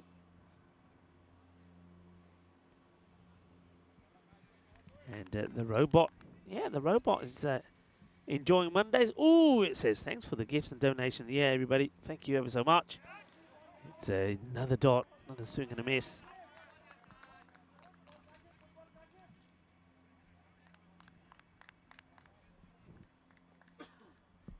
Wayne is on the chat, just saying hello to the robot as well. Yeah, nice to have the robot with us once more.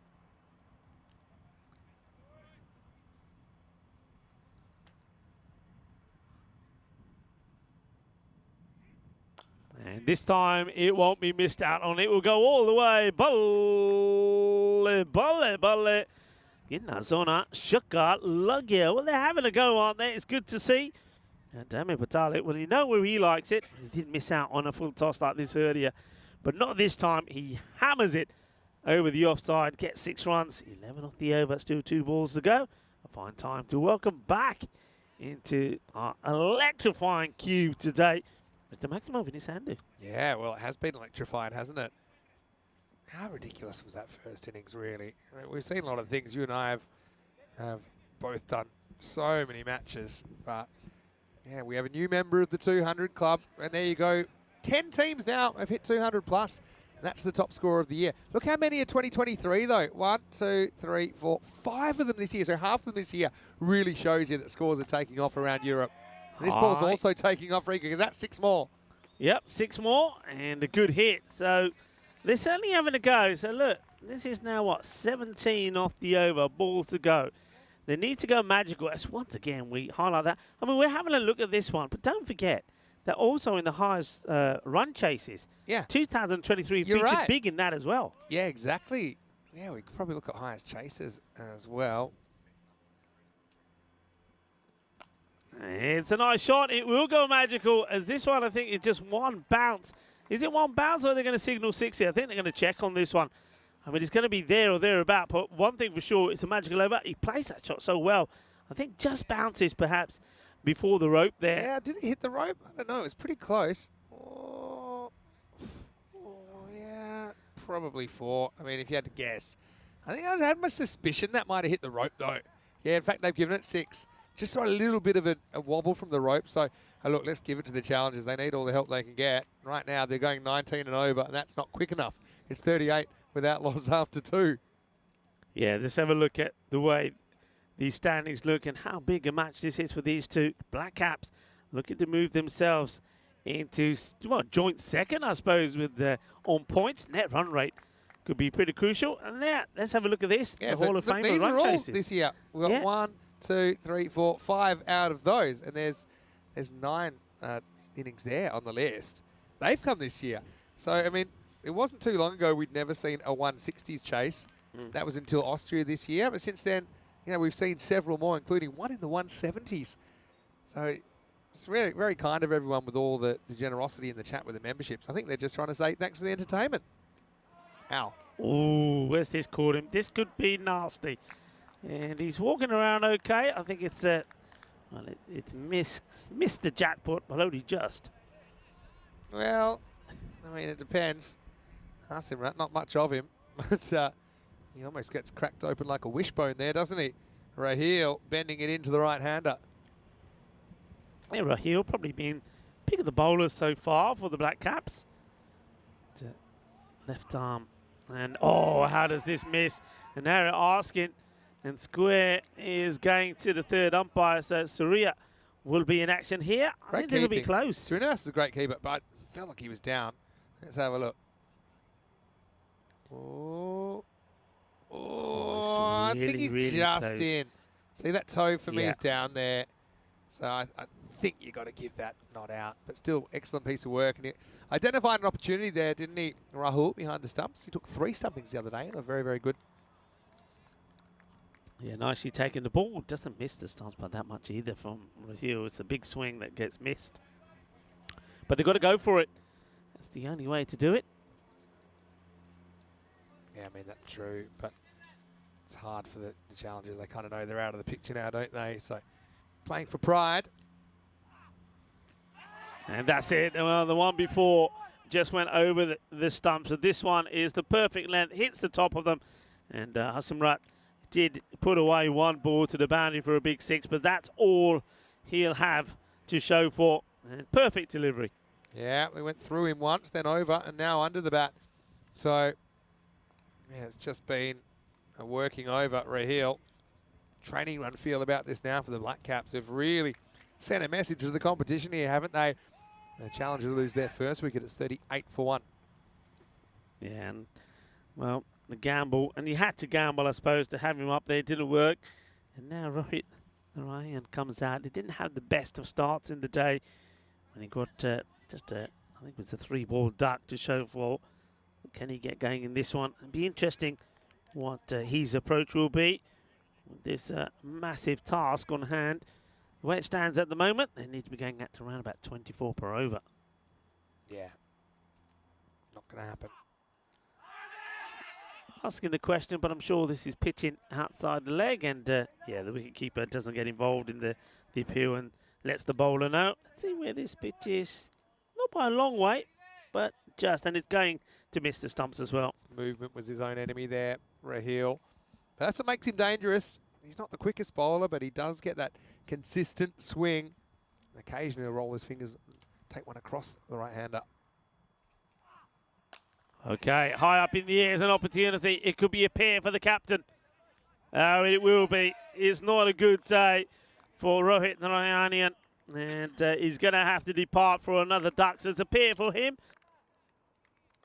So, well, he's going to be not a happy captain, as he's going to have to take a walk off. And, well, everybody's favourite duck, Derek, will be there to quack him off. I don't know what's worse for Rohit, the pair or the fact that he said, let's keep it tight, and then they got whacked for 217. But yeah, Derek, there's got to be work to do, and he's following Rohit back again. Yeah, it's been not a good day for El Capitan of the Challengers. And thing is, though, the day isn't done, Vinny. They'll have one more bite out there, won't they? Later on, the last match of the day against RRS. Let's see how they feature. And his form has got to be key to the way the team perform. Yeah, it's a proper write-off this one, unfortunately, for the Challengers. And this one will get through the gap and won't be stopped. And the outfield is pretty quick at this part of the day as the sun has dried off all of the moisture, and with a fresh cut this morning, the outfield is, well, as good as any. 4 more. Yeah, and so consolation runs, even though we're only just at the end of the power play.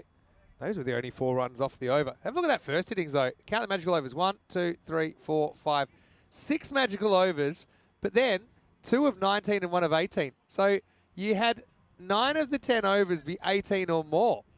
It was only that 9th over. It was only 8 off that. Yeah, it's quite incredible weight of scoring.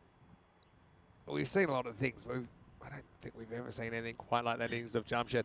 22-ball century. Yeah. Beating the record. We thought the 27 would take some beating. It was a while. We thought when it does get beaten, it'll probably be 26. And then Sher Ali scored one in 25. We're like, well, okay, well, that one is sticking around for a while.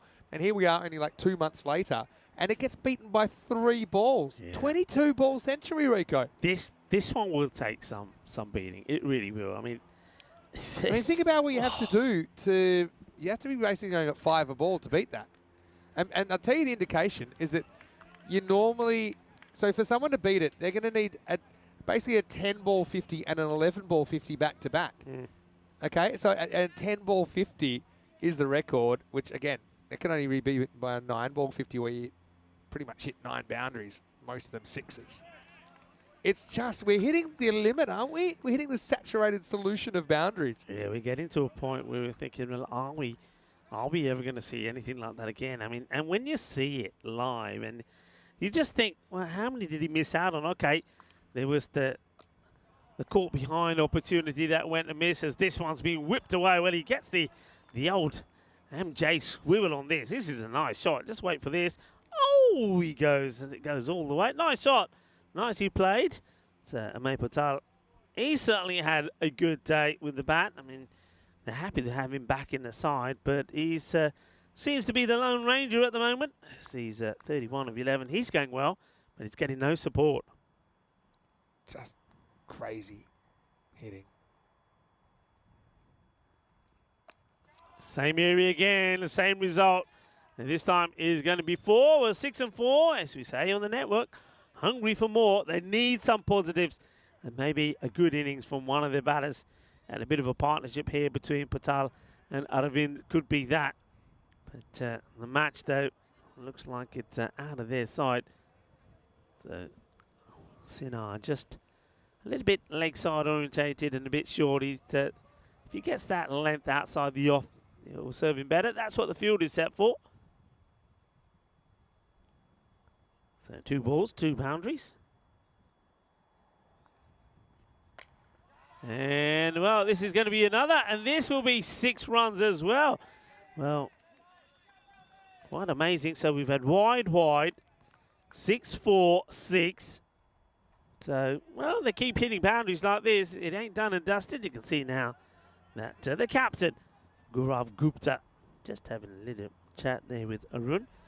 And he's probably saying, right, okay, you're just too short, go fuller. It's been the story of the day for most of the bowlers. They just haven't bowled a good length. Apart from what we saw from VFB, Gilson Kirshen, they're the one team that were able to. That is better. You see, all of a sudden, it's fuller is a different result. Gets a dot ball in.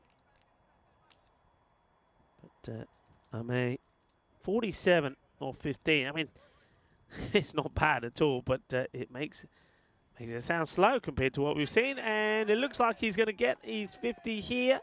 And he will. Well batted from Amay Patel. I'm liking that from him. I'm liking his fight. He's a good player. And even though he's up against it, he's still trying to make it respectable. And it just goes to show, you know, if this was a first innings start, if we didn't have that 217 to compare it to, we'd be saying, well, what a start this is. And because it is a good start, and that's a good innings there from Amay. He does like to play on the offside. We know that. He's played a few hook shots as well. And now he goes over the off again. It's going to be 4 more. That's a lovely shot.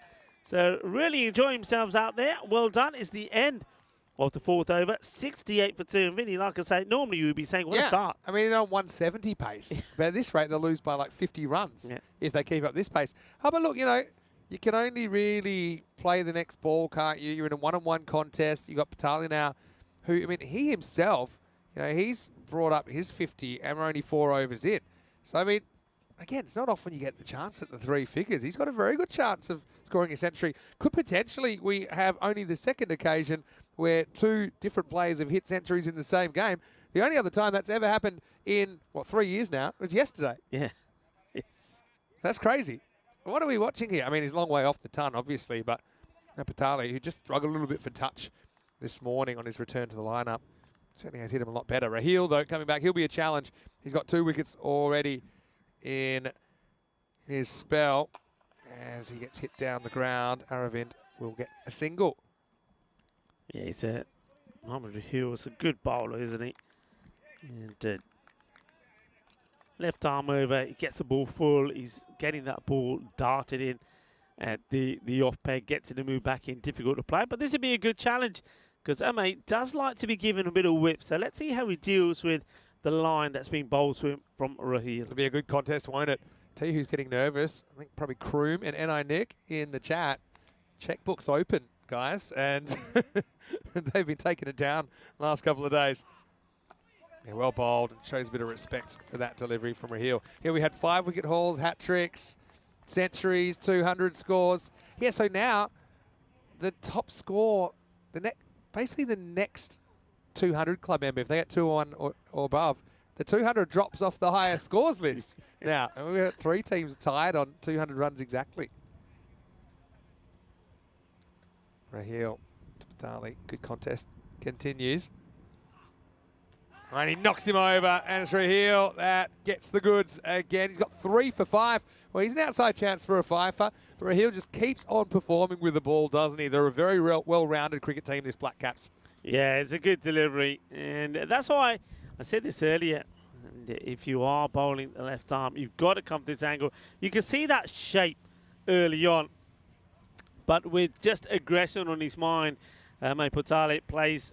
Well, sort of plays right around this. It's a good delivery. I think he holds the pace off a little bit too. Gets the man, gets the wicket.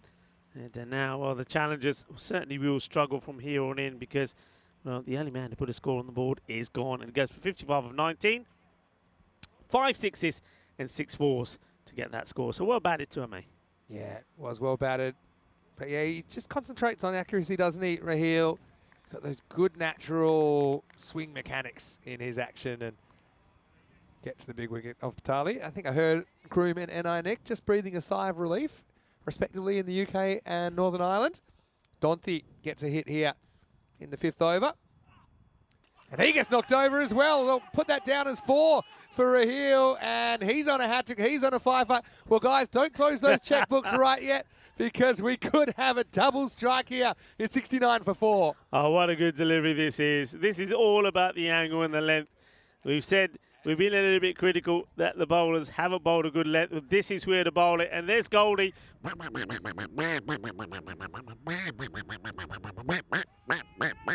And that's a good player that gets done by a superb delivery. It's, again, that little bit of movement. And he gets the ball to move pretty early. But batters have already started to play down the wrong line. So can we see a hat-trick here as well, just to top things off?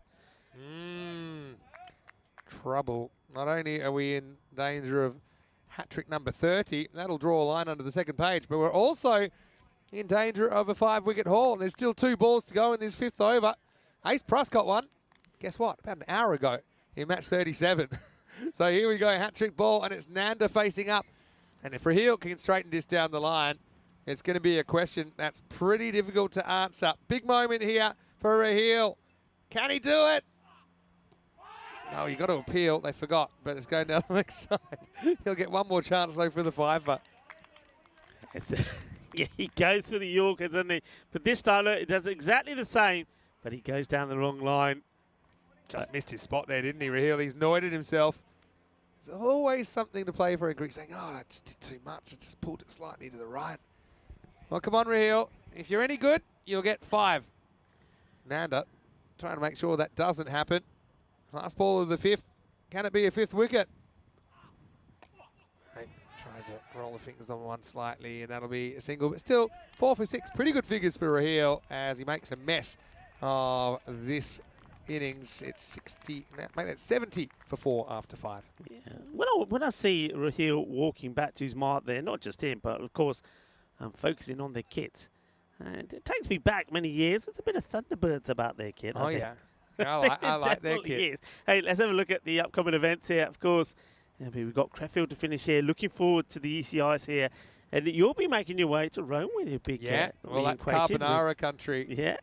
I'm a little bit worried about my suits not fitting for the European Cricket Championship, but I'll just try and enjoy in moderation as we'll get to see Abdul Majid Ahmadzai in over number 6. I like that he's pretty cool with cornrows. Keeps the sunglasses on as well. I know he's a very popular cricketer in these parts. I will decide if he's eligible. And just a little paddle. Oh, they could be in trouble. Direct hit would have been interesting here. And I don't mean from the wicketkeeper, because it nearly ended up that way. I meant on the ball on the start. Just have a look. And maybe I just would have made it. Close, though. But this is a proper demolition job. You know who's watching pretty intently is Ryan Rua Sports, because they play the Black Caps next. You can't get any cooler than this bowling, can you? He's got the dreadlocks, and he's wearing the the funky red shades. I mean, might as well give him an ice cream as well. Swing and a miss. Look when he turns around. I mean, look at this. I mean, this is certainly being looking cool and looking the business. Look at that. I mean, and he likes it too, doesn't he? He's got a millionaire's smile as well, hasn't he? He's got the smile of somebody that knows something. He just walk over to the sunset and give you a little wink, but you wouldn't see it behind the sunglasses. He's looking very sharp, looking very cool. He's obviously had his hair done, ready for the camera, and he comes again. And, well, he's bowling pretty well as well. And don't forget, he was also involved in that 98-run opening partnership as well with Jamshed Khan. Yeah, he's certainly a bit of a cult hero, Abdul Majid Ahmadzai. And he comes again. Firmly struck and well fielded. Gets the long barrier down.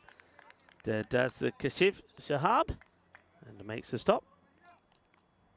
Yeah, that was a nice solid shot. Oh, look at this guy. Like I said, as cool points go, he's right up and off the charts. Couple to come in the 6th. Yeah, well bowled again. It's a little bit of Jampreet Singh about him, who we saw, of course, in Dresden. Similar sort of hairstyle. Jampreet had the old, braids in as well. Well, it probably doesn't take a lot of maintenance, does it, once they're in? No, once they're in, it's easy. I mean, I wouldn't know. Head gets a bit tight, though, I'm sure. That's a good over, isn't it? Just the one run from it. He just stuck to that ball, pitched up, swinging away. The batter can't get anything on it. And well, after a pretty positive start, when they were getting around about the 15s per over, they've slowed right down now. It's 71 for 4. And only one man made an impact with the batting. That was Ame Patale. Once he was gone, well, not a lot has happened, really. Yeah, you're right. Yeah, remember they were 68 after 4, right? And we've had 2 off the 5th. We've had 1 off the 6th. So out of the 6 overs, if you want to take the 3 highest scoring overs, it's 3 overs for 64, and the other 3 overs, there's just 7. So that's a real classic polarization. And there's another man who says, I want to show off what I can do with my shades on. And it looks like it's Narayan. Stephen Kelk's popped in from the Netherlands. Well, your team in orange here is struggling, Stephen. Hate to break it to you. Oh, he does well to keep his foot inside here. Almost loses his balance. Yeah, but I mean, he's clever there. He keeps his foot ground until he knows the keeper's gotten rid of the ball. So that's good fundamentals. Having said that, Nanda has a bit of an identity crisis here because he's 2 off 7 in a very high scoring game. Yeah, wide ball. Good call from the umpire there. It's on the line, and umpire Guru says, I'm going to call it. And he's been good, as Guru, Manoj and Surya. The umpire has been well led today by Nilkesh Patel. And hits this really well, but it'll just be a single straight to the field. Good field set as well. We've got man on the 45 on the boundary, long on quite wide. Mid-wicket inside, so that allows the square to be a little bit wider. So I've got a sweeper out on the offside. And man back on long off as well, where Raheel is after a good bowling performance from him. Now there's a chase on. The keeper will think about it, but that's so frustrating for the keeper because when you actually run, which you normally don't want to do, and then you don't even end up fielding the ball, it's wasted energy from Srinivas. yeah. I've enjoyed his keeping, though. There's been quite a few good keepers to watch. We've got 2 good ones in this game. I've been really impressed with some of the up the stumps work. And it hasn't been easy, but I like that a lot of keepers are using that tactic to try and keep the batters honest. But it is a bit tricky because this is quite a bouncy pitch. Gets it over the infield. And sweeper, I just mentioned, does the tidying up. So boundaries hard to come by at the moment here. It's Naveka. Yeah, so far, well, he's bowled a good over. Just 4 from 4. And, well, this is going to have to be his if he wants it. And he... Oh, nearly. Oh, that would have been so good. He dropped it and accidentally kicked it up before it hit the ground. And Shahab was actually too quick to come in. If Shahab had just backed off another few metres, I think he would have caught the kick. Yeah, he would have watched this. And look. I think he deliberately kicked it. It was almost an incredible team catch. I actually think he deliberately kind of hoofed it when he realised he just kind of hoped. You see? And Shahab is like, hey, what's going on here? Oh, that would have been something else. This game's given us everything already. Last ball of the over. The barrels get taken off, but I think the foot is well grounded. That will be the end of the over. It's another tidy one. And they just can't get out the 70s here at the moment. 77 for 4 after 7. If that had been caught, the only way that would have been better is if Navika had kicked it into Shahab's head and he headed it back to him. That would have been something else. Oh, crazy stuff, really. We're seeing it all. And the good thing is, folks, after this one, we still got 2 matches to go. Well, how can you say you don't like Mondays? Everyone's going to love Mondays after this Monday. That's for sure. And, that would have been quite sensational. Imagine that getting caught, though. I mean, it would have pulled Jamshed off the front page and put him into about page 7 if that had been caught. What about Rahil's 4-for as well? Anyway, having a lot of success. Ahmedzai's back. And first ball goes straight past the bat. Yeah, he's going to try and do exactly what he did in the last over. It's just that away swinging, short of a length delivery. And the batter, if you're not moving your feet, you're not going to get anywhere near it. Talk about your net run rate boost, though, here. They're going to win by 120, 130 here, potentially. That's huge, isn't it? And the Black Caps, remember, they were kind of cost a point, arguably, against VfB Gelsenkirchen last week when there was a 6-2 match. It was meant to be a 6-over match, but they only got 2 overs into the second innings. Yeah. And the Black Caps had actually set 106 overs for VfB, who were actually batting pretty well after 2. But yeah. They had to split the points on that occasion.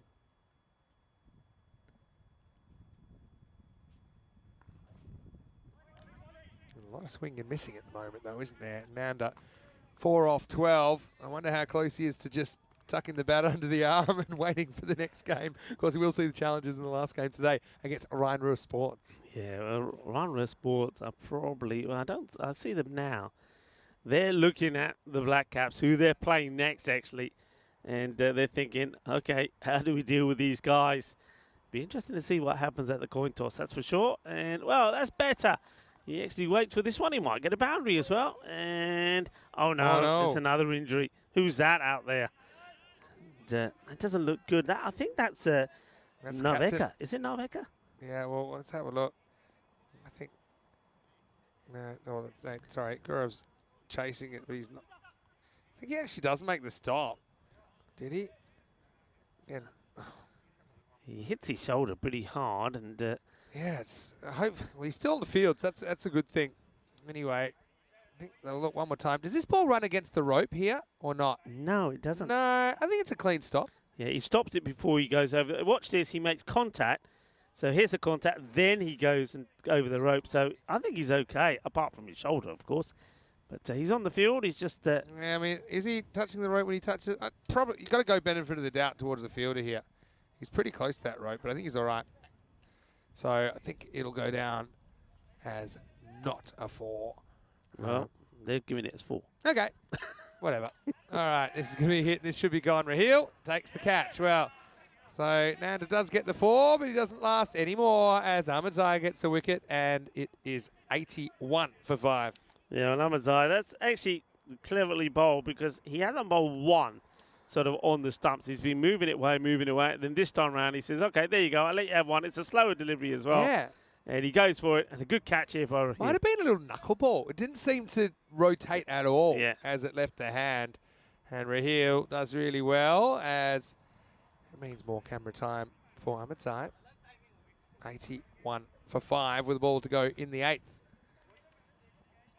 New batter comes in. Looks like a man with a bit of a purfer. It's Guru Murthy. Yeah, he doesn't mind having a swing. Guru. He has one ball to come from Ahmedzai. He plays it pretty nicely, and they'll get the single. The end of the over. What a spell it's been as well, I have to say. Only the 6 runs from it. He's bowled so well. He's had batters playing and missing, and he looks pretty cool as well. He looks about as cool as you like, Ahmedzai. Look at him. He's got a few admirers. That's the word that I'm getting on the street. Anyway, 2 overs to go. And Jesse was asking about a game today, women's game between Greece and Serbia. So that should be a good game. I know you saw the Greek women in the Intercontinental Cup not too long ago. Mm-hmm.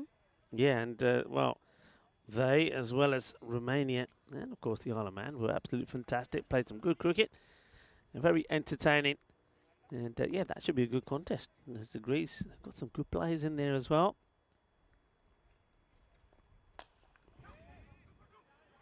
Wants to, but I don't think they'll get it because the fielder has already got the ball in his hands. So it's just going to be a single.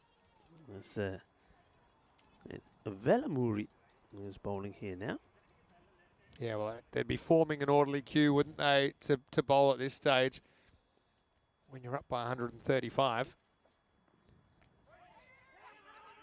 Yeah, wants to get back on strike and Oof. Ouch. Gupta cops that one in the ankle, backing up. The captain, he's hopping like a kangaroo. So it's the first name is almost like Ravita Velamuri. Yeah. See if he can Ravita. get a wicket. He'll be happy. Ravi Tedja. Well, let's go with Ravi. Good hands by Srinivas behind the stumps.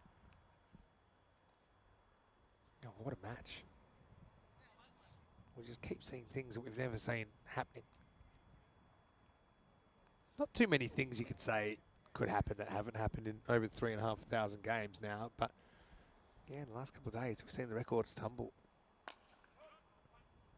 Just be a one as the fielder. Well, he charges his in, and he's well, he says, "If you want the one, I'm going to make you work for this one as well." And then I like the way the bats are here. This is Gurumurthy has a look at the field and he says, "Have a look at the score. You've got 217. We're in the 80s. Do you really have to throw this like that? So, do you really need to?" He pointed the scoreboard. I like that. Velamuri, first time we've seen him though in the ECS today. Pretty handy. Good location there outside the off stump. Once again, they'll be okay for time, which is a very good thing. Yeah, definitely a bit of the Thunderbirds in this kit, you know. Definitely, I like it. Got the Thunderbird blue about it. A lot of people probably wondering, what are you talking about? Especially the younger viewers amongst us. Not a bad delivery. You could get a wicket from it. Oh, you got to call it, and it's been really well taken. That's a very, very good catch there from Kashif Shahab. So, well done to Velamuri. Probably his first ball. The first bowl in the European Cricket Network, and it looks like he's picked up a wicket as well. Goes for the big shot. Well done. Nicely held. Shahab, I talked about it in the introduction to this game, in fact, that he's a very, very good fielder. He's solid as a rock. The only one he didn't catch was the one that he ran past when it got kicked in his general direction. But, yeah, nice moment for Velamuri as he gets his first ECN wicket. End of the 9th over as well. It's 85 for 6. Yeah, nice moment. That's what it's all about. And fair play on the captain as well, who's taking the opportunity to give some of the other guys a bit of a bowl. And who's going to call upon to bowl the last one? It's going to be, I think, Puneet Kumar, who started things off. Puneet's a good bowler. Nice chance for him to burglar wicket here in the 10th over. Swing and a miss from Gurumurthy. He's joined out there by Kaushik Karanam, the wicket keeper for the challengers. Gurumurthy, maybe. Well, let's see if they can get into the 90s here. Well, he tries. He's in the air, but it's going to be another. Well, he puts this one down. It's so rare. I mean, actually, you tell he misjudged the flight of that. Yeah. Because he went, then he kind of hesitated, and then he had to go late. So yeah, you could set your watch to Shahab taking catches. I suppose if you're going to drop one, now's not a bad time. Tell that to Puneet, though, who's still wicketless here in match 38. You just, I don't know if he doesn't pick it straight away, but he doesn't get himself in a good position. Then he has a lot to do to take it. It's too far away He from him. sprinted in, then thought he might have sprinted in too quickly, and then realised he still had some work to do. I'm just going back to Jamshed's innings. He was 50 off 11 balls, and then his next 11, he hit for 53. So he's basically got back-to-back 11-ball 50s in that 22-ball 100. That is could it even be beaten? You know, now when people will say, what's the fastest 100, it'll be another one of those records that's ruined. You know, like the Gozo record for what's the lowest score in ECN as this one gets away from Srinivas. Will it go all the way? I think. Well, yes, it has gone all the way. And, well, poor Narveka out there. He's done his right shoulder. He almost does his left shoulder to match here. What happens here? Let's see. Does he trip over the rope? Something happens. He's still in a bit of pain, I think. Yeah, so you know how often when a team's like, say, 10 for 6, and you'll be like, okay, what's the lowest score ever on ECN? And we're like, sorry, we passed it already. Yeah. 6. Yeah. This 22 ball 100, somebody's going to be like, 80 off 20, and we'll say, no, can't do it. It's going to be that kind of a record, I think. Having said that, the 229 from Badalona Shaheen, it shows you what you need to do to try and beat that. Right. Because they were about, what did they finish, 217. Yeah. So they're a fair distance short of that as well. In fact, it's only the 4th biggest. I say only. 4th biggest total of all time. And remember the VOC Rotterdam, 222. We thought that would never get beaten, but it did eventually. Not a good ball. Paneet getting the Gundy balls out the way here. Normally a good bowler, but not really getting any shape at the moment. As the challengers, the only question will be, can they make 100? They're 97 with 1 ball remaining in this game. Yeah, they get into the 90s. So that was the first question. Could they get there? They do. Now, with a ball to go and a boundary, we'll see them at least get past the 100 mark. But it's a big defeat, though, isn't it? Here comes the last ball. And when he goes for it, doesn't quite get it. So they're not going to get past the 100 mark. They'll finish on 97 for 6. And no real surprise in this contest. The Düsseldorf Black Caps, after being put into bat, have really batted out the challengers, batted them out of this game with that awesome display of hitting. Remember, it's a match that we'll remember for a number of things, but mainly for a century from Jamshad Khan, who scored his century. 128 he finished with 30 deliveries, but the century came in just 22 balls. It's the fastest century that we've ever seen on the European Cricket Network, and I can tell you something, it will take some beating. And then after that, they go and post 217 on the board, the 4th highest score that we've seen. It was always going to be a big ask for the current challengers, a team that have struggled really to get into the scores of 100. They started pretty well though, despite losing that wicket early on, but it was all about one man, Amay Patale, who himself did bring up a half century, but he didn't really get any support from any of the other That's batters. true. And then Raheel ran through the middle order like a hot knife through ice cream, didn't he, really? As he went, 1, 2, 3, 4, or as they say here, 1, 2, 3, 4. 4 wickets for Raheel. He's a good bowler. And he just missed out on his hat trick and his fifer, didn't he? He couldn't quite get the last 2 balls on line, but still very good effort for him. Continues hit good series. He's also made some handy runs for the Black Caps. Now this would have been something else. It was the old drop and kick scenario, and it almost resulted in a boundary. Then we almost had a dislocated shoulder. So really no shortage of action for the Black Caps in this one. Raheel took the catch down there. Shahab also was important down the ground. Well, we know Abdul Majid Ahmedzai, like I said, he's got a few admirers out there. We've admired the cricket of the Black Caps. And by the way, the next game we will see will be the Black Caps in approximately 25 minutes. They're taking on Ryan Rua Sports. And there we go. We have the teams out now. And guess what? The Black Caps, they won the toss and they have elected to bat. And Ryan Rua Sports, well, I don't know if they should have been watching that or not, but expect some more Jamshad. Let's see if he can continue his record-breaking run, as I'm sure he'll be opening the batting in match 39. Yeah, well, we're looking forward to that already. Well, most people are, if you're a fan of the team on debut, and wishing them well and hoping they can get their first victory here today. You're probably not, because the Black Caps have been in awesome form. There's the current challengers scorecard, 55 from Amay Patale, but as you can see, not a lot else from anyone else. And the bowling figures, good to see that the captain had plenty of opportunity just to move the bowlers around a bit. So well done there from Gaurav Gupta as well, just giving a few opportunities to the others. But bowling wise, Mohammad Raheel, what a spell of bowling from him. He showed you the way to do it, didn't he?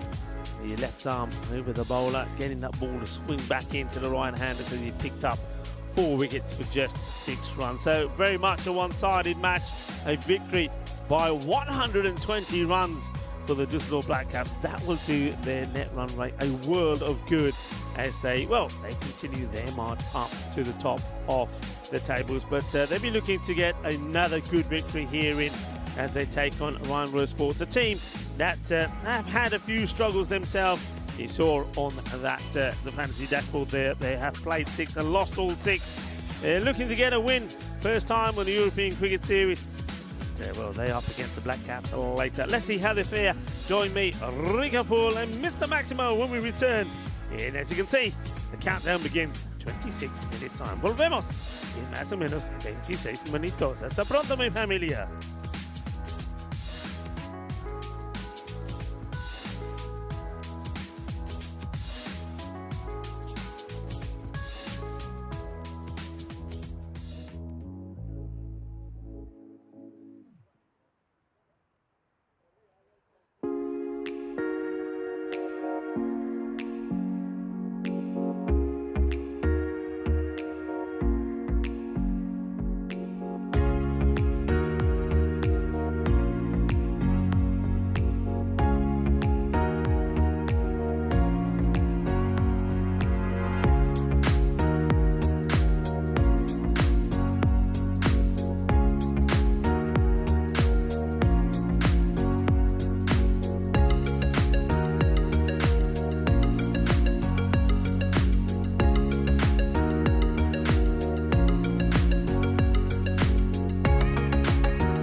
Hello and welcome back to Krefeld. Great to have your company here on a magnificent Monday of cricket. And haven't we seen the records tumbling today on day 8 in this European Cricket Series? Now it's time for the fourth match of the day. It's match number 39. We'll see the Black Caps, who conquered all in their last match. They are going to take on Ryan Sports in this one. Nilkesh Patel has the two captains just over there. Let's see what happens at the coin toss.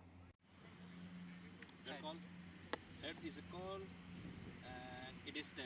You're going to bat first.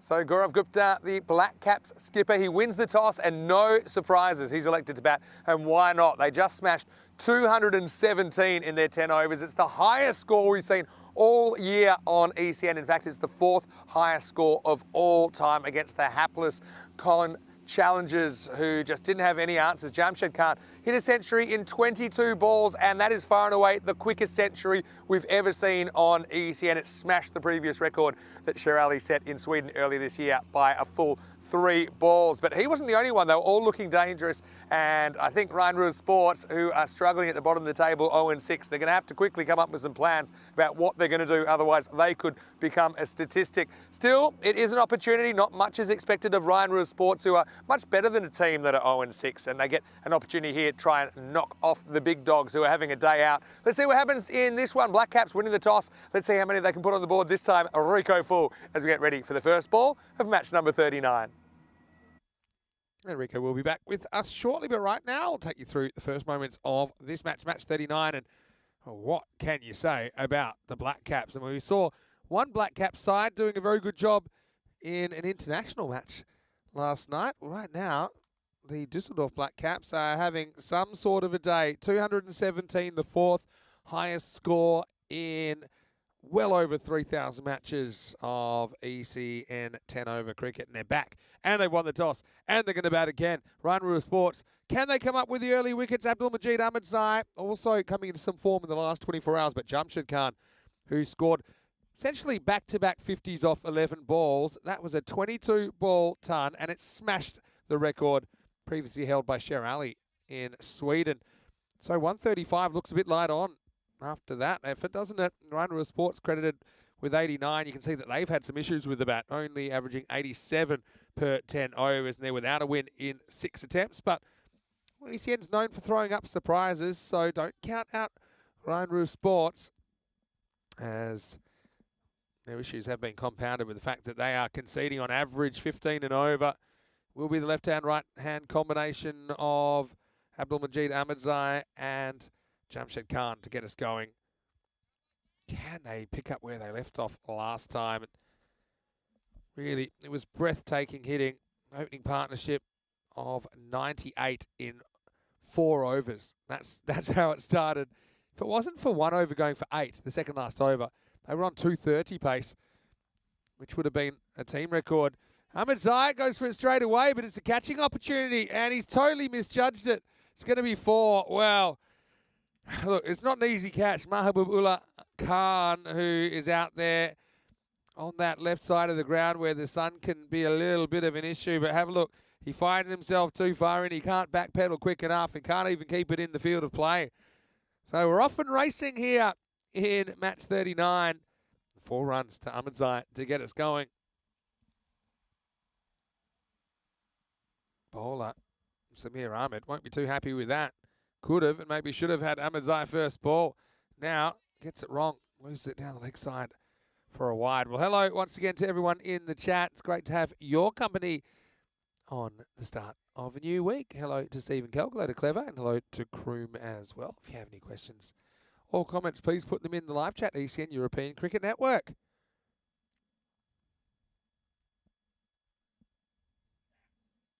This is definitely going to be a wide. That one actually swings away.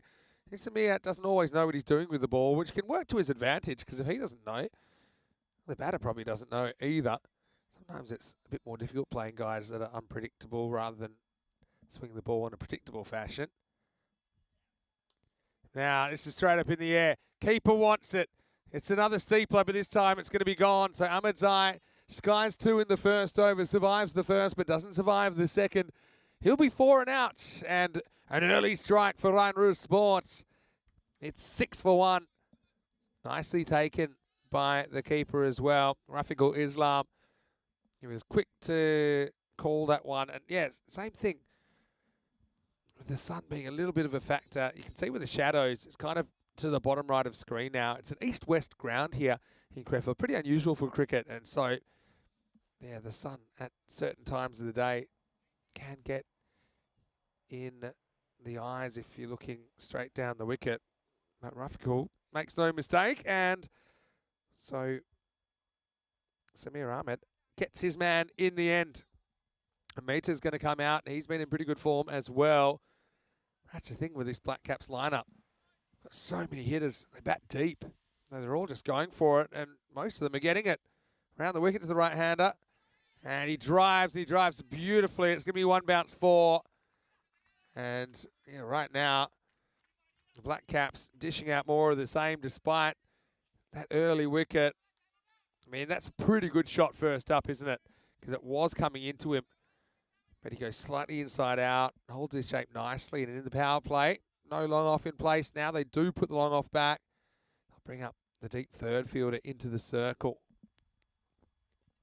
Good to have Twilight with us as well. Was short, but it's going to be 4. That's the thing. If you're going to dig the ball in, you kind of need to have the field set for it. So even though this is kind of a moral victory for the bowler, because it's certainly not off the middle of Meta's bat, that top edge flies away, and it's another boundary to the Düsseldorf Black Caps.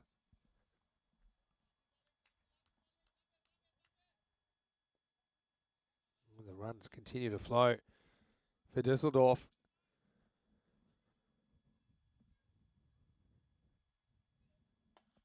Now lifted up and away from the cover fielder. That'll be 4 more. Meta's come out, and we may as well be opening here. Now he's enjoying life in the power play. He has a 3rd boundary now. 3 balls, 3 fours for Udit. And this first over could go magical.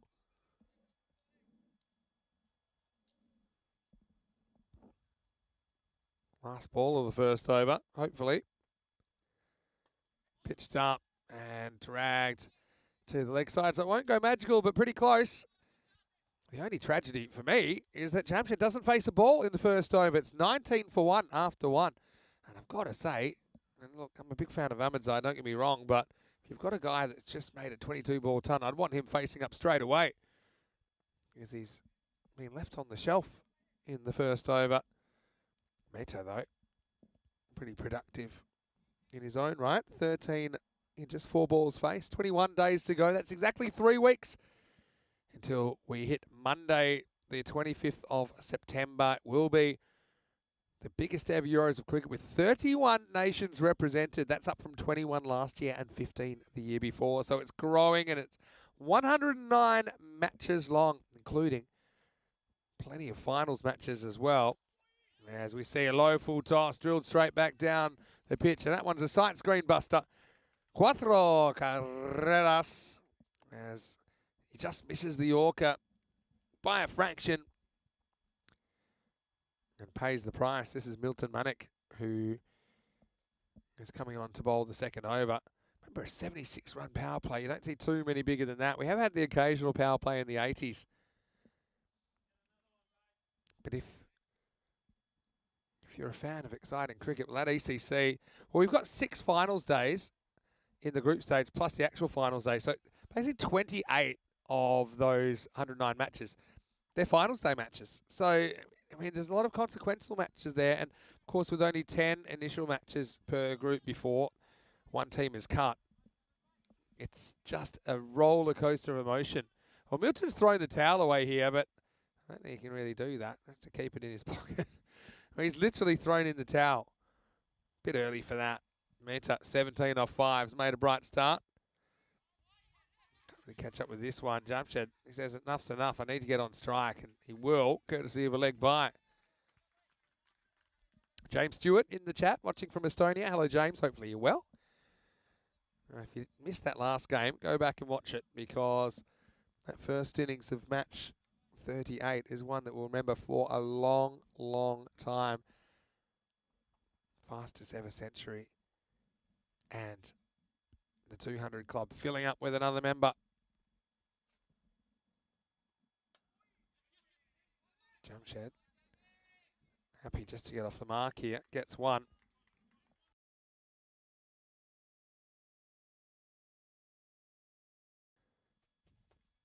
Manik, not a bad start.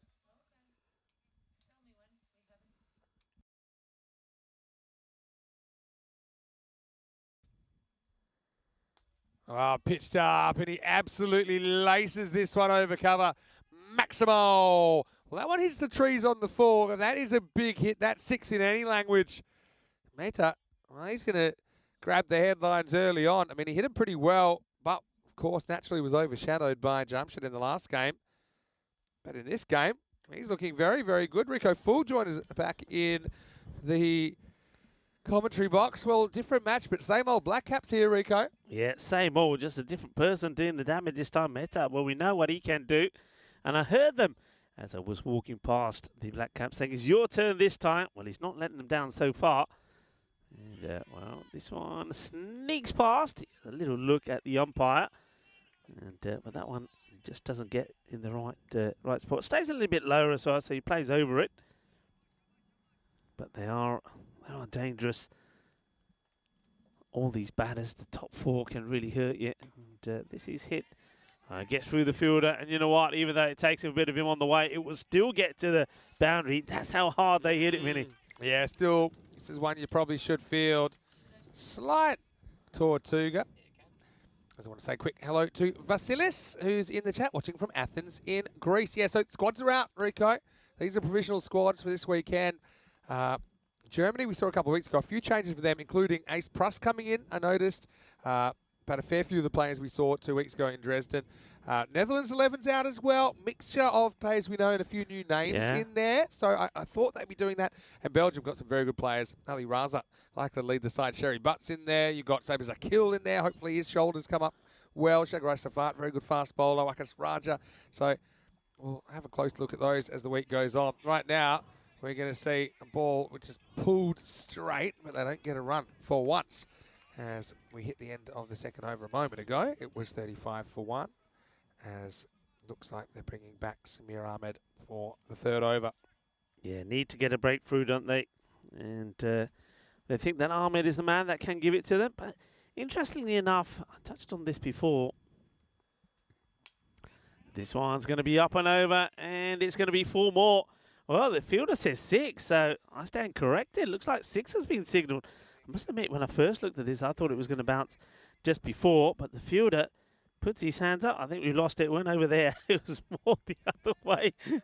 So 6 has been called. 6 carreras. And that just go by with the fielder there. The fielder says, that's 6. The umpire was ready to signal the 4, but 6 it is. And, well, this guy just thumps the ball. We're looking at the man who made history earlier today, Jamshed Khan. He scored 100 of just 22 deliveries. And, well, Vinny, every time I mention that, we scratch our heads thinking, how? It's unbelievable. I mean, the idea of even an 11-ball 50 is pretty unlikely. I know we've had a 10-ball 50. That's a record that stood for 2.5 years already. Hasn't been equalled. But 11-ball 50 is next best thing. And the fact that you could do it, basically do 2 of them in a row and swing at 22-ball 100 is crazy. And guess what? He's just tennising them out of the ground now. There's 6 more. Maximo. And, well, don't touch this guy because he'll burn you. He's red hot right now. He is playing with them, isn't he? He is playing with them. I did get a chance to have a chat with him and the players in between the innings there. So watch out for that on the social media. But, I mean, these guys are pumped. And they didn't realise about the fourth highest score ever. They didn't realise about the 200 club. And he didn't realise that is the fastest century that we've seen. And once I spread the word about that, they were absolutely over the moon. Pretty they were excited. 50's up as well here within the power play. This is actually a bit slow compared to the power play last time, but that's okay. Well, this one is going to be another 6. Watch out as this one. Well, what did this catch? Is something on the way? This is in the tree because it doesn't quite go behind. So it's hit the tree. Maybe embedded in the tree. It's just batting with 120% confidence. Yeah. That's what he's doing right now. That one will bring up the 50 partnership now in just 15 balls. And Ryan Ruhr Sports better batten down the hatches because there's a storm coming and his name's Jamshed Khan. Well, he respects this one as well. So you can see there, it's not, he knows which balls he can put away. If it's not there, he's happy to respect and take the single. I mean, it might be that it was the last ball of the over as well. Might have had something to do with it. But he's going well. 3 overs complete. Well, that's not a bad power play. 58 for 1. Yeah, it's a pretty good power play. In fact, as we look at the 3 overs, 19-16, then a magical third, 23. Yeah, so it seems like it's quite a slowish power play, but it's still pretty much 20 and over that they're going at. And Ryan Ruhr Sports, well, they better have something go their way soon, otherwise you get the feeling they'll be lambs to the slaughter here with the kind of batting that the Black Caps have got. And that's not even to mention guys down the order a little bit, like Raheel, like Shahab, who's a guy who could easily bat in the top 4 as well, but we're seeing him coming in at 6 or 7 a lot of the time. Yeah, they have got other players, and I think there probably will come an opportunity, especially if the top order keep batting like this. There may come an opportunity when they're going to have to change it around slightly, just to give others a chance to be sort of match fit, if you like. Otherwise, they'd be too dependent on the top order. Okay, a bit of a slinger comes into the frame, and this is Basnet. Not a bad delivery. It'll get the single.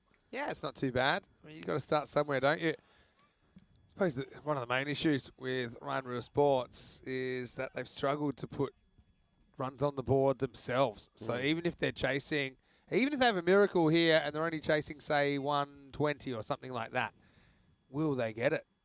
And the evidence would say that they might struggle.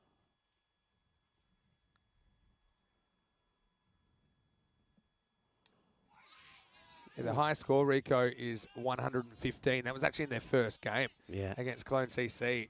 Since then, they've got scores, excluding the 3 over match, where they actually batted pretty well. They got 46 in 3 overs. But their scores in 10 overs are 115, 100, 74, 51, 75.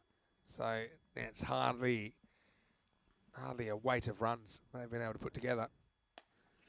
And this one, I think he's just got it out of reach from the fielder. I mean, it's a sensational effort from Milton Monique, and that's going to be 6 runs because it does come off. I'm sure this goes for 6. Let's watch this again. I think it gets his palms in his hands, and it goes all the way over. This is definitely 6.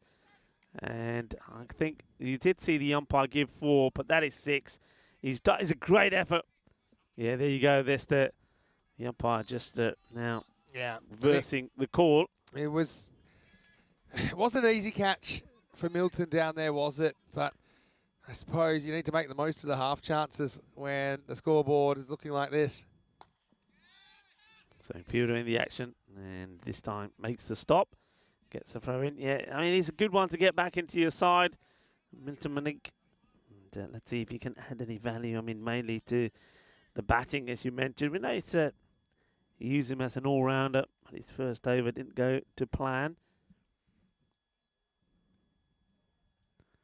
Oh, that's going to be, and it's going to be a wide, and I get the feeling he's going to keep rolling all the way to the boundary. It's going to be a minimal, and when the batters are smoking you all over the place, the last thing you want to do is to give 5 runs from nothing away, and that's exactly what Basnet's done look, here. when you've got a slightly unusual action, which is what Basnet has, I mean, occasionally it's going to go wrong. You can tell that one kind of got stuck in his hand, and so it's almost slips out, if you like, or doesn't stick out at the moment that it was meant to, and it goes a long way down the leg side. Keeper didn't really have a play on it. Oh, and this one, well, they're signaling on wide. I'll be interested to see the height on it if you have a look at this side on. And how much does it dip? It's a hard one for the umpire at square, but maybe just below the waistline. Yeah, but I mean, he's all over the shop, isn't he, really? Like I said, the slingy actions, they're kind of cool because they can throw the batter, but also when they go wrong, they can go really wrong. And even on a really wide pitch, he's having trouble. Goes for it, up in the air. This is catchable, you know, big moment. And that's a really good catch. Well taken. It will be the end of Jamshad Khan. We know how important the catch that is because Jamshad, we know, can hurt you. And he goes for 25 of ball number 9. What a really good catch this is. Well, we saw Milton Monique try and take him earlier when he was diving through the air. This time, though, he gets himself in position, takes a really good catch. Nice catch. And Jamshad is human after all. He's going to have to go. Still 25 off 9. Not too bad at all. It was third time lucky for the bowler, Basnat, who was to the right. He was to the left. The third one was on target. And Monique also made up for a slight judgment error earlier. And he will take the catch nicely. You can see the relief as he laid flat out there on the outfield. 72 for 2. This will bring Raheel to the crease at number 4. Yeah, so I suppose a rare opportunity for other batters to have a go. They need to make the most of it. And oh, that's an absolute peach. Well, what a seed this is. It's a Jaffa, it really is. This is a great ball. Where does this come out from? Yeah, what a seed this is. So it's amazing how quick cricket can change. Just look at that one. Jump and move away from Raheel.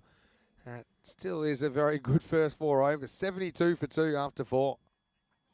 Yeah, going along nicely. And, I mean, you've reeled off the scores that we've seen. Ryan Ruhr Sports score. And once this gets past that 110 mark, you know they're already going to have to go some to get there. They've got a few new players in. I think Monique is a good addition to it. Somebody like Anup Singh is going to have to be at his best, and Samir Ahmed with the bat as well. We know the guys that can do it, and you need better from somebody like Mohammed Saqib. He just hasn't hit his mark. And then Basiruddin himself can always get you a few runs. But it's all about containment at the moment. What can they keep the high-scoring Düsseldorf Black Caps do? And it looks like they're going to turn to Saddam Hussein to bowl over number 5. Yeah, so change of pace here with Hussein. Mehta, he came out really early in the piece, and he's looked very, very dangerous so far. And this is gone. Well, there's catch being shouted on the fielder in front of me here. Nobody is catching this. They could build another scaffolding tower over there and still not get to it. He hit it clean, and he hit it big. It's actually the keeper, Srinivas, that takes the catch, but in the batting dugout. So, Mehta, it's a 40 in no time, just 13 balls. Good reply from the bowler. This time it doesn't pitch it right up. It's not in the swing zone of Mehta. He'll get one. He moves to 41 of just 14. And Mohammed Raheel gets an opportunity to get off the mark. Raheel's a good 6-hitter. We've seen that many times before. Well, for now, he's quite happy just to dab at this one. Doesn't get anything from it.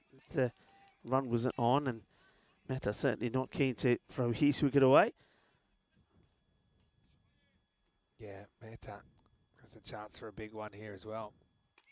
And he goes for it. Will he get the fielder? No, he won't. But he'll well, he makes a save. I still look at this and I think, it's not being well backed up either. It gets past 1, 2, 3 fielders. They'll take 2. When you look at this again, I think this is an opportunity to catch. I think he has more room than he knows about. That's the fielder. He uses one hand to scoop this from going to the boundary. And let's just see it. Yes, he has a bit more room behind him, you see. But luckily, I suppose he does stop the ball going to the boundary, but they still get 2. Let's have a look at this here again. So, gets a hand to it there. I mean, it does well. I suppose a lot of people will say at least he saves 4 runs. And where does the ball bounce? But where does it bounce? Does it bounce behind him and come back into the field of play? Well, I don't know if that shows us anything here. That's the first ump. But what happens? Well, it does. It bounces over him, saves. Doesn't end up being a save either. Let's have a look where this So where's this ball bounce behind him? Well, 6 has been given now. So it's all for nothing in the end from the fielder. And next thing, a single gets taken. So Yeah, I think it's a good call from the officials. I mean, I don't think the fielder realised, because when he looked down, remember he's trying to land and stick his landing, the ball had come into play. yeah. But, right, I think that's a good call. I think it is 6. Well, this one is 6 as well, as it goes all the way. A lovely hit. So 6 runs. Manos arriba from the arbitro. And, well, they're going at a good pace here. The score now into the 90s, 92 for 2 at the end of 5. It's going to be another high score, Vinny. Look, Black Caps, they're a team that have topped their group in the last 2 years, but they've never actually made the final. They've found a way to knock themselves out. Remember, 2 years ago, it was the Bayer Boosters, a team, by the way, that made 30 in their first game. Yeah. And I mean, in the 10 overs. And they, by the end, they'd knocked out the Black Caps, who were top of the other group. Boosters finishing 4th in their group on that occasion. Last year, Black Caps, again, I think they fell in the semis. And so, look, they have big ambitions right now. They're playing like winners, aren't they? They certainly are, yeah. They got players that are performing, and that's the thing. And this one's up in the air, trying to get it in the gap, and he does. It's going to be 4 runs. Yeah, I mean, they're doing, I think they're very similar. The way I'm seeing them, very similar to probably the Bayer Boosters. They've got a number of players who are performing. If one doesn't perform, so like in this case, Jamshad Khan, he's not performing. Somebody else picks up the mark. Yeah. Boosters are doing the same. Whereas maybe likes the Bayer Spartans, you're relying on 2 players at the moment, mainly the captain, Mohammed Asif, and also Shazeb Khan. That's the difference between, I think, the likes of the team that we're seeing out there at the moment, the Black Caps, to some of the other teams. They've got players that are all in good nick. They're in good form. And I think the way they're playing, it's suited to this format. Yeah, I think that players themselves can win your matches, but I think depth wins your tournaments. And I think you need a lot of guys that can do it. And that's what we're seeing here from the Black Caps as they approach 100. And Meto wants his 50. He's going to get it. Yeah, shot. Sweet out of the middle. That will sail over. 53 comes up. बहुत बताइयाँ अपनी उदित मेहता ने अपनी half century पूरी खाली छक्का मारिया 50 बन गई. And well, maybe he's another one that has got his sights on bigger things here. He's almost had to play a little bit of second fiddle, hasn't he?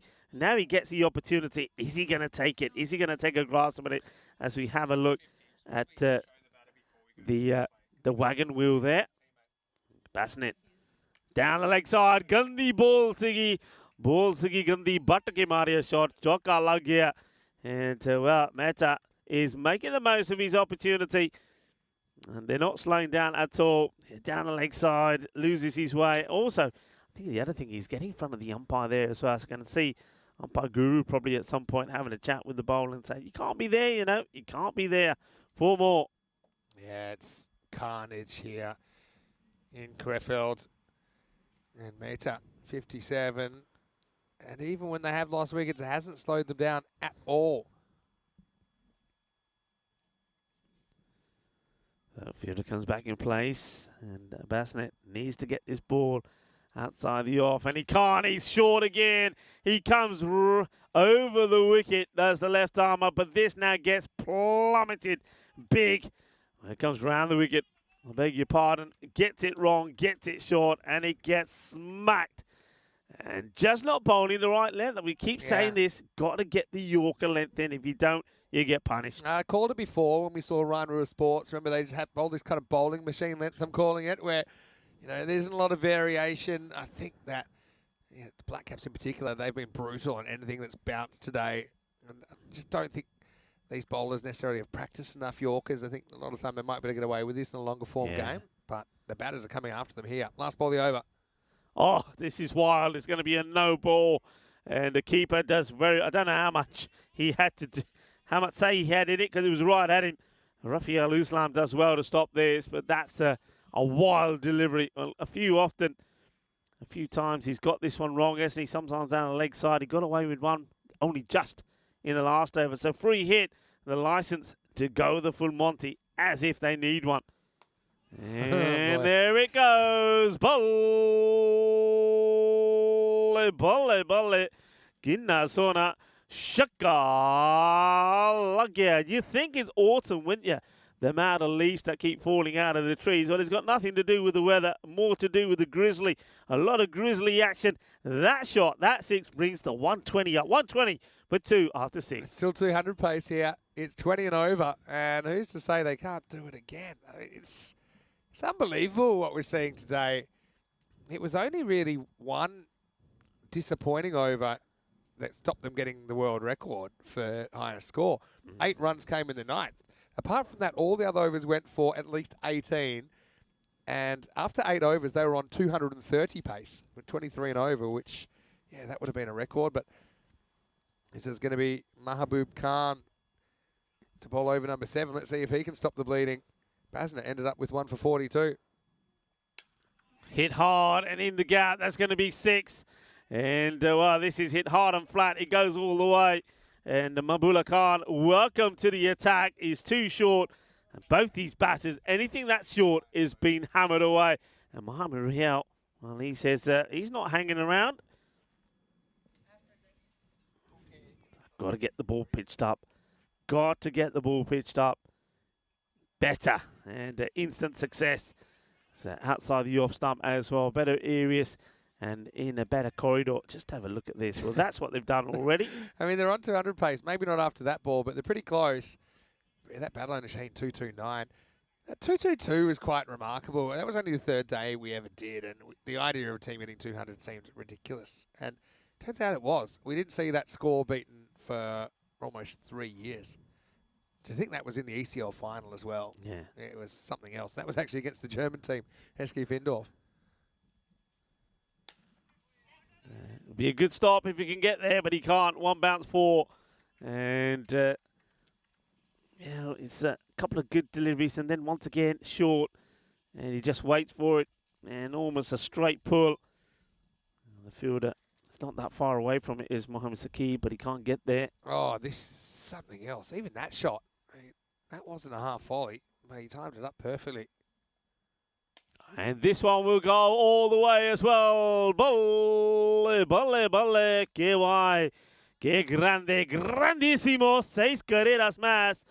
Así, así me gusta. Shaka, shaka time here, definitely at the, well, this Bio-Whittingham ground here in Krefeld. We are seeing the Master Blasters in style here. I tell you one thing here, Mohamed Rahil, those pads look like they've never been hit. Look at them. I reckon he polishes these pads every night. Still can't believe what we're seeing here. Back up at above 20 over now. High up in the air. This is a chance. And he gets taken. Nicely held by Mohamed Saqib.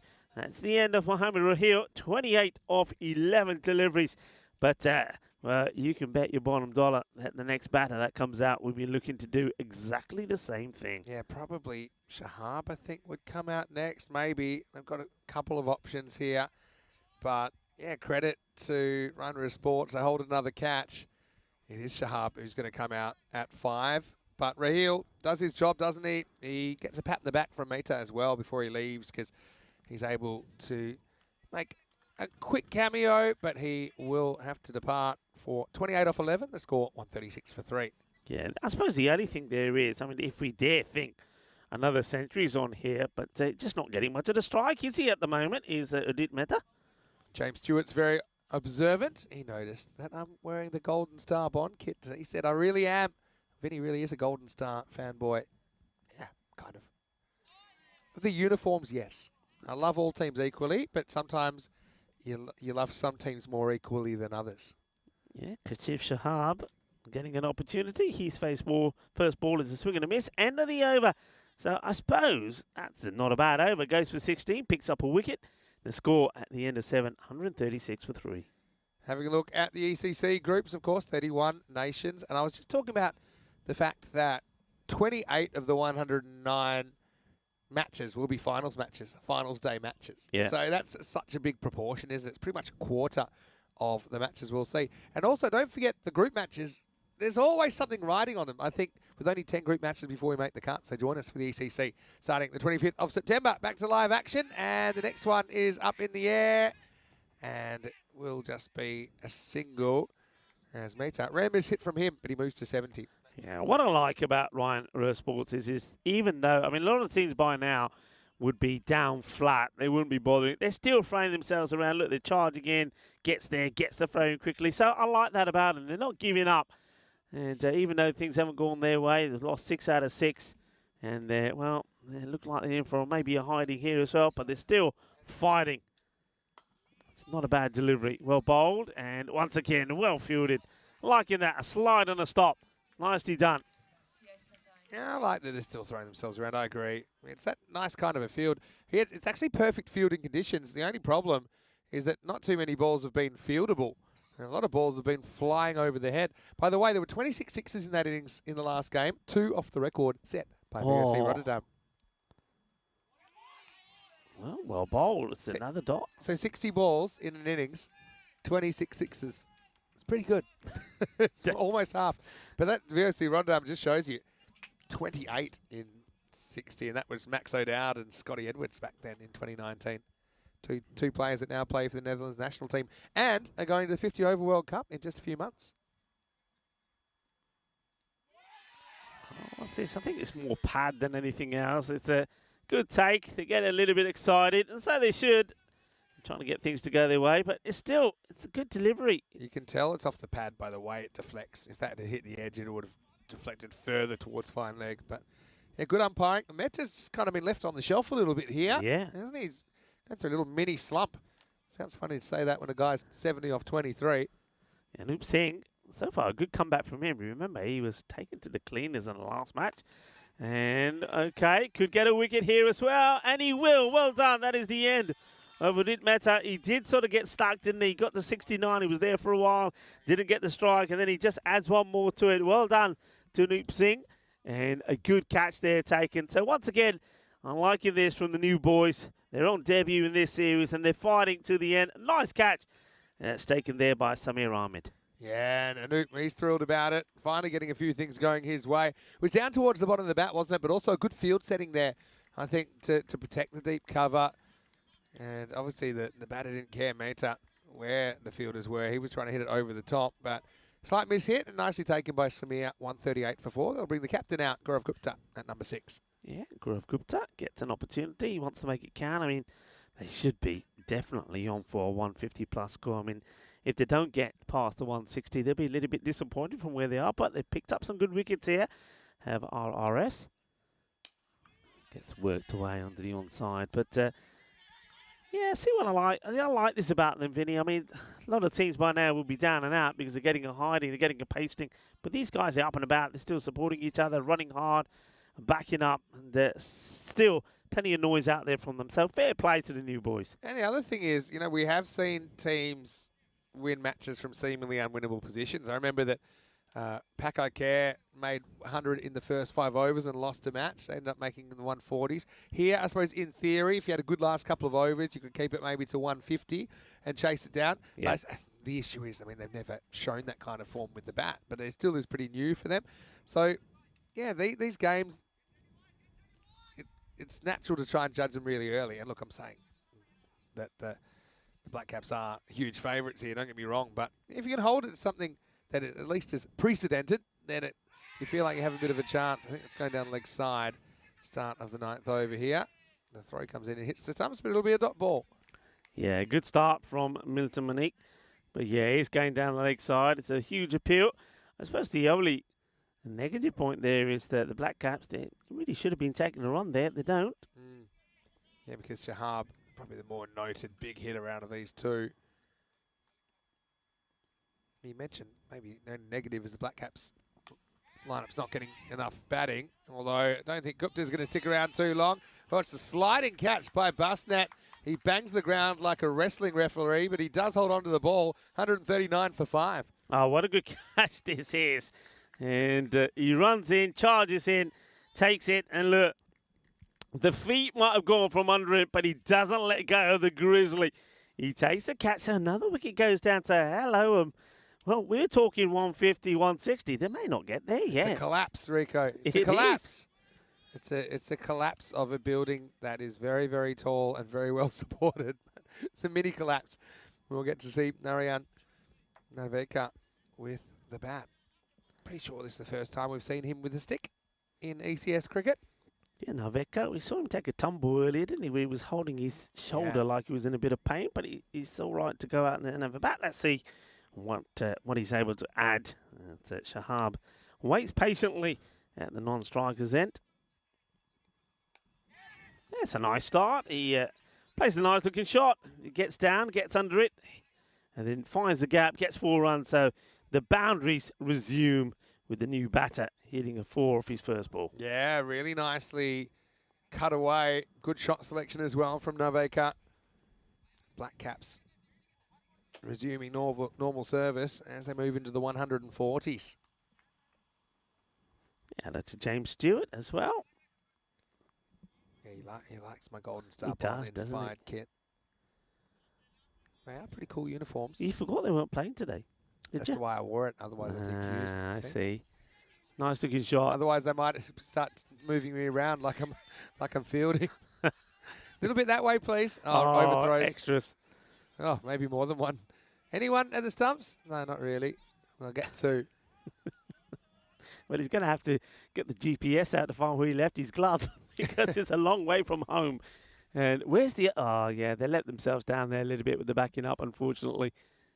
So he thinks he's just getting a single. Will get 2. Gets back on strike, does Naveka. I think he looks very capable with the bat as well, doesn't he, so far? Had a couple of nice shots. Yeah, well, probably not as fine as he wanted, but sometimes fortune favours the brave, and Naveka, well, he's not, well, so he shouldn't be coming in so late, afraid of playing the shots. He's going to get this one away as well. He's going to go to the vacant third man area. 4 more, so 149, 1 short. I mean, we've only seen him bat 3 balls, but I can tell you right now, don't bowl short and wide to him. He's a really good cutter. You can see that. You've got to draw him forward. And even, last couple of overs, you should be trying to bowl Yorkers 90% of the time anyway. So we haven't really seen it. It's certainly one thing that Rhino Sports can really work on is getting the ball up there in the block hole. I mean, just look at someone like Shahzeb yesterday. We had a lot of success with that.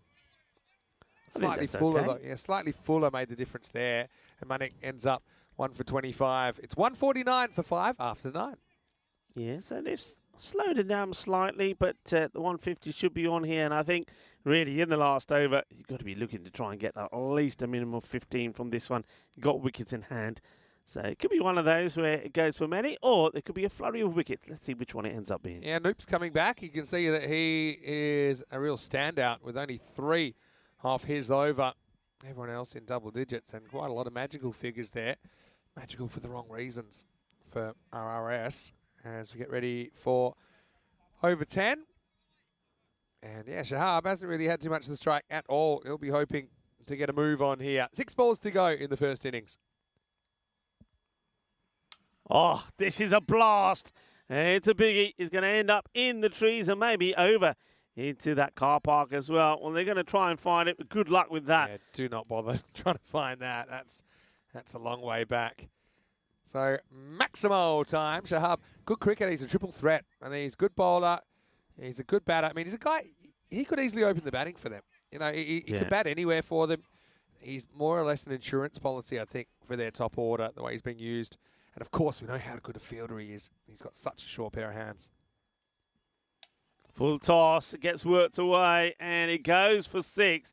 I think they might want to have a look at the height on this. I suspect it might be okay, but it's there or thereabout, Let's just see how much this is dipping. That looks higher than I had it, actually. Yeah, that's a no-y. I think that's a no-y, I think the umpire scared probably wanted to call it but was unsure, and now they're going to use the video evidence. It's but borderline. Yeah, I think you call that. Yeah, well, he hits it slightly bent leg. I mean, this could go either way. And normally when I say it could go either way, they call it. They say it's all right. Well, they've got a bit of mercy. But I think they're pretty lucky to get away with that in Rhino Sports. It's right on the border, I think.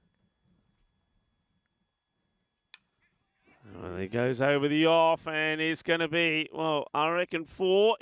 They're checking again, because it's close to the line. He gives it a fair crunch, doesn't he? But they go past the 160 here. That well, it's either 165 or 167. Let's wait and see what it is.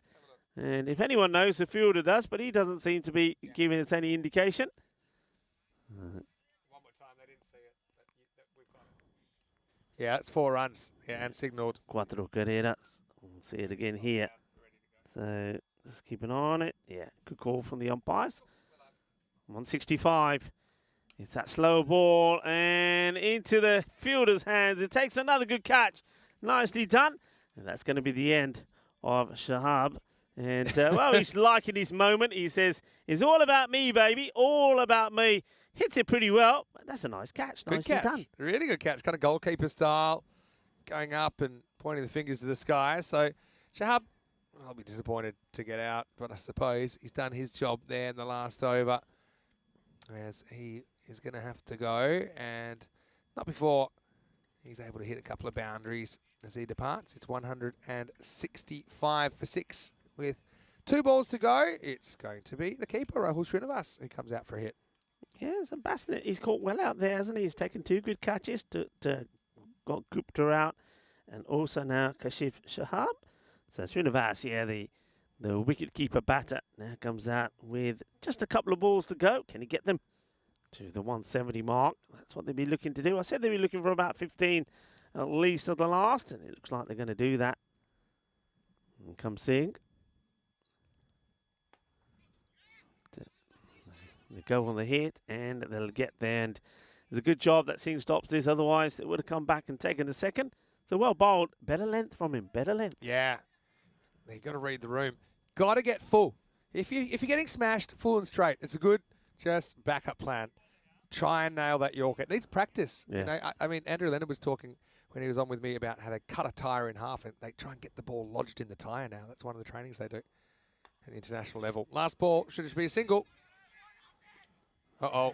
More chaos. There's no keeper. Keep running. Because keeper's doing the fielding. And they Lucky might the- as well run again. So lucky the keeper fumbled that. Otherwise, who's going to pick it up and he was going to horn it somewhere. Anyway, that'll be 168, I think, for 6. And so although they do lose a few wins this time, they continue to pile on the runs. Black Caps are painting the town black, aren't they, here on day 8. Another huge score. And Ryan Ruhr Sports, a team that haven't really been able to fire with the bat, they're going to have to find something to make this close. Another big chase on the cards here in this European Cricket Series. Yeah, I mean, fair play, I suppose, to Ryan Ruhr Sports. I mean, after 92 came off the first 5.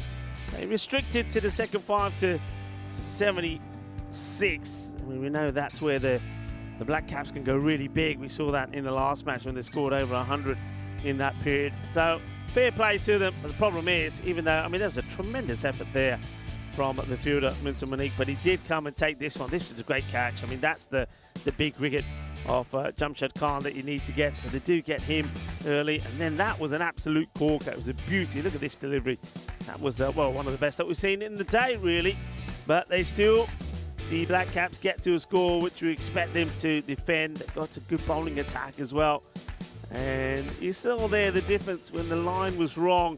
The shots were there. They were playing them to all parts of the ground.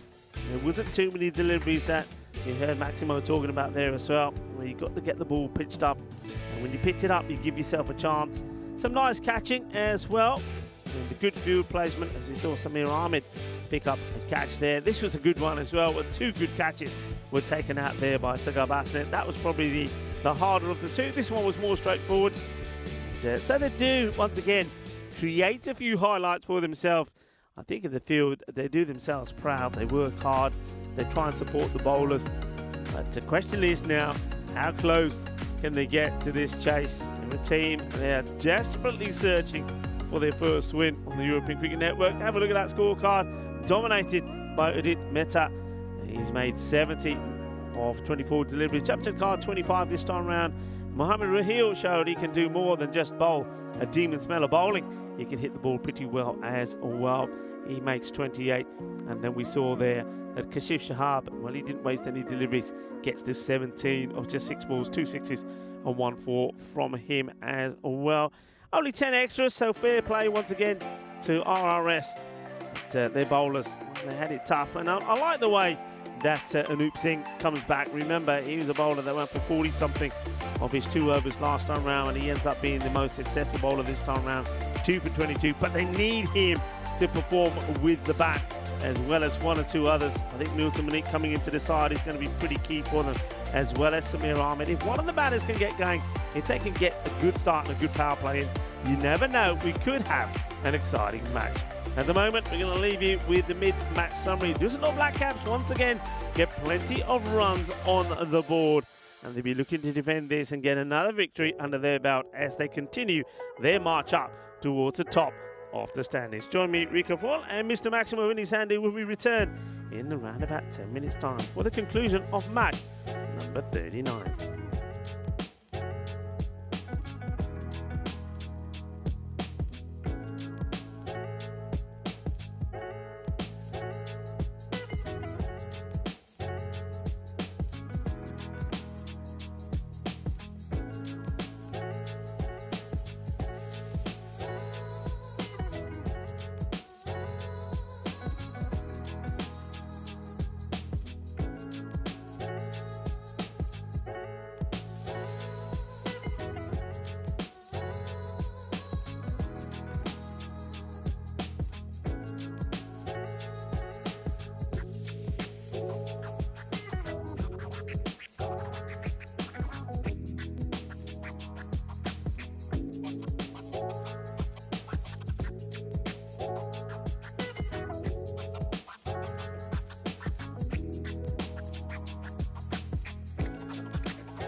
Hello everyone and welcome back.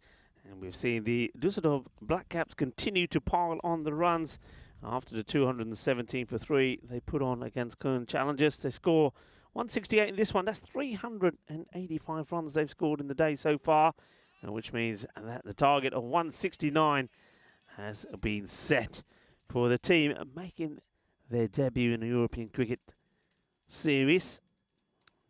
Haven't had a win as yet. This is the 7th match that they're playing. They have one more in the day as well. It's going to be up against the Köln Challengers. This one, though, is going to take some doing.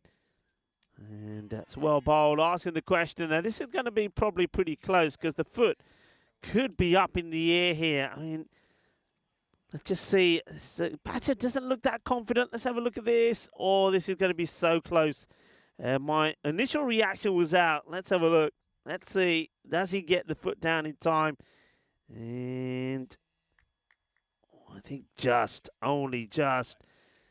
Keeper's got to be pretty close there as well, where he's taking the ball. He's very close to just going over the stumps there. So that's something that Srinivas has to keep an eye on. But almost, but not quite. But still, no runs on the board. It's just going to be another dot. Puneet Kumar, as he did in the last match. A nice tidy start. And gets the ball just to drift away from the right-hander as well. And there you go. There's that swing away. And they go on the hit this time. It wasn't quite expecting it. Wasn't a non-striker. And, well, I think Basiruddin finally gets going and then makes a meal of getting himself in. Gets the dive in. Makes a mess of those pads, doesn't he? But he gets there. But running singles and scrappy singles hard is not going to get them this win. A win they're in search for. They're going to have to play a few shots. That's well bowled. It's a good change of angle there from Kumar this time right into the pads of the batter. Udin can't do anything about that.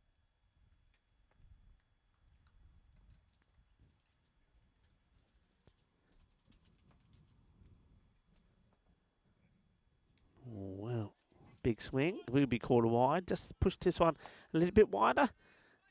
To all of our American friends, I hope you're enjoying Labor Day today. You're having a holiday. National Wildlife Day as well has been celebrated around the globe. And talking of wildlife, they love the wildlife here. Over a third of the country in Germany covered by Greenland and forests. And of course, on my couple of days off, certainly spent a lot of time in some of the parks. And I went to a lovely one the other day, wildlife park with the deer and wild boar, amongst other animals. This one, the chase on for the fielder, and no pace on the delivery, so it won't go all the way to the boundary. But once again, just having difficulty controlling perhaps the new ball here. Here's Kumar, too much swing. Valuable runs though, coming across. And then on this day in history, back in 1972, American swimmer Mark Spitz won his 7th gold medal during the Munich Olympic Games here in Germany. The first person ever to do so in a single Olympic. So it's this day in history. And well, that's a Gundy ball. He tries to overcorrect after bowling too many wides outside the off. Gets it too straight, too full down the leg side. And it's a boundary in the first one. And a nicely clipped away. And this is where all those extra deliveries being bowled. Herchat Hussain gets the first boundary. And gets a good round of applause from his teammates that all sat there on the bench, giving us as much support as they can to the batters out there. Oh, he goes right across. This could be out, you know. Yeah, he gives him out. And this is, I've seen this so many times. He just puts his foot across the line and the ball is straight. And if he's not getting any bat on this, that's going on and hitting. That is out.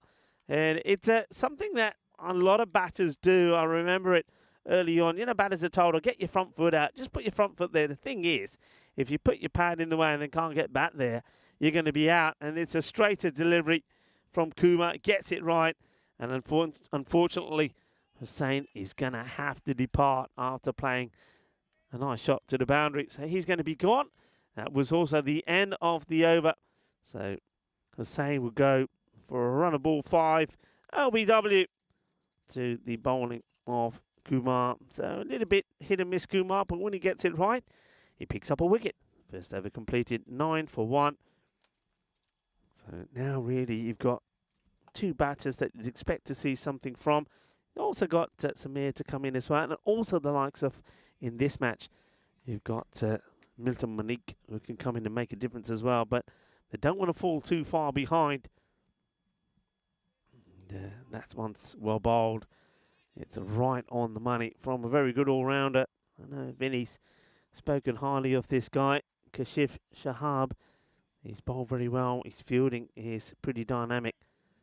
And when he starts with a good delivery, just sneaking this inside that wide guideline there.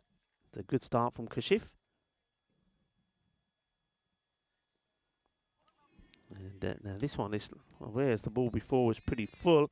And in that area, this time it's slightly short of length. And not sure what Guru, the umpire, is saying here. Having a chat with one of the fielders. I think it's probably to do with chitter chatter as the bowler's coming into bowl. So just being reminded, look, when the bowler's coming into bowl, no talking, please. Thank you very much. Oh, he gets done again. He just has no answer to this. Well, a lot of people call it a heavy length. I'd say old school, short of a length. He's bowling good line, short of a length. And the batter, he's not moving his feet. He can't deal with it. He wants to drive. You can see that. I think he's just going to get forced into playing a shot here now. 3 balls, all dots. And that's exactly what he does. He swings. But the thing is, if you're not moving your feet, if you're not getting across there, you're not going to get bat onto ball. He's got to shuffle across. And now looks like Anoop Singh is just having a chat with him. And I think Anoop probably is saying to him, hey, look, just try and get bat on the ball. The thing is, if that's all he does here now, that'll be a single with the ball to go. And then Anoop is going to be the one who's going to try and get a boundary from it. Got to get something out of this over. And it's the same again. And well, look at the look there of frustration for Anoop. So we could see a maiden here. And so far, 5 deliveries, no runs. And swing in wild is like a rusty gate. And blowing there in a windy day. Talking about windy days. Back my neck of the woods, down in Spain, Torrevieja. We've had a fair bit of storms there where it's been pretty windy. And there's your maiden, everybody. We have a maiden. No runs from that over from Kashif Shahab. Well, you got to say, well bowled to him, but not very well bowled, not very well played from the batter, Masiruddin. Just got the one shot, really. So the Black Caps, here we go. They can take themselves into second. Okay, they would have played the game more than Golden Star won, but they'll be right up there. And by boosters, of course, you can see they've got games in hand. But the issue there is, of course, is, well, Ryan Sports and have one game here to play today. But I think it's all about trying to get that first win. I think the chances of them actually making it through to finals day are pretty slim. I think you heard Vinny saying earlier that you got to really try to be on X amount of points to stand any chance. We're saying that could be about in this particular series because the weather's played a bit of a part in it. You could be talking about 12 to 13 points, but of course they haven't even gone off the mark here. So it's all about trying to get that first win. And this guy, well, he was on song earlier, Mohamed Rahil. And well, he's going to go for a boundary first up as he just goes, well, not like him really, a little bit full and wide. And it's been put away by Anoop Singh. Well, this is one guy who has entertained us a little. He's probably been, for me, he's been the pick of the players for Ryan Sports. He's bowled well. And sometimes, like everyone, you have an off day. But in general, he's bowled well. And he's always come up with something with the bat as well. Nice start from him after seeing Udin basically play out a maiden. First maiden of the day. Wonder how we're doing on the maiden front. I know we've had a few wicket maidens here as well. Where he hits his first ball for 4. And it's a good comeback. Just hold it back. That's Mohamed Rio. So he's the complete opposite of some bowlers that you see left arm over. Instead of going for that all-out pace, so he's darting the ball right across you, trying to jam it into that off stump, he just holds the pace back. But by him doing so, he gets the ball to move. So he gets the ball to move when he doesn't push it through. And you can see just what he does here. But he's a bit off-putting because he's got a pretty long run-up. But just here, he just floats the ball in. That was a little bit leg-side-ish. The batters will take a signal. So thing is, now you get Udin back on strike. Now he's just played out a maiden, remember, when he swung and missed at everything. So he's under pressure to try and go big straight away. And you just get the feeling that if Mohamed Raheel gets one full and straight, sort of just short of a length around middle and off stump, it could be curtains for Udin. And, oh, well, this is just missing leg stick for me. And, well, interesting attempt. I get the feeling that Udin just gets his foot back. And it's quick work from the keeper, Srinivas, though. So he's there. Let's have a look at this. As the battle is on, and only just, it's a good job that Basir Udin was aware. But it ends up being, well, either way, it'd be another dot. I think he's okay there. Quick thinking and alertness from the keeper, Rahul Srinivas. But yeah, that was the ball I was talking about. But he just goes down the leg side again. He's just losing his radar a touch here. It's Mohamed Raheel. Once again, swinging into the batter. And the thing is here, I mean, you know what he's going to try. You know what he's trying to do. He's trying to get you bowled between bat and pad. So you got to be a little bit braver. Change your guard slightly. So he's on leg here. Maybe you change your guard. Maybe you take middle. And then you look to come forward, meet the ball on the full, and sort of play with the swing. Sort of down to that 45 on the fine leg area. Let's see if he makes a change. That's the ball that could have him, and it gets him. And that's beautifully bowled. Really good. And great work, this. This is excellent work. The bowling is beautiful, but the work here from the keeper, Srinivas. Remember, this ball goes through the batter. This is lightning quick. Have a look at this. Sensational. Absolute sensational. Srinivas, he knows he's going to get his man. He's ready. He's ready to pounce. That's a top quality bit of wicket keeping. Let's just have a look at this again. You have to admire good cricket when you see it. And unfortunately, it's going to be a duck for the batter. He chewed up too many deliveries, but how about that? Class work. Absolute top draw. And nicely done. But it's a dismal end, really, for Basir Udin, who plays out 10 balls. A 10-ball duck from him. So we're talking about records being broken. Well, if he stayed there a little bit longer, that could have been another record, and that would have been quite interesting after you're seeing a record in terms of runs being scored, to see a record of runs not being scored. Anyway, that is the end of the power play. 14 for 2. Udin went without scoring of 10. Excellently done by Srinivas. And gets Raheel his first wicket. Okay. Here comes Arun to bowl. Good start from him. Nice.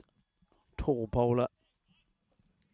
Once again, not trying to bowl too fast. You haven't seen bowlers that have a massive long run up. Normally starting just inside that 30-yard circle is Arun.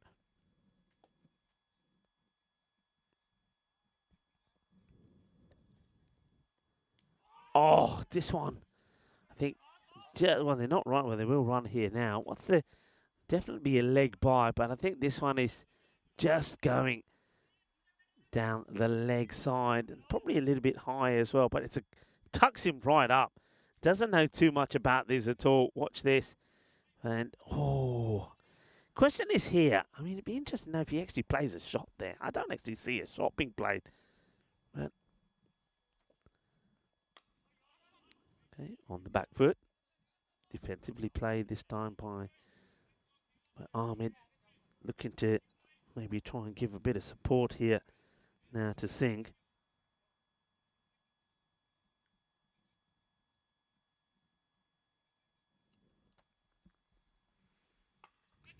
toe end of the bat, and it's a catching opportunity, but it falls, well, falls right in the middle. That is the Bermuda Triangle, isn't it?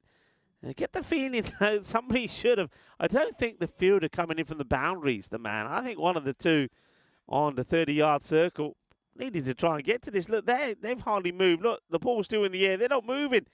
And, well, I think the captain grub, Gupta probably could have been one of the guys there. Sinha will wonder why nobody's got there. But he jams in another one, which is well stopped again by Srinivas behind the stumps. Just the one off the over. And up in the air, it's going to be a chase for the fielder. Does well, takes it on the bounce, gets the throw in. Nicely done. And just a single, so two come off over number 4. And score now 17 for 2 at the end of 4. So, oh, they've got too much to do, really, haven't they? 24, over 24 and over now required. And, well, an opportunity to say hello to Dave. Dave is saying welcome back to me. And yeah, Dave, thank you for joining us on. You're right, this historic day has been incredible. And Dave is saying, quite rightly, the team with my initials have done very well. Yeah, Dave, you're right. They have done well.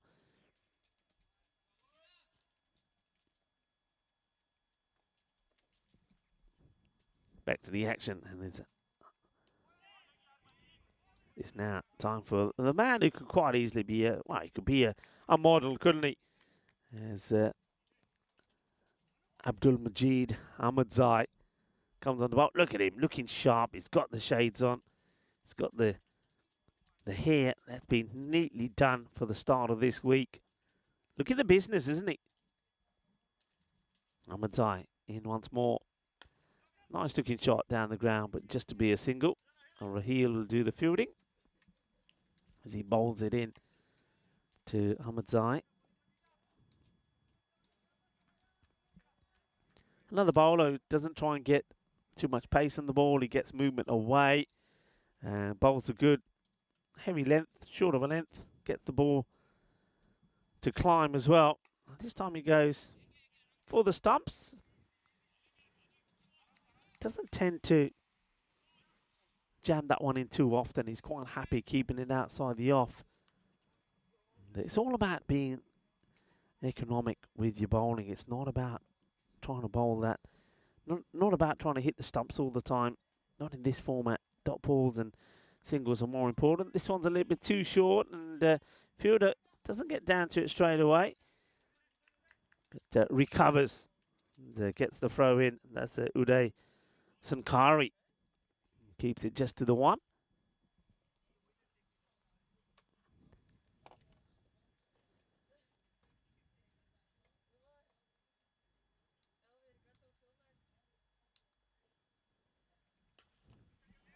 And up in the air, and it will go all the way, I believe. The umpires will just check with the fielder. I think it does come on.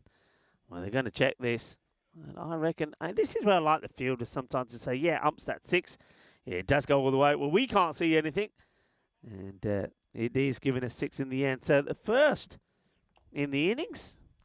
Nicely hit away.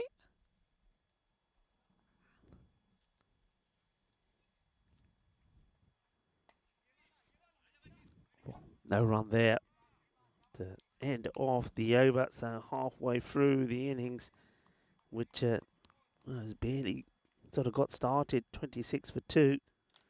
I need a good partnership here between two guys that can do it. I want to wish happy birthday to someone who's a big supporter of the European Cricket Network, to Beyonce, born back in 1981. Happy birthday to the American singer. And also, I think a big date back in 2016 where Mother Teresa, the founder of the Order of the Missionaries, and also Nobel Prize winner, will be celebrating as this one's played over the top, and it's going to be 4 runs. Quattro Carreras. So I like this from these two. They're two guys that can hit the ball pretty well. They are capable of scoring runs pretty quickly.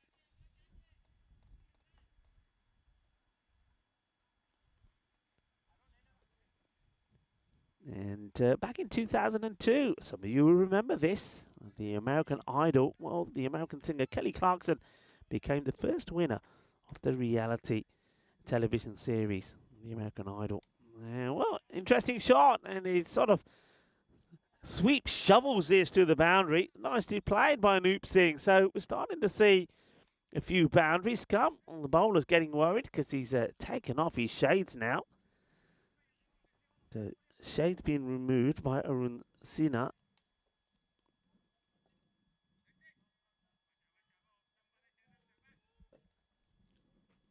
So the best over so far for the batting side, and that's hit pretty well, but Mohammad Rahil makes the stop, prevents the batters taking a couple. Was pretty keen to get back to the other end is Singh, but he's going to be made to stay there.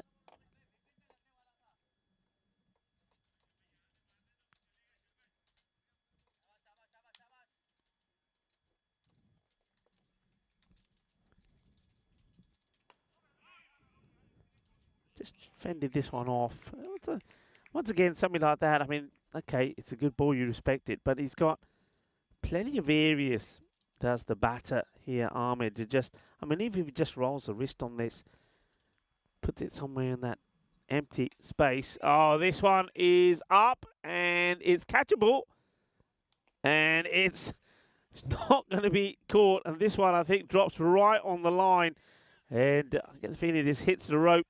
It will be 6. Let's have a look at this again. We'll get a good shot of this one. So he goes back. He should be taking the catch, and you can see it bounces off the rope. 6 runs, but that's an opportunity that gets missed. So, well, Ahmed will take that.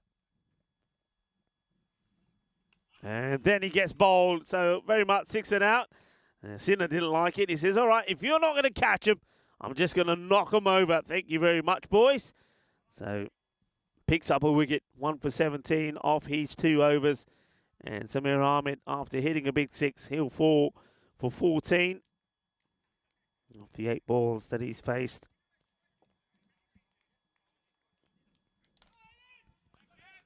The boys in blue and Düsseldorf Black Caps. It's been a good day for them, a record-breaking, historic day. Not a good one so far for Ryan Rowe Sports, but they can change it. They can change it in an instant. They can change it in the last match against the Kuhn Challengers, who themselves have not had the best of days. Remember, they lost their first match to VFB Glentenkirchen.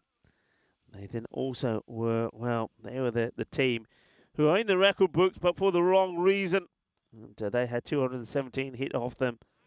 And in reply, they got to 97, so lost by 120 runs. Ouch. That's a good delivery. As Ahmed Zaid comes back in. Well, he's keeping his shades on. 41 for 3 he was at the end of 6 overs. Just going through the motions, really, it doesn't look like they've sweated here today, does it? They've done everything well in their stride. They've looked the part. They've looked the business. And I like the way that the field also gets set. You see a lot of teams, they move around the field a lot, don't they? You know, if a shot ball goes to the boundary, you know, they'll put a fielder there. But not these guys. They've got the field they want. And basically it's the case of the captain, Gaurav Gupta, saying to the bowlers, that's the field. It's set for bowling on the off peg. So keep it outside the off. And that's what they're doing most of the time. It's another one, and he likes it. Well, there's the old Ronaldo celebration. As Mohammad Zaid, he goes, jog the It's the end of another. And a bit of a swing and a miss. It's a bit of a hopeful shot played, but not going to get anything from it. He's going to get bowled, and it's going to be a golden duck. The batter will make his way. Oh, where's Goldie?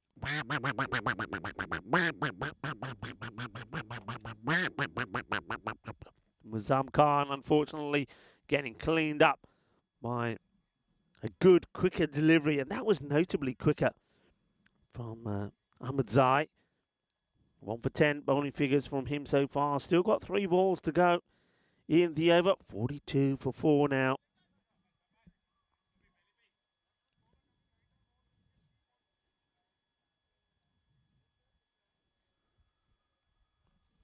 New batter. Captain. Oh, he gets done. Oh, he's done by an absolute beauty. Well, this time we have the Bizaway celebration. And there's the Ronaldo one just to finish it off. 2 in 2. And are we going to see something special now here from the man who's looking pretty cool? Well, he's got a lot of people following him. And, well, he does the old Bizaway celebration. And then there he goes, Ronaldo style. And good bowling, though. It's a great delivery first up. It's another golden.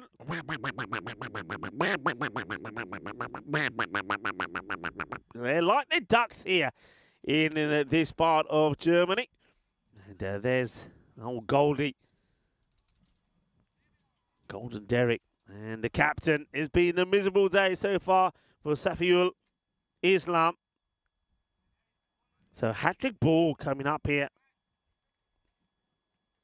Remember, we've seen 5-wicket haul today. This is the Hall of Fame for hat-trick. So we're going to go over to the other page.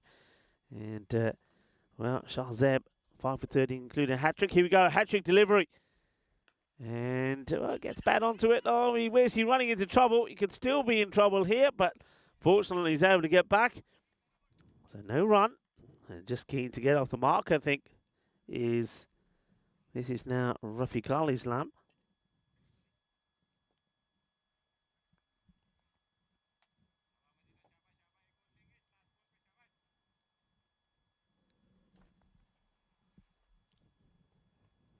Oh, well bowled and well played.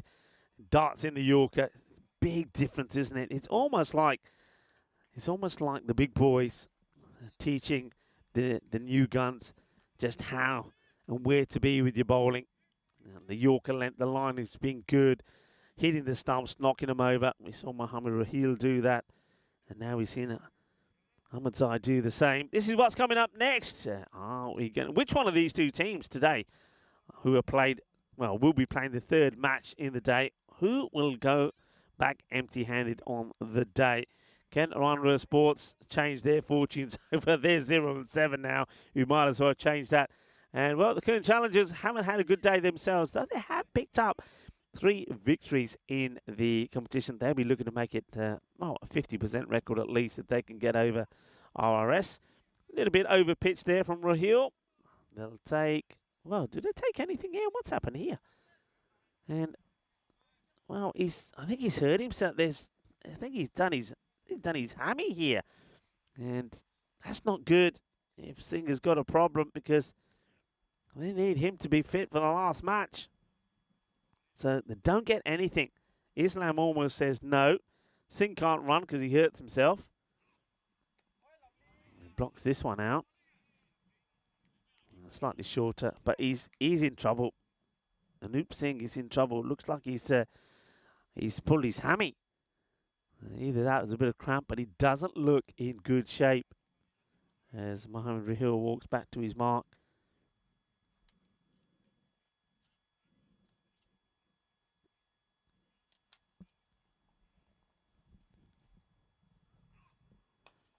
And played out. Well, he's running pretty well there. I suppose he has to. The question is, how's it going to be when he gets to the other end?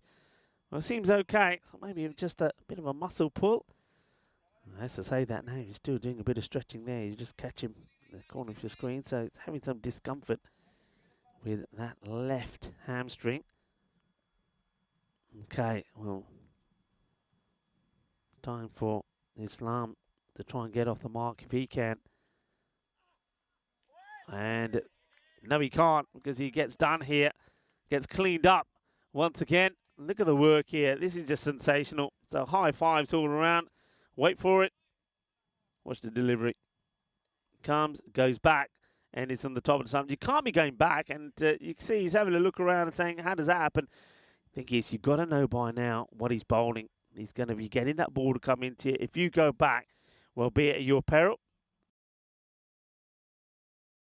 Well, it's a slow walk back. That means that Derek will catch up with you. So Rafiqul Islam will go for Derek as well.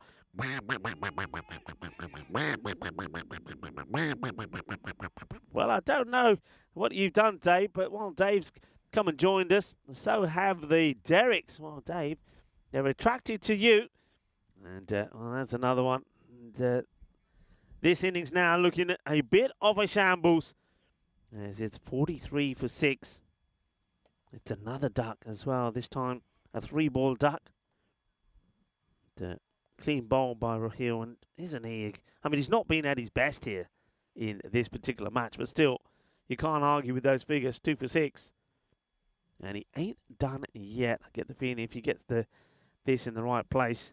Manik, though, he's one guy that has shown some aggression, and he chomps down on this one. It won't be LB because it's going down the leg side. I think there's probably a bit of bat on that as well. But he goes for the Yorker, doesn't he?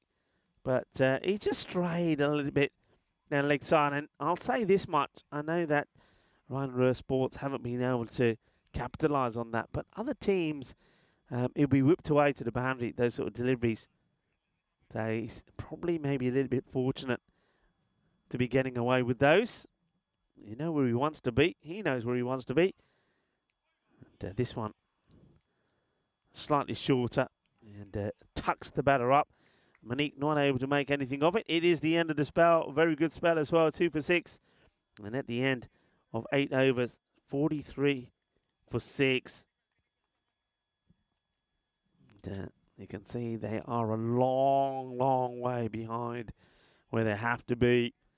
It's not the sort of and that's the thing here. I mean, losing a match, okay, fine. You're chasing 169 for victory. So the odds of you getting there are not great, but losing it badly and taking no positives really into that last match of the day, and that's what's going to hurt them. They're not going into that match with any positives. So even though they've managed to stay upbeat, this one's rather wild from the bowler. Will be called a wide. That's the Kashif Shahab.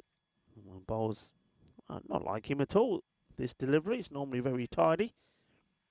But yeah, just going back to that, you can get beat, but you can still take positives into the next match. And I'm just trying to see where the positives could be in this one. Okay, Anoop Singh, 2 for 22. It doesn't really perform the way he would like to with the bat, but he's still there. Well, that will help. And speaking of the way he'd like to perform, hitting that one out of the ground. Manos arriba from the arbitro means that 6 takes him to 25. So, okay, you got a highlight there in this man. But where are the others? Nobody has really stood up and managed to score any runs for them. And it was Anoop Singh also in the defeat to Gelsenkirchen, who made 28 of 16. A nice looking shot. This would take some stopping. He can't stop it. So Singh is the only man who's standing up and making a name for himself. I said before that he's definitely been my player off the side. He's played some nice shots. He's bowled well. And he's always found a way to come back. Don't forget, he got an absolute thumping and in the bowling against Gelsenkirchen. But he's come back well. And, well, this is why there's going to be a minimo. There's nothing on this at all. So it's totally lost his shape here. So not sure what's happened to the bowler here, Kashif Shahab. Somebody who bowls or has bowled a nice tidy line. All of a sudden, he can't get the ball to go straight. So runs coming at the end of the innings here. But it's not going to make any difference to the outcome, unfortunately, for Ryan Rur Sports. So it's back to the drawing board for them for one final time against the Kuhn Challengers. And that's a bit better. If he steps inside this thing, maybe he's able to take the wide. I think that was a bit quicker from Shahab.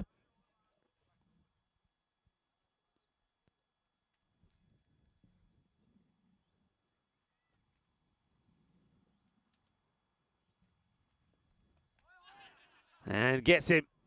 So that's the wicket. I'm not sure what Singh was trying to do here. And he loses his wicket. Oh dear, oh dear. And He sees it's a similar ball to the one before when I said really he should just step inside. Instead, he literally pads this onto his own stumps. Unlucky, yeah, but I think at the same time he needs to be learning to go the other way. He wants to give himself a bit of room to try and hit over the top on the offside. So he goes, but at least he's been able to do something for the seaside. Nobody else really has. And that's going to be the end of Hoop Singh. 29 of 22 deliveries. He hits 1 6 and 4 4s on his way to that score.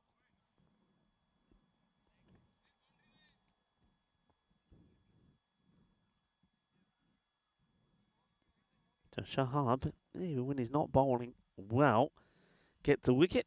Now it's Saqib who does the right thing and steps inside it. That's what you got to be. And Singh, if you watch it, that's the way to do it. Saqib, well, he was opening the batting the last time that they played. He wasn't able to really get anything going. It took an age to, I think he got to, I don't even know if he got to double figures, but that's a nice looking shot, and he's going to find the gap as well. So that's going to be 4 runs. Yeah, he took 14 deliveries to get to 9 before he went. He was the number 2 batter. Well, a much better start from him. He plays a nice shot, gets a boundary.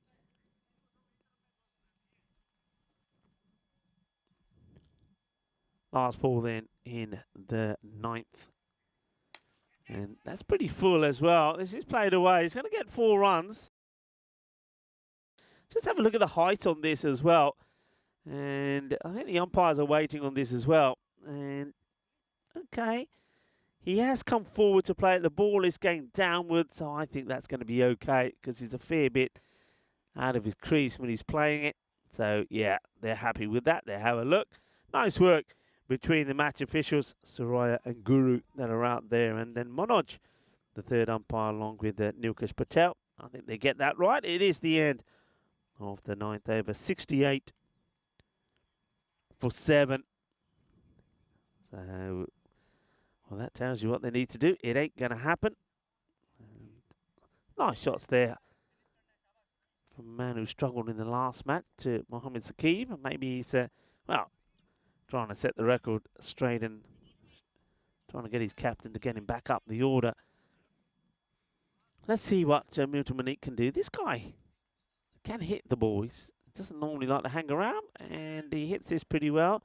But to the fielder, they'll get a single. And, well, they're going to get more than a single as the throw comes in. I think this catches the wicketkeeper on his foot. I think while the keeper is trying to take the pad off, or the glove off, it catches him on the foot, gets away from him. So Monique will get another chance. He gets 2, gets a bonus run there.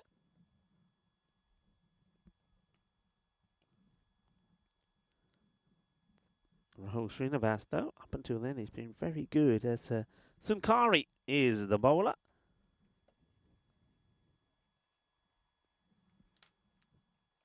And it's a nice looking shot. It will go all the way. Bolle,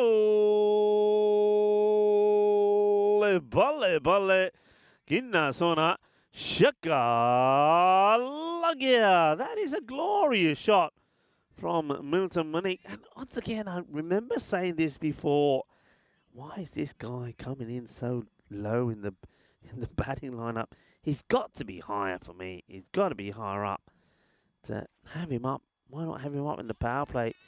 This one, oh, what are they doing here? Well, they're going to make it.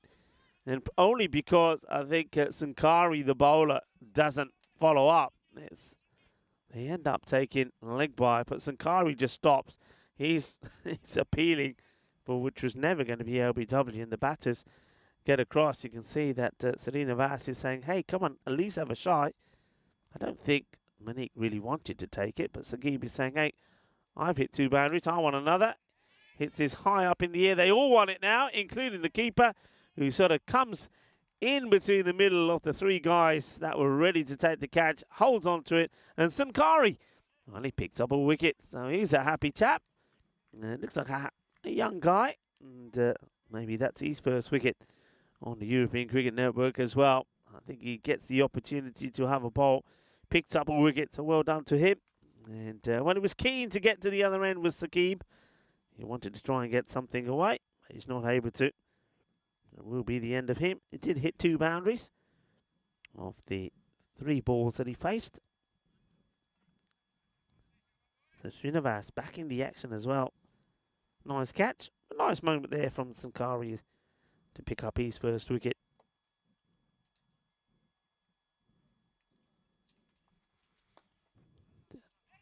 Bassett gets a bit of bat onto this. And he's keen to get back to the strikers then. As Basnet. But I get the feeling that Monique is saying, you can stay over there.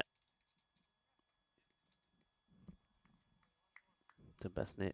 Gets off the mark. Monique. 8 off 5 balls. And well, goes for another. And he's going to get it. Well, a terrific one-handed catch for Mohamed Rahil. You won't see this because the branches are in the way. Problem is, though it's a great catch. He takes it the wrong side of the boundary rope. Just have a look at this. Do you catch any of this? Oh, yeah, you do. What a fantastic take that is. But it won't make any difference. It will be 6 to finish the innings. And Milton Monique, once again, coming in at number 9. He should not be at number 9. Come on, captain. Change a few things. Get this guy coming higher up the order. They'll finish in the 80s. 84. For 8 it will be, but well, they get a bit of a thrashing here. And they get to 84, they get more or less a halfway because they lose by 84 runs. This is what's up next. Ryan Rare Sports, well, they're going to have to really change things up pretty quick. Anoop Singh, he's going to be key again for them. Can some Lasmir Ahmed finally come good for them? And maybe have Milton Monique higher up the order. Well, this was how it started, just planting his foot down the line was Hussain, and that was an easy LBW decision for the umpire. And they picked that wicket up nicely. And then Basir Udin, he wasn't able to get going. One highlight was, once again, the batting there of Anoop Singh. He played some nice shots. This one was almost out, as he was almost caught napping. But it was Srinivas who finally got his man. Beautifully done. That's a sharp bit of wicket keeping to get Rahil his first wicket. And, well, Singh kept things going. This was probably an opportunity for Rahil. And maybe what he was trying to do there, what we saw him do the very last ball of the innings. But good bowling. I like the bowling of Ahmed Zai. I like his celebration as well. He was on a hat-trick, wasn't he, when he took 2 in 2? And that was the captain that had to go. And there's the Bizaway celebration from Ahmed Zai, followed by, of course, the Cristiano Ronaldo one as well. Rahil, well, this one was just beautiful bowling. If you're not going to move your feet, they're going to stay inside your crease. You're going to get into trouble. This one was just not the best bit of batting from Anoop Singh, who, well, rather than step inside the ball, got his pads to it and it cannons back on to the stumps. But at least he made a fight of it. Good catch here from Srinivas, who put his name on it, wanted it, takes it. We will see the scorecard there. Well, after that one, because that needed to be shown again, even though it didn't make an impact in the match, but it was still a very good catch. And, well, he'll be saying to everyone, did you see it? Did you see it? I took that one-handed catch. Yep, we saw it. And it's on the stream as well. Anoop Singh, 29 of 22. Well done to him. So Humir Ahmed, well, he hit 2 big sixes, didn't he? We know what he can do, but he needs to stay out there longer. And Milton Monique, quite simply, has to come higher up the order. There's the bowling figures there. Some exceptional figures. Mohamed Rahil, once again, bowling superbly well. Picked up 4 in the last 2 in this one, 2 for 6. 2 for 10 from Abdul Majid Ahmed Zai. He bowled very well as well. But basically, very tidy figures all round. In fact, all the bowlers that bowled picked up a wicket. So a very happy captain and a very happy team. They'll go away knowing they sit in second in the standings. So they've done their job today. But the Kern Challengers and Ryan Rare Sports, well, they haven't achieved anything out of the day as yet, which means that this last match coming up in just over 21 minutes time is a huge match. The Challengers, they want to go back to winning ways and, well, see if they can finish the day and be 4-4, whereas Ryan Rare Sports, they've gone matches now without a defeat, 7 of them now. So can they get a victory in this one? We'll have to wait and see. Join me, Rico Full and Mr. Maximo, when we return in just over 20 minutes' time for the final match of the day on this match day 8 here in Krefeld. And match number 40 will be coming up in just over 20 minutes' time.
Hello and welcome back to Krefeld. Time for the last game of the day. It's been a beautiful day here. Currently around about 26 degrees. Perfect conditions for cricket and two teams that would really like to get some points on the board here. Clone Challengers taking on Ryan Urs Sports in match number 40. Out in the middle, we've got Nilkesh Patel. He's done a great job today filling in for Tyrone. He's with two captains. Let's see what happens at the coin toss.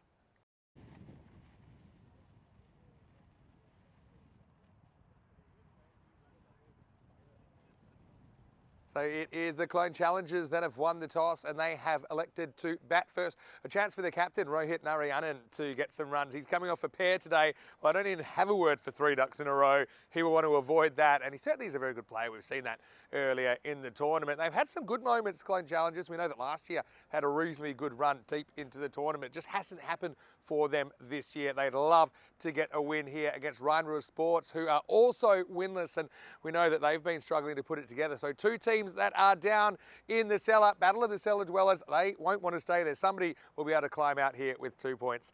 Rico Fool will take you to the first ball. The news from the toss in match number 40 is that the Challengers, they've won the toss and they're going to have a hit. So over to you. Let's get ready for the start of the last match of the day. Hello, welcome back everybody. Thank you very much to Vinny. And as you saw in the middle, that it will be the Clone Challengers that are going to have a bat first. I can understand that decision. I think they know that Ryan Urs Sports haven't been scoring too many runs. So I think this is the case of going out there and hope the likes of Ame Patel and also their captain, Rohit Narayan, can return back to form. Ame Patel has been good, but Rohit, as you heard Vinny Sandhu touch on there, he's had 2 ducks in the day already. He'll want to finish well. Hasimrat is somebody that can perform as well. But I think this one could be where we see the best of Nagendra Donti. Good players stand up when they have to. And, well, 101 is a good score for Ryan Urs Sports, but it's not going to be good enough in this match because it's 121 in favour to 101 for the Clone Challengers. And remember, of course, be wary because there is Nikhil Patel in the lineup as well. But we're going to have to wait until we see the man-can-man, because at the moment it's all about the batting of the Challengers to see just how many they can put on the board. Once again, I think they will know if they get past that 120 total, then they should have enough on the board to try and contain the RRS side.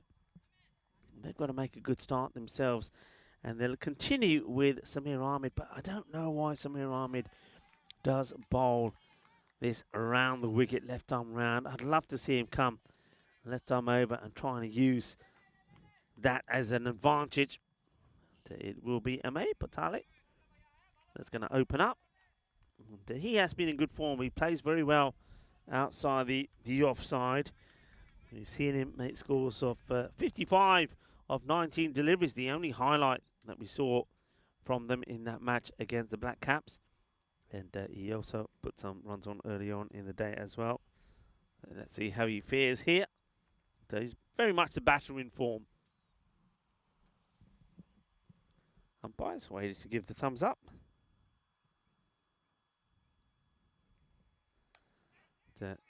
Nicely played, but they have got a fielder back there.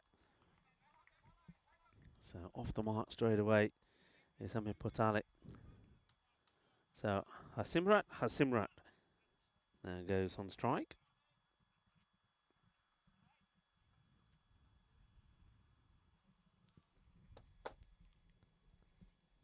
It's there to pump up the volume in the power play.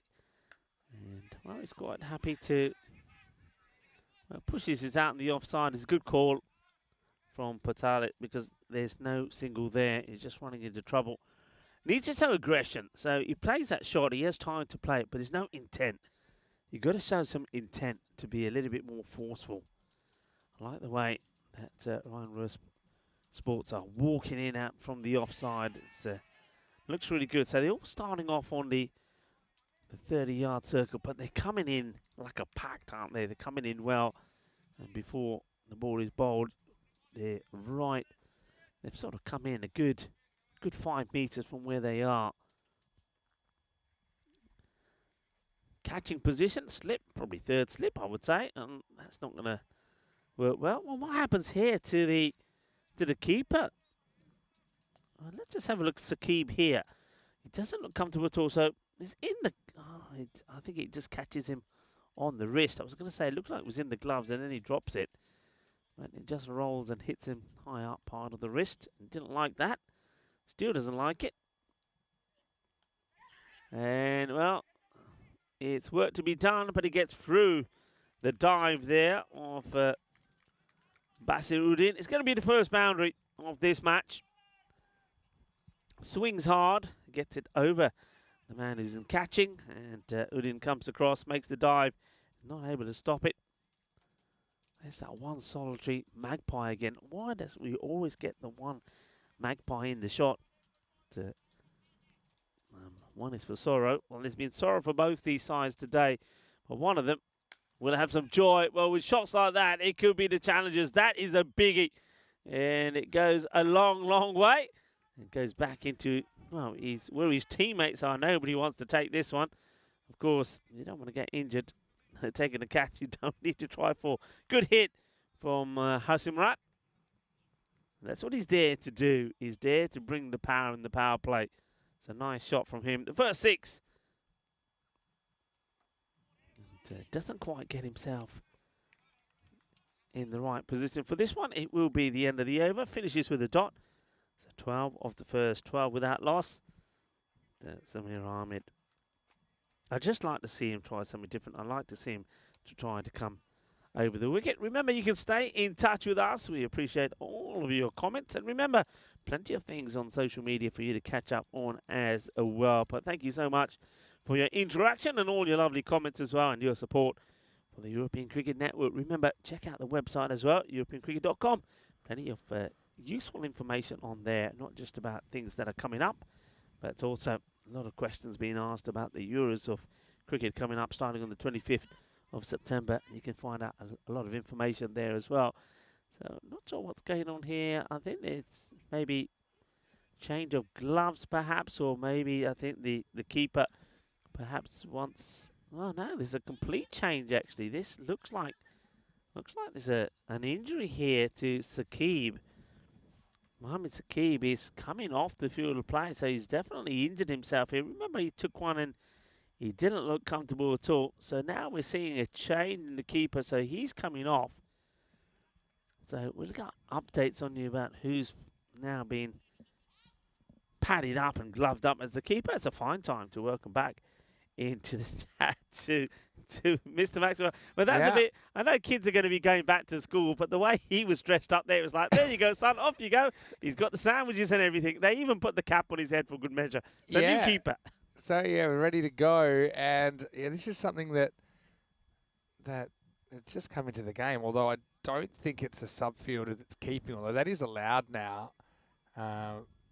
Get back to you on exactly what's going on. It could be Moazam Khan that has taken the gloves. Yeah, but Saqib didn't look comfortable, did he? And, yeah, we strayed off. And so, yeah, we have had a change. So, actually, it's Shaider Shakil, who is a subfielder that is going to keep. So, that's allowed now. It's for safety reasons because they say, look, used to be someone on the field would have to keep. But if they're not very used to doing it, then it can be quite a dangerous position. And he's straight into the action here as he handles wide. Not a bad first over for the Challengers, getting 12 off it. Batali gets another chance here, and he certainly hit the ball well the last time we saw him bat. Yeah, he does. So he's on as a keeper, but that's it, right? He's not. Yeah, so he can't battle bowl. So it's just like having a sub-fielder, but sub-fielders are now allowed to keep.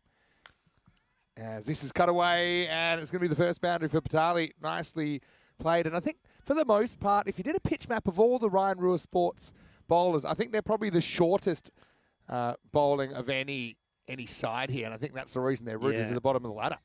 Yeah, you're right. One of them. They just haven't bowled a good line, have they? And also, they haven't done their homework on the batters. This guy loves it outside off.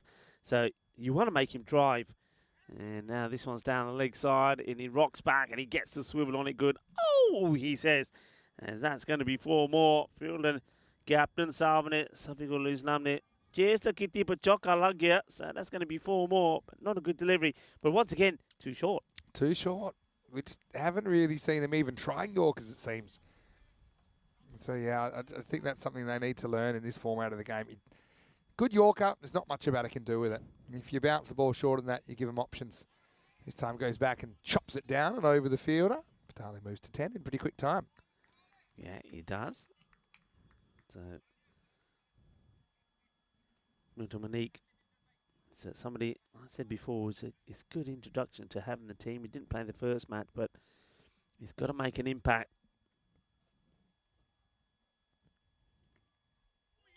So we're going to miss through to the keeper. Well, nicely done by the... We saw a change of the keeper a couple of balls ago, and Shahidul Shakil has been in the action more or less straight away.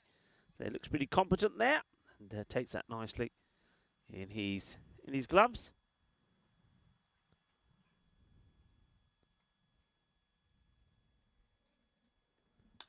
Now, almost finds the fielder.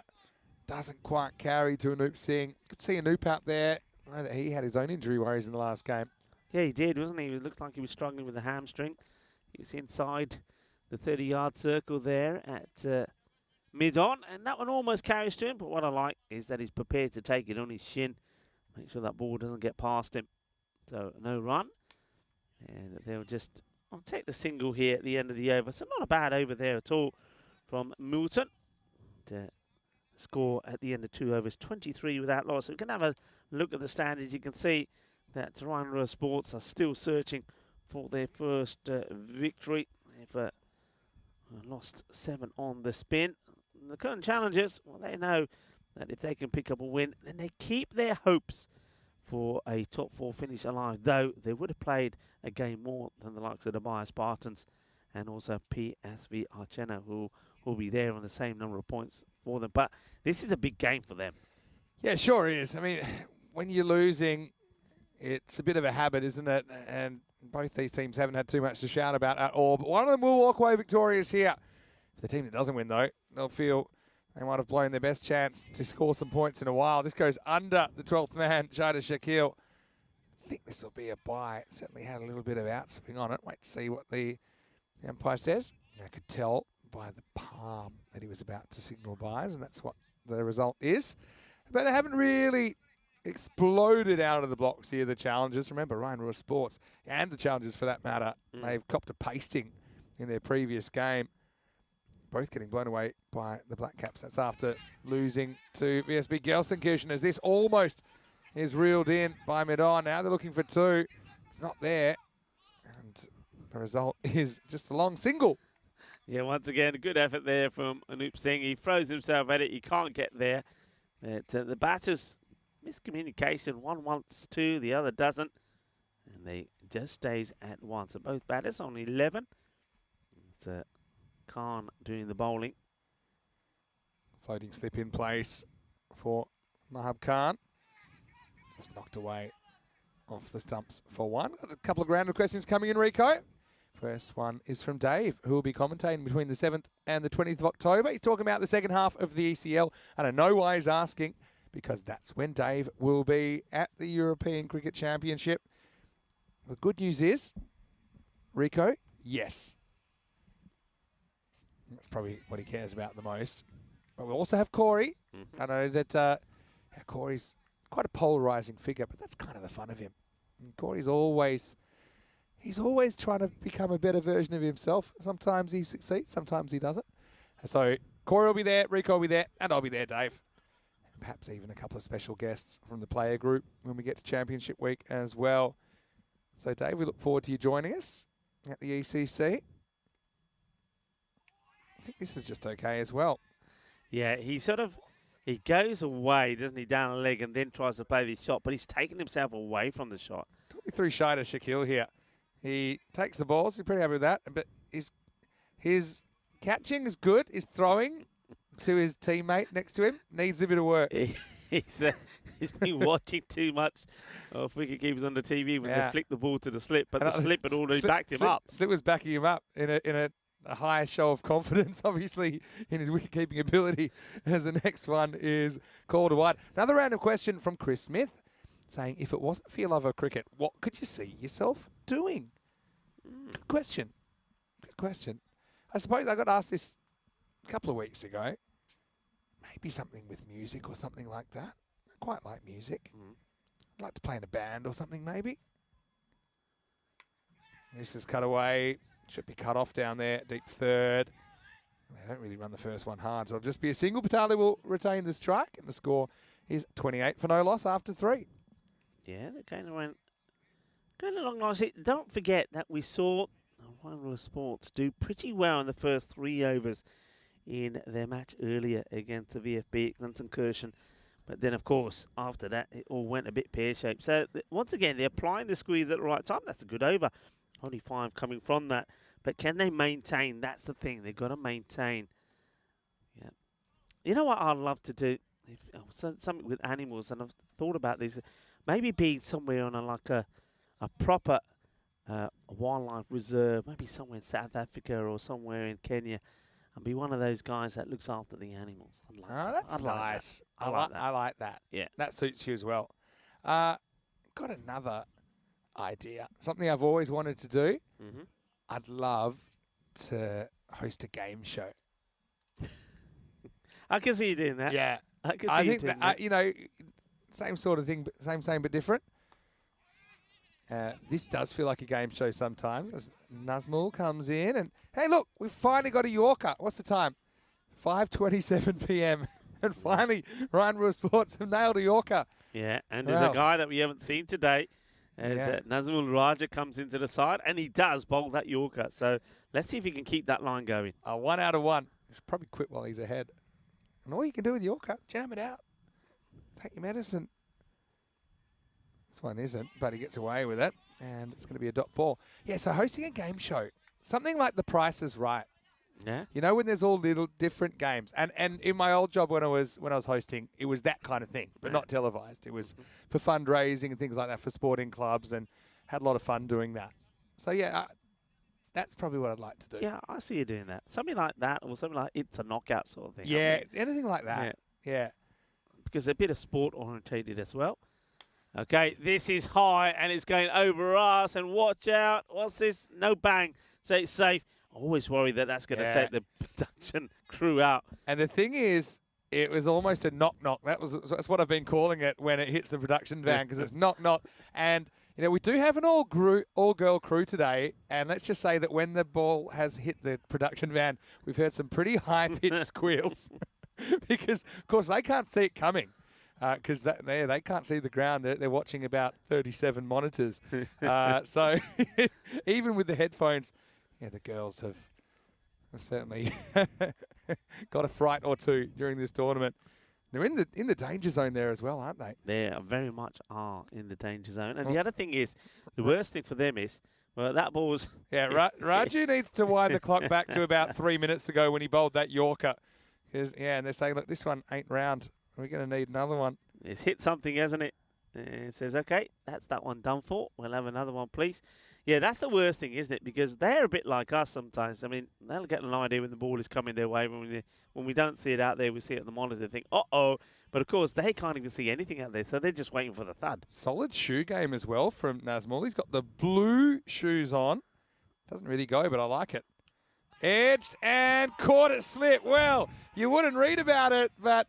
Nazmul's come on. He's got an outside edge, and Hassan Rat's going to have to walk. It's 35 for 1. Well, good bit of bowling. Well, he's there for one thing. That's the catch. You don't often see it. Well, he's there at, I would say, third slip, and he takes it. What a good catch. And we'll see it well here because the keeper probably tries to get in his way a little bit here as well with the one hand. Look, but that's nicely taken. Good catch. Good bit of bowling as well.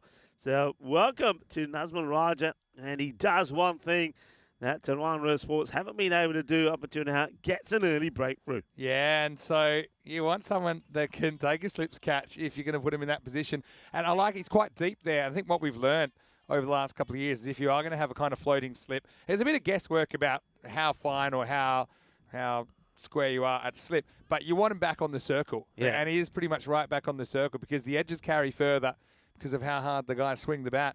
Narayanan, who's on a pair, and he's almost going to get there's not even a word, is there, for a three-ducker.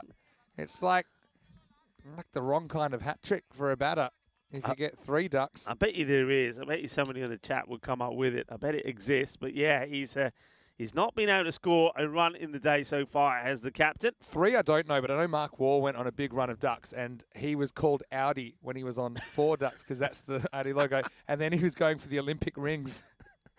And Narayanan's trying hard to secure the third one here. I mean, we saw a batter get 200 runs yesterday.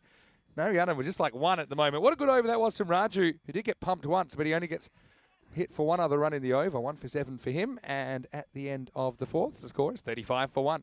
Yeah, it was a good over, wasn't it? I mean, bear in mind, like you said, he was smashed for a huge 6, but he came back well. But what a good catch that was from the man at slip. So Khan takes a good catch. And, well, they get that breakthrough. And who are they going to here now with the ball? Looks like they're going to go to Samir Ahmed to bowl the 5th. Confirmation that Saqib's gone off, and it's with a finger injury as we thought. This will be a wide to get us going. So, yeah, it's a recent change to the playing conditions as well. And I think the laws of cricket, I'm not sure if it's in the laws yet, but that you can have a substitute keeper. Now, as soon as this rule came in, I started handing out my phone number when I was in Australia for the summer. I'm available. Because I just thought it used to be able to be done by previous agreement as this gets cut away and this will be 4. Nice shot by Patali. Does cut well, doesn't he? Gets 4 runs. Yeah, but it used to be if the other captain consented, then you could do it. And I think there was a situation in a test match where they got one of the county keepers out of the crowd and said, right, can you come and keep for us? So I kind of have visions I might have that You might get a call up, eh? Yeah. Mind you, you've got to be in the areas. A long way to go, isn't it, for you? That's true. But Luke Pommer's back, Australian cricketer. He actually had almost that exact situation, not in a substitute situation. Oh, this is a hot zone there, isn't he? It slipped. But Brad Hodge from Australia picked up an injury just before the game, and Luke Pommer's back, who's playing for Western Australia. He was in the crowd with his girlfriend. They said, hey, do you want a game? And he literally had to go home. His girlfriend went and got his kit, and he warmed up. And it's the only international game he ever played for Australia. As this is in the air, I can't see it carrying. And then one of the big things, of course, if you're going to play for your country, is wearing the shirt with your name and all that. But he had to wear Brad Hodge's shirt, and that was in the period where they used to put people's nicknames, and Brad Hodge's nickname was D-Ball, which standed for dodgeball. Apparently, that was his nickname. So it wasn't even his shirt, but he got to do something most people don't in their life. Yeah, but they have to do it. They have to do it our way, the ECN way. Just get a bit of the old bit of tape. Bit of tape. Yeah, I mean, and write it on. Tell you what, Narayanan, for a guy who whacked a 50 the other day, it looks like the first time he's ever picked up a cricket bat now, doesn't it? What has happened? You know what's happened, of course. The 2 ducks already playing his mind. Hasn't got off the mark yet. Come on, Rohit. Hey, that's more like it. He'll be 1,000% better now he's off the mark. Having said that, remember we saw the 10-ball duck, and Paul Stubbsy Stubbs, I mean, he was on the hotline. He has the 13-ball duck in Portugal. It's the longest duck we've ever seen. We almost saw it go down. Yeah, he just was all over the place, wasn't he, in that last match? Short, and it gets put away. And the fielder will just see it get past him. It's going to be 6 runs, but it just hasn't. Once again, it's all about the line, isn't it? Too short. Just watch how short this is. And he rocks back and he pumps it to the boundary. So Ahmed Patel, he's shown that he can hook and pull pretty well.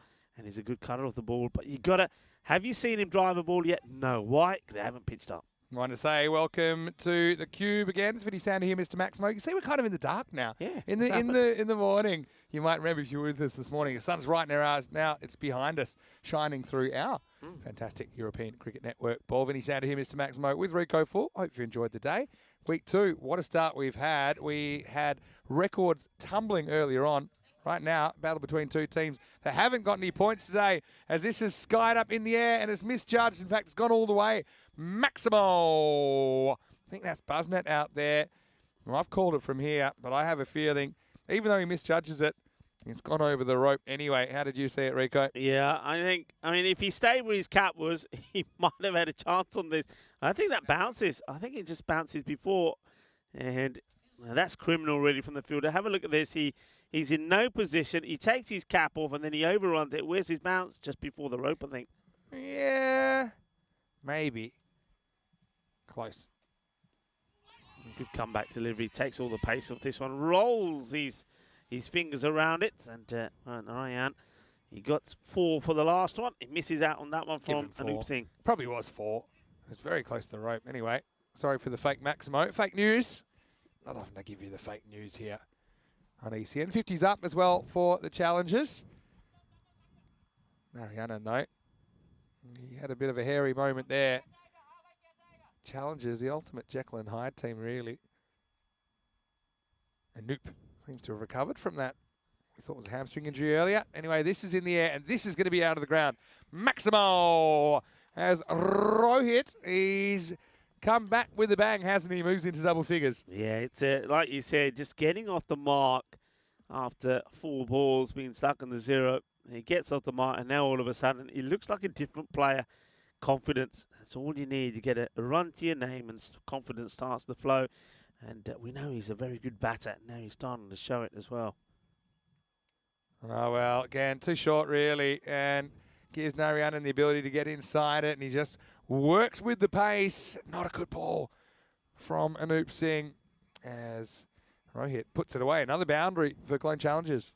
Yeah, they've just haven't got their areas right. And, well, Singh's had issues with this, hasn't he, all the way along in the day. I mean, the last match, he was so much better. His 2 overs just went for 22, but this time around he gets it wrong again, and now he's being punished. Couple to come here from Anoop. It's gone for 14 in this over. Oh, dear. Yeah, too short again, but he kind of clonks it.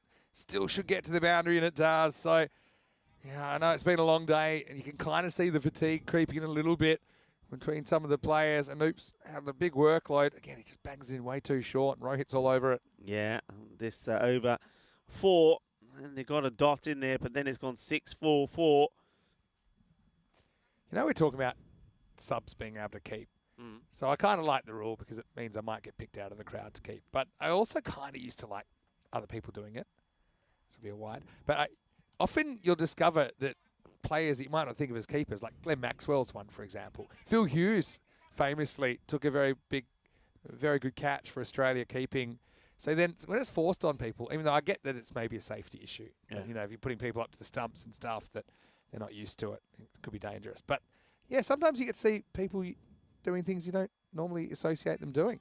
As this will be the end of the over at 67 for 1. Now, do you know why Phil Hughes was on the field? Because James Faulkner tried to high-five Brad Haddon and missed and poked him in the eye. And he had to go off. Do you remember that? Yeah, you get highlights. I think like even Booney had to keep in the 92 World Cup when Healy was injured and ended up doing a pretty good job. So it's one of those, it's like I love in football when there's like they run out of goalkeepers. And so they got to put someone in there and they're wearing like the wrong gear and the wrong socks and everything. And like, all right, there you go. Good luck. You used to see a lot of that. I mean, back in the day, didn't you? Sort of the 80s, maybe even the 90s when the goalkeeper used to get a red card and you think, right, who's in goal? And you're like, you put a striker in there because there's no point having a striker because you need to defend. You don't see it that much these days. It's up pitch and escapes him. Great effort from the fielder, but he's filthy with himself. He's throwing his toys out of the pram now. That would have been absolute zinger of a catch. Have a look at this. I don't know what's better, the effort or the hat throw tantrum at the end from Samir. Throws the ball away, and well, he doesn't even do that properly. Back of his hand. So it's not a dead ball, it's a dead hat. But Raju's been good though here. It's just close to a wide, but yeah, have a look at the keeper's waiting for the batter to step out. Yeah, he sneaks out a little bit. So I don't think it's a wide, even if it got a tiny bit of line. Nah, that's not a wide. It'd be a harsh done by the bowler if that's given. I love the expressiveness of the fielder there. All right, this is a rainmaker, and I think it's got the distance. It does. Maximo Narayanan. Yeah, he swung like a rusty gate for the first 3 balls. Looked like he was batting with the toothpick, but he's back, and he's back with the bang. Moves to 25. Yeah, this is a good shot, isn't it? It just takes that little shuffle across outside the off, gets himself in line, hits through it. And when he hits through the ball, he hits it clean, doesn't he? Nice and clean, nice and straight, right out the middle. And every time he's pitched one up and just not got his length, Raju, he's been punished. Remember, he was hit for a big 6 in his last over as well. The Stumps will do the fielding here.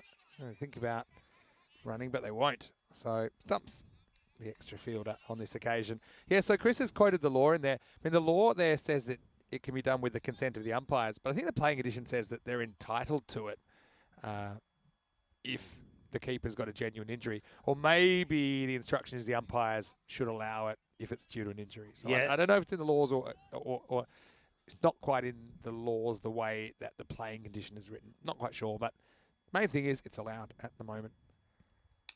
All right, this is up in the air, and it'll be a tough stop. In fact, it won't be stopped by the fielder.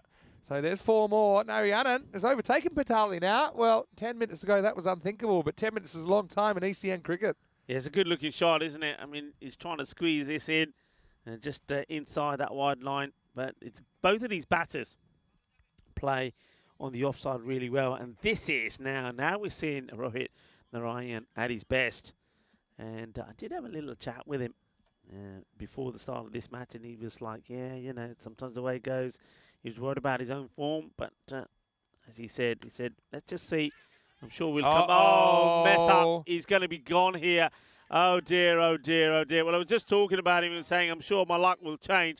Well, it changed for a bit, and now he gets run out here. What is the non-striker doing here? Oh. Lack of eye contact, see? It's Rohit's call, and yeah, really, Patali has an obligation to run then. A nice little moment for Shaquille behind the stumps, the sub. But, I mean, it was easy. Look at number 12, Patali. When he should be looking at his partner. Once he runs, he should run. But instead, he's watching the ball and he's putting up the stop sign. And Rohit does get halfway down. He gets about a quarter of the way back. But, I mean, that's one of those things. You've got to recognise who's in control. And if nobody is in control, the result is anarchy and chaos. The result is a run out. Shame for Narayanan, who's going to be run out for, I think it's 29. And the score is 78 for 2. Yeah, I mean, just when he was looking good, he gets run out, and he's going to think, well, what have I done to deserve this?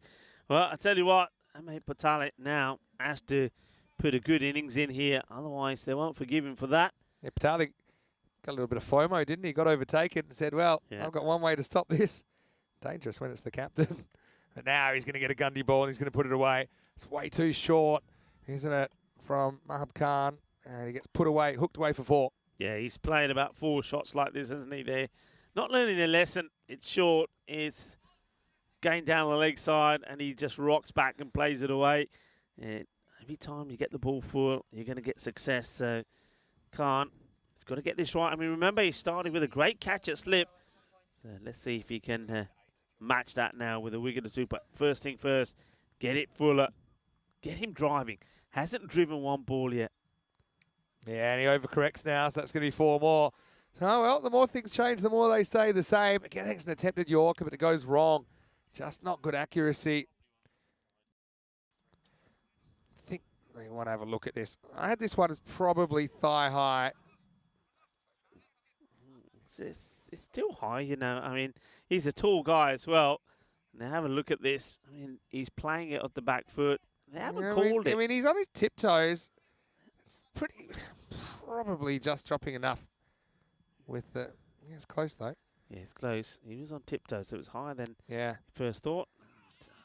It's called a wide, so he just catches a bit of the line there. Got some fun facts in here as well. Chris is talking about laws. Even though he steps across to hit that, his initial stance, he's not really getting across. He said you can't have a sub keeper, as in a substitute fielder keep, if the keeper is sent off for a serious offence. I don't think I've ever seen that. You don't see it in cricket very often because you can basically, if you commit a level 3 or level 4 offence, it's very serious. I don't actually know what those are, and I don't want to know. This is up in the air, should be gone. Slow to move, but he takes the catch, easy as you like. Nicely done by Anup Singh. Well, we know he doesn't want to move much. He doesn't have to move there as he takes the end of Patali, who has an interesting conversation with his captain ahead of him when he returns to the dugout. The score is 87 for 3. Yeah, that's a good catch taken. He's got himself in a really good position. Takes the catch. Yeah, it will be an interesting conversation as Patali will get reunited with his captain Rohit, who was run out by him when he was on 29. But so both the two set batters out. And we're into the 8th over here now, 87 for 3. So a good opportunity here.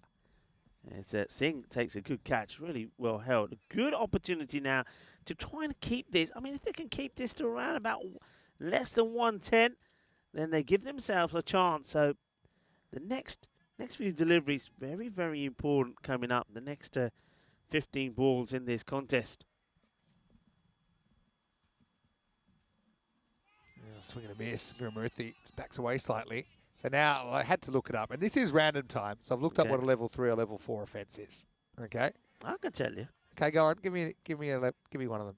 Okay, so it's like the worst, isn't it? Level 3 is serious abuse of a player or an umpire.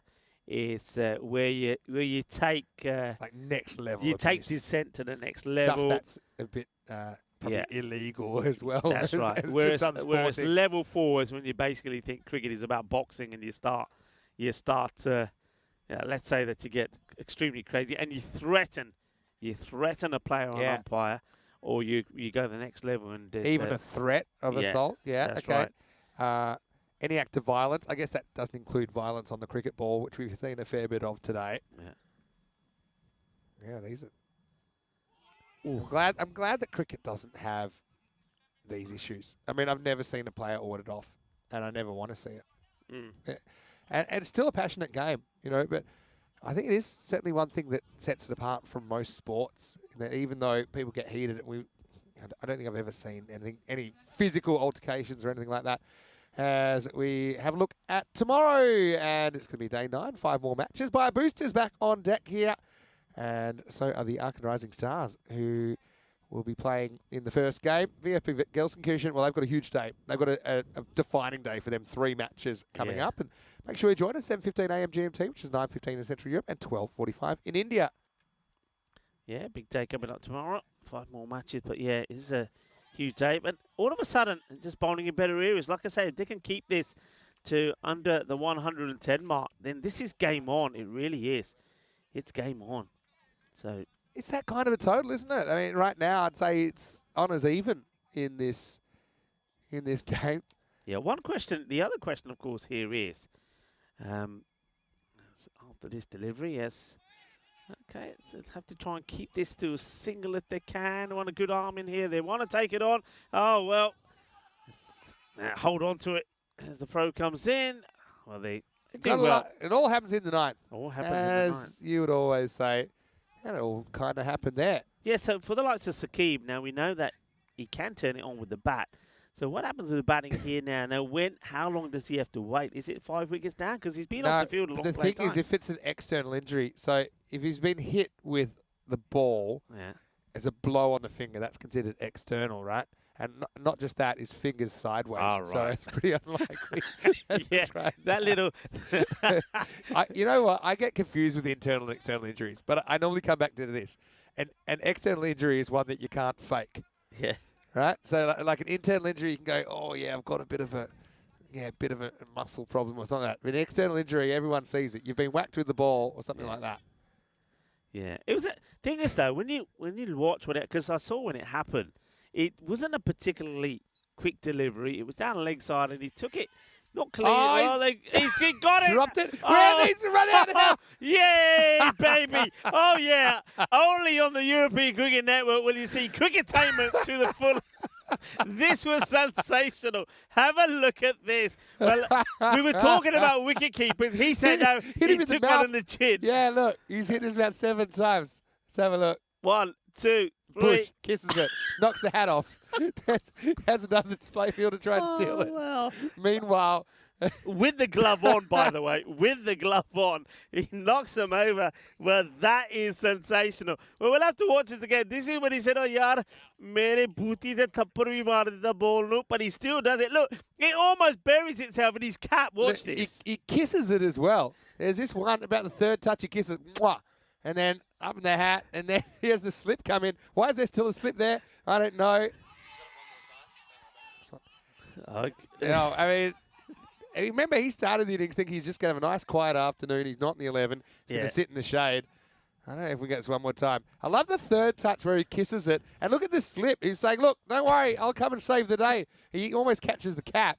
And then, meanwhile, poor Aravind, he's just a sitting duck, basically. What a piece of cricket.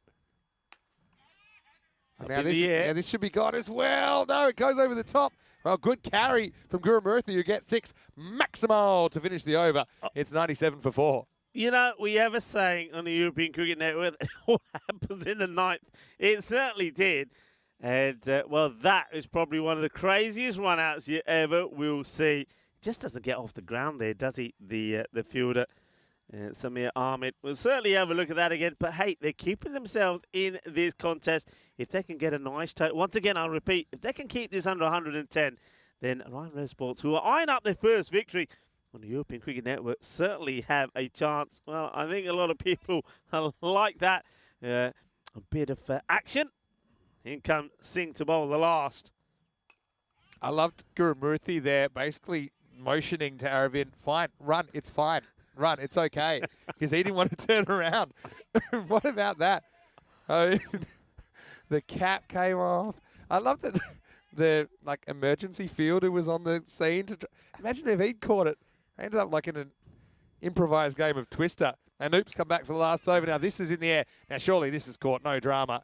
And well, there you go. It is caught, and it's Milton that takes the catch, and that'll be the end of Gurumurthy, who has another interesting conversation. And we've seen some pretty interesting run-outs in this 10 overs, but that will be yet another wicket, and the score 98 for 5. They're staying in this contest. Well, are they going to get a better chance than this to be victorious on the European Cricket Network? They're making their debut, of course, along with the PSV. Archer, of course, have had a victory, but, well, Ryan Rose Sports haven't. And if they can keep their score to less than 110, it gives them an opportunity. I mean, it still means a big ask for them, a team that has struggled to get into the hundreds. But I think knowing that it's a lower score, they'll back themselves to do it. I want to say quick hello to Elsboy. Nice to see you floating into the chat. Always a pleasure. And I think Dave B's come up with something as well, I was going to say, as this is going to whistle past the outside edge of Nanda. So we talked about 4 ducks being the Audi and 5 being the Olympic rings. Dave's come up with the omelette for 3, and I kind of like that because it is called a duck. The full version was you're out for a duck's egg, and I think 3 eggs is the perfect amount to make an omelette, right? Yeah, that's good thinking. And I think that rolls off the tongue nicely. This is rolling towards the boundary. It's going to be 4 as Nanda gets the challenges past 100. I'm going to call it now. I've got an early tingle. It's in this 100 to 110 zone that I think we could have a very close contest if Ryan Rose Sports can find their batting legs. Right now, 102 with 2 balls remaining. Yeah. So we on board with the omelette? Finish one. I like it. I do like it. 3 eggs. He's on an omelette. 3-egg omelette. Yeah, I like it. To be on an omelette, which Rohit was. He got off it, and then he got off after he was run out for 29. 2 to come. Doesn't really get the timing. I love 10th overs. You know, when I was a kid, I used to really look forward to the 50th over of a 50-over game. And, of course, that was all the rage back then. Long wait. It's a long wait.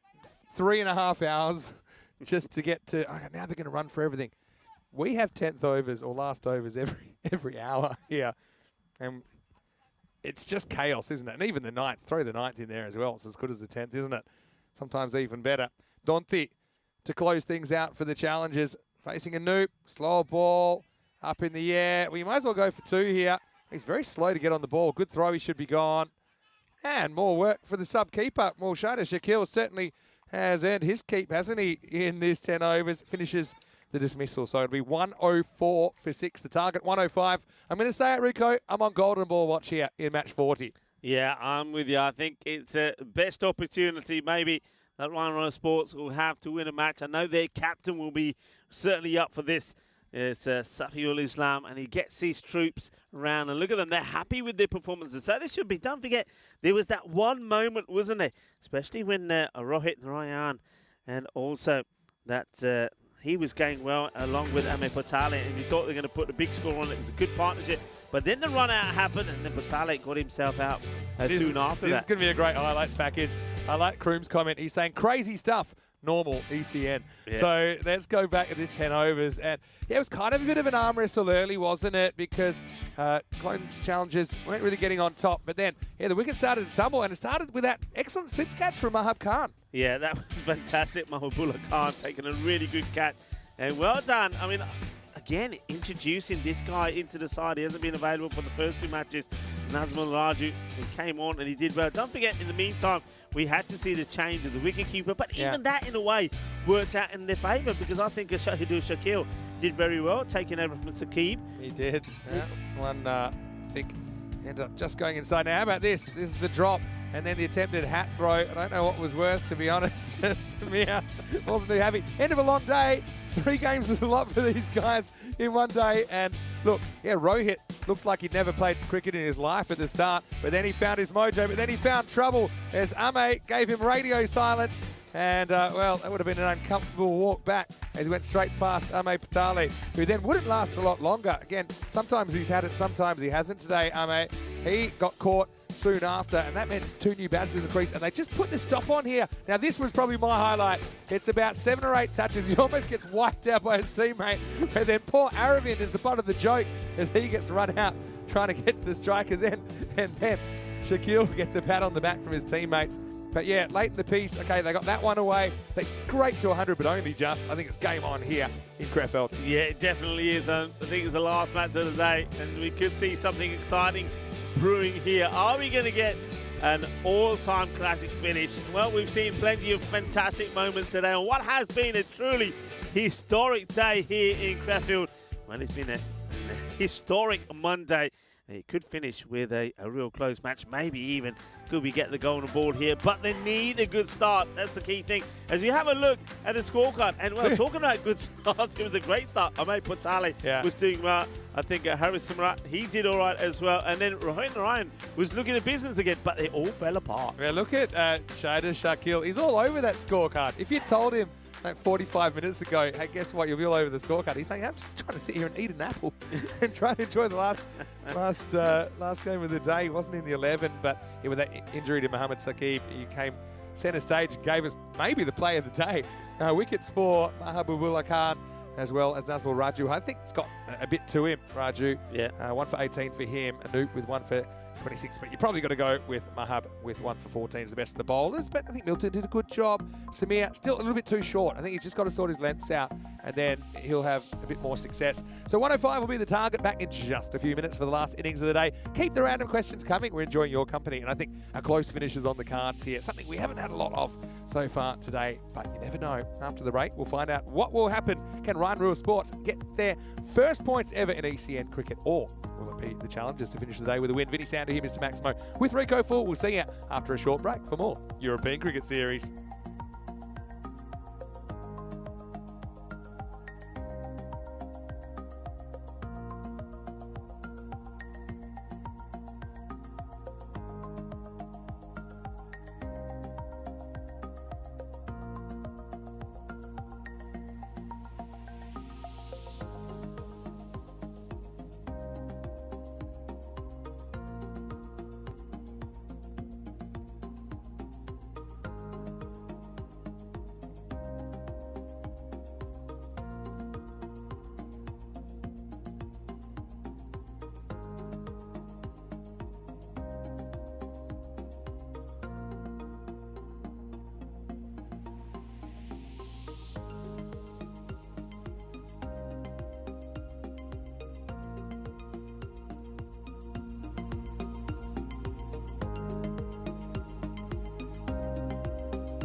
Hello and welcome back to the last innings of the day. Well, it features two teams that, well, they haven't had a good day. Both the Kern Challengers and Ryan Sports have lost 2 matches in the day so far. But everything could change if they can be victorious here. And, well, a victory for Ryan Sports will mean that it's their first one on the European Cricket Network. And maybe they won't get a better chance than this. They've done well to restrict the current challengers to 104 for 6. So 105 required for a victory.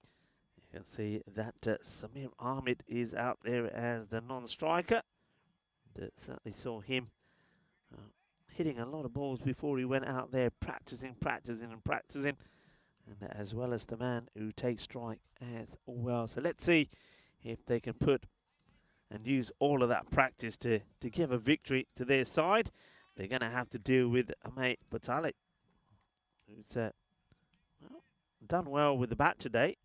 Always been in the runs.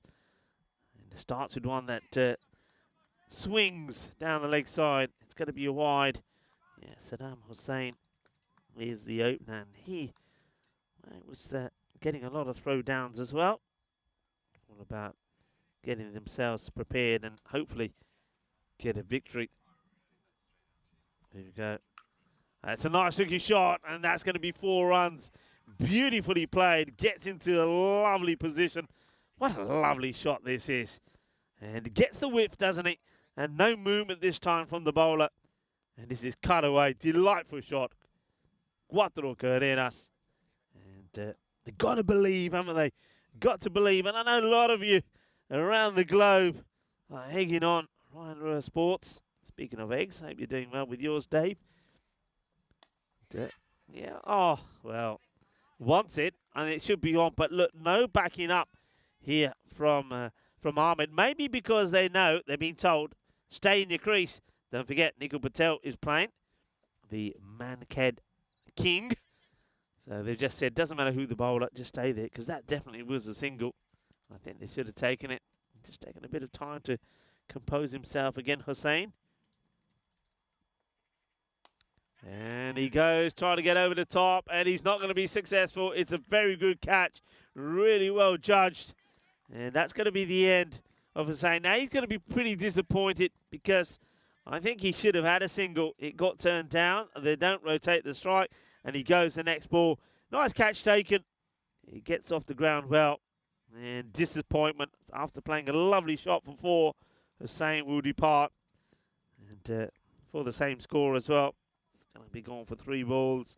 Thing is, though, the only good thing about that is he doesn't chew up a load of delivery. So if a batter can get in, and Anup Singh, he's been very much the pick of their players so far in this series.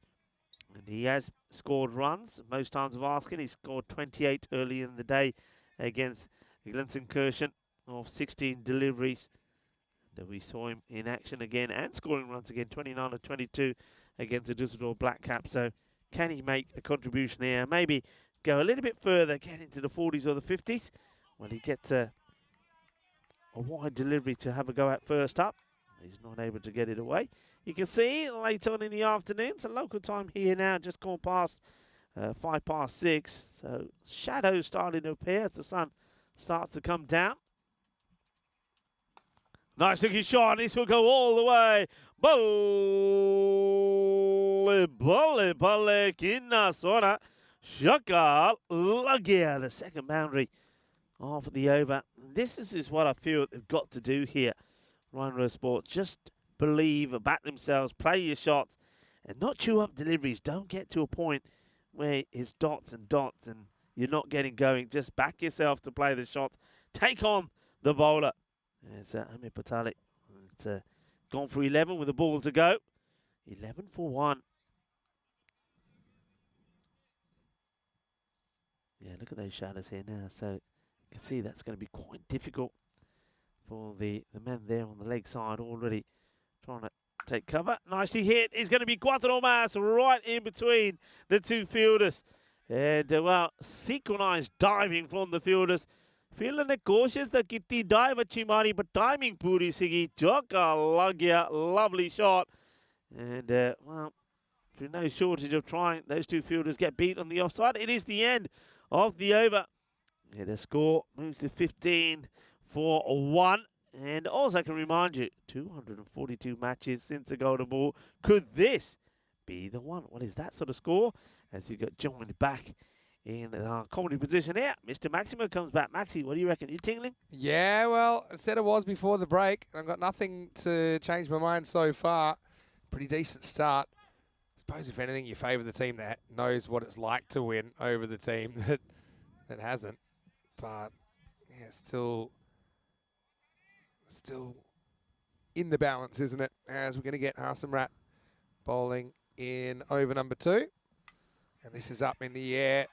It's not going to be taken out there. That's a good effort from Nanda, but he's not able to hunt it down. 4 more runs. This really good start continues now. Now, Ryan Sports, my word is that Saqib, he was kind of unwilling to bat, but Safiqul Islam has said, listen, the game's on the line, and Safiqul just started strapping the hand up. No way. So he's... I mean, consent is important in this day and age. I think they really want to win through any means necessary. Edged away. This will probably be 4 more. It is. So 2 balls, 2 edges, 2 boundaries. As it's game on here. Samir Ahmed to 8 in no time at all. Yeah, it's over the catcher this time. So no such joy as we saw for Ryan Sports, where it was a great catch taken in that area by Mahibullah Khan. This one gets over the fielder, 4 runs. It's a start that they needed. They have to believe. Searching for their first victory on the European Cricket Network. Yeah, he kind of plays inside this one. He knows he's gotten lucky a couple of times. Hassamrat gets it through and a dot ball. So, yeah, what about that? Yeah, cricket's one of the few sports that doesn't allow substitutes really at all as far as full substitutes. Of course, now there's some exceptions for concussion. Oh, and he's gone. It's full toss, and it's just bunted off the bottom of the bat. So he's fresh out of luck. Samir, who goes 4, 4 and out. Nicely taken upstairs by Hassamrat. And the score is 23 for 2. It's such a pity because he's one of the batters that can make a difference. And Samir Ahmed once again failing with the bat after, I think he did this in the last match as well when he got to 12. He hit the ball well. I think he made 14, hit 2 sixes and then gets out. So you know he's a dangerous batter. He can really change your team's fortunes if he gets game, but he goes again. So once again, a lot of resting on what the likes of Anup Singh can do. It's going to be the Basir Rudin who comes out here now. Remember, this is a guy who, well, he faced 10 deliveries for 0. Yeah, that's right up there with the longest ducks. I think it might be 2nd or 3rd. You know who else has made a long duck is Quinton Norris. I think he made a 10-ball duck, and that was after he smacked 40 off about 11 the ball before. I think he won't. He's under investigation. He won't appreciate you reminding everybody of that. Good stop there from Dante. He's a key player. That's it. That's cricket, though. Sometimes you got it, sometimes you don't. New game, new possibilities. One great thing about the European Cricket Series is you can very quickly turn things around. So you just got to take the good with the bad. Emotionally, you have to try and keep an even keel.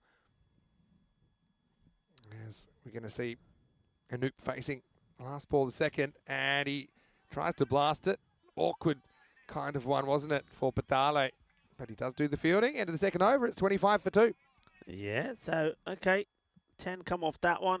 But they lose. They lose another wicket. That's the bad thing about it, of course. So wicket from both the openers. But in terms of score-wise, at least they haven't let it go too far. They're needing 10 and over. They won't want it to go any more than that. This is what they're playing for. The challengers looking to join the likes of PSV Chen and Bayer Spartans on 8 points, but having played a match more. Ryan Sports looking to get their first win in the European Cricket Series. I mean, they could get to 12 points. It's just hard to see 12 cutting it. 12. Yeah. In this tournament, it's quite unlikely 12 gets you through, but you never know.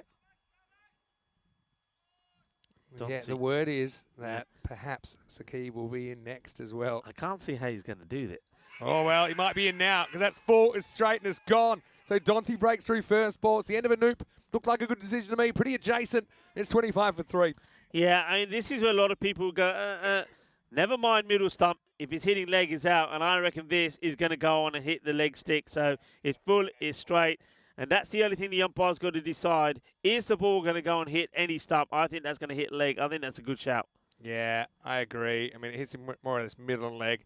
Can't see that whole ball getting down the leg side. And, well, there you go. The rise of Lazarus. It is Saqib, who, well, he's got one good hand. So there's that. But I don't think that that he can grip the bat in any normal way. But he's basically been given the task from the captain. Look, soldier, get out there, get on the front line. We've got a game to win here. 25 for 3. I didn't know that they made gloves which pointed that way. So how's he doing this? He's even taking guard in what I would say was a hesitant fashion. All right, this will be interesting. Saqib to face up. Oh, that's one way. You can get runs without even hitting the ball. That could be... Oh, that's going to be 5. Well, he's booted it. He's booted over the line. What a game we've had here. And really, this is why you don't go with your feet. It's a perfect surface, Rico, and he almost boots this into the clubhouse. Well, Motati, he sounds like a footballer. He does a little party trick and then volleys it over. That's 5 wide, so that'll help. Actually, I think that might have been Nanda down there. I think you might have stitched up Motati. Do you think I look like Motati to me? All right, well, it's a long way from us. Luckily, we can't make him out from here. But, I mean, that was a proper hoof job, wasn't it, really? And that's 5 to the total. It's the dreaded Minimo. And now the keeper goes back. And he's saying, see, look, I could have kept up to the stumps. There's poor Kaja Karanam, who's been blamed for the ball going to the boundary. He's saying, well, if you could bowl somewhere close to where you're aiming it, then I can go up. And that's what you can see Karanam motioning. Hey, yeah, should have been up there. Tonti, it's an interesting tournament. Oh, this doesn't miss by much. Poor Saqib. He's battling the pain barrier here. It's obvious. And look, we're not doctors, but the word is this finger's definitely broken. Yeah, it's definitely gone. Thing is, I mean, he hasn't hit one on the bat yet. If he does, it's going to hurt. It's going to ricochet out and he'll feel it, especially if he doesn't hit it clean. If he doesn't hit the middle, he'll feel it. Well, it does get some bat on it, and may look for 2 here.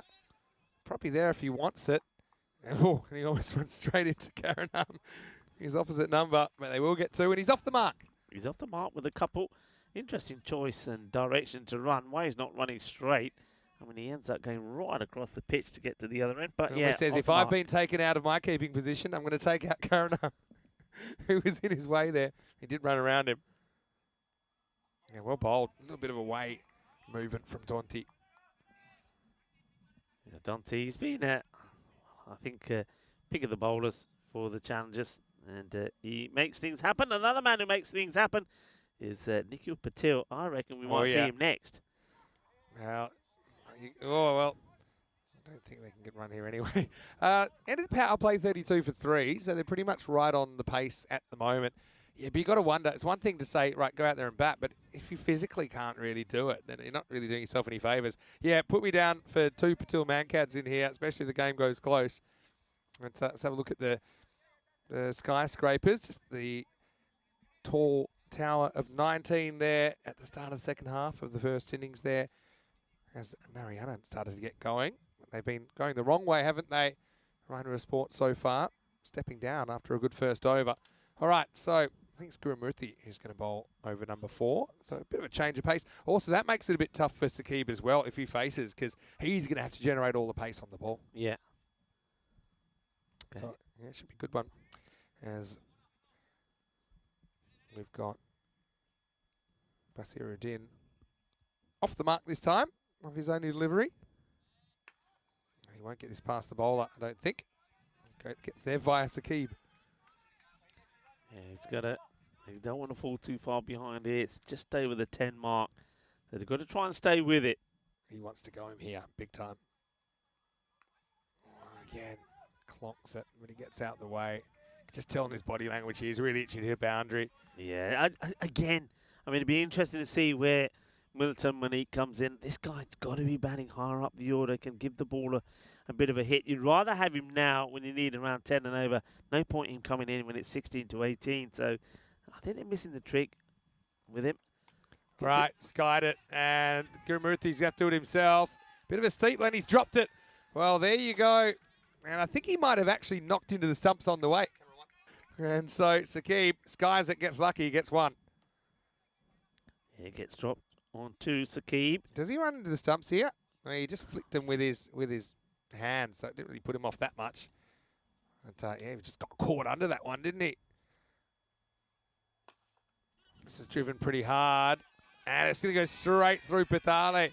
Goes under him, couldn't quite get down to it. And a badly needed boundary for Ryan Ruhr Sports. Yeah, I mean, look at the response here from his teammates. They're up and about, aren't they? They know as well that this is probably, it could be the closest that they'll get. They want this. They're up and about. They're applauding everyone. And when it's a boundary, they're going wild.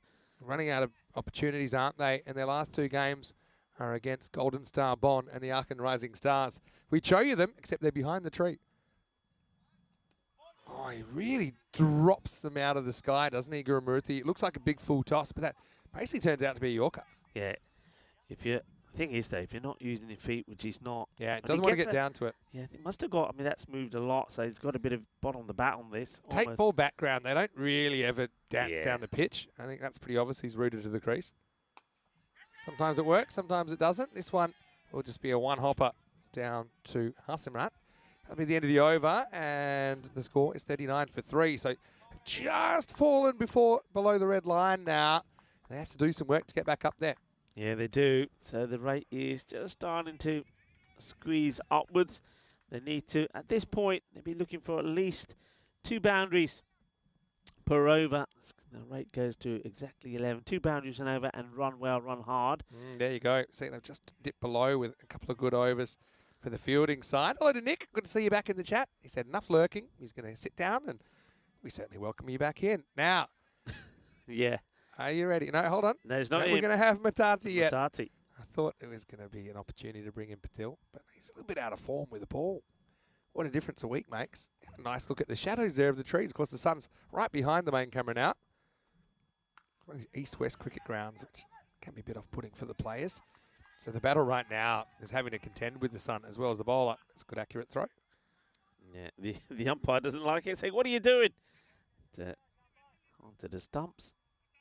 Okay, so like I say, need these boundaries from somewhere. Needs to go or get out of the way, doesn't he? So he's trying, to be fair, because I don't think it's his idea to bat. That'll do. Ooh, inside edge. Could go for 2 here. Can be touch and go. Well, he might run out his partner. Oh, he just scrambles back. The keeper doesn't take it anyway. Yeah, it doesn't have the ball. That's a Kushik. Knocks the stumps over. And he's good at doing that, but this time he doesn't have the ball either. Yeah, sometimes he's got golden hands and sometimes he's got iron hands, doesn't he? Kaushik, although that wasn't really an opportunity. I can understand he's rushing there because the batter was almost back, so he's trying to snatch to get the stumps down in time. All right, well, this is going to be 6, I think. Azadin did get back to the strikers end, and now he does something with it. Game's alive here. Maximo, 6 to Ryan Ruhr. Yeah, well, that's one of the 2 that you want, and is a good one because it goes all the way. Boom. Shakalagia. 6 runs. So. Probably the least likely guy to get stumped ever, though, isn't he? Because he never leaves his crease. He always has that back foot rooted. And like I said, it comes from a tape ball background. Look up tape ball on the internet if you're interested in what I'm talking about. Round the wicket then, Matati. Now goes straight again. I think that's got the legs. Maximo. And this is very ECN, isn't it? The game changing in a heartbeat. Yeah, big time. Well, there you go. They've got the runs that they wanted from the over. And just look at the way that he plays this as well. It's quite a crazy, unusual shot. But there you go. I mean, you're talking about tape ball. That's the way these guys play. That's the way they do it. 50 comes up as well. Good game, this. Really good game. Draws him even wider. And he just gets it over the infield. They're going to go for 2 because it was kind of into the gap. Oh, if that hit, it might have been out. Now, can they get up and run? They can't. Well, yeah, poor Sakib. I mean, he almost breaks another finger as he has to dive for his crease. I think if this hits, it would have been out. First, he almost runs into his partner, and then he couldn't get the overthrow because, I mean, it might have been in. He was flat in his face. That's why he couldn't go for the overthrow. But 2 runs, it's probably not a bad thing. Keeps it in back on strike. 55 now. What a match. My tingle hasn't subsided either in this first 5 overs. Last ball of the 5th. I don't think it is, you know. It's called a wide. I think that's a great call. Yeah, and you got to judge it when it goes past the crease. Yeah, I think it is a wide. It's a good call. Good footwork by Karanam as well to get across to it. It's good keeping. Last ball, take 2. That's what he's thinking the first time. And it will be 17 off the 5th. And the score is 56 for 3. And you can see there, I think Sakib is saying, take this lid away from me as we have a look at the upcoming events that are happening. So plenty of cricket coming your way. After here, there's Rome. And then, of course, we've got 4 weeks of the European Cricket Championship happening in Spain. Croatia coming up as well. Malta encore. And we finished with Spain, but as you say, there could be a few more to be added to that. If I'm very honest, Yeah. I'd retire Sakib hurt. I mean, he is hurt, you know, so and he's been hurt during the game. So I think strategically, I'd retire him and get someone like a Milton in here. For sure. And you don't lose him necessarily because he is injured. So you could bring him back in like an emergency, but I think he's more likely to create an emergency than solve one at the moment. It's interesting that they did go for him up the order anyway, even if he wasn't injured. He's just not a hitter of the ball. We've seen that already today. He hasn't really excelled in the hitting, so I don't know why they've gone with him here. That'll be a wide. That'll help. Not easy to hit it with 9 fingers either. Yeah. 9 max. Yeah, so I just think strategically they might be missing a trick here, Ryan Rua Sports, but still, it's Baziruddin that's been starring. Sakib, 4 off 7 so far. Faces up, dispense with the helmet. Now he's going to hit this, and he's hit this very well. Well, what do I know? Nothing, obviously, as he drills it back down the ground for 4. Doubles his score. Yeah, well, this is one of the umpire to get out of the way pretty sharpishly, and he hits this nice and straight, and he's going to get 4 runs. So, well, whatever the captain has taped his fingers up with, seems to be doing the job so far. Well, Dave in the chat. Oh, well, hold on. I'm going to have to stop my looking at the chat because I'm now looking straight at Nikhil Patel, and I'm looking at the non-striker. Gets a long way across. Maybe a bit high and angled down. But just have a look at Baziruddin. I mean, I think they're taking it to extremes now. I mean, he's got 2 feet in his crease, and he's literally not moving. So, in a way, Patil's been effective in... Now the bowler's gaining an advantage That's right, by yeah. stopping them, getting a head start for the run. This is in the air, and a hang a long time into a pocket of space, though. Fielder comes around, can't quite track it down. That's Hassamrat. And I'm going to get back for 2. So Sakib gets a couple, gets to 10 off 10.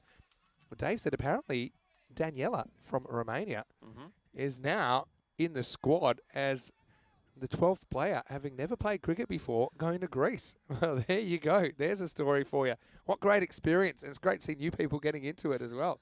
Yeah, well done to Breaking Daniela. news. This is played into the deck, Might as well and run. they'll take the single. 41 of 26. I mean, it's an unusual thing, obviously, but I've actually heard of things in similar sports. So floorball is a sport. It's like ice hockey without ice. But I know field hockey players in Australia, they've been asked to play for the Australian team, and they've never even played it before. Yeah. You know, so unprecedented. This is pretty well struck. Should be cut off, but he slides straight past it as Hassimrat.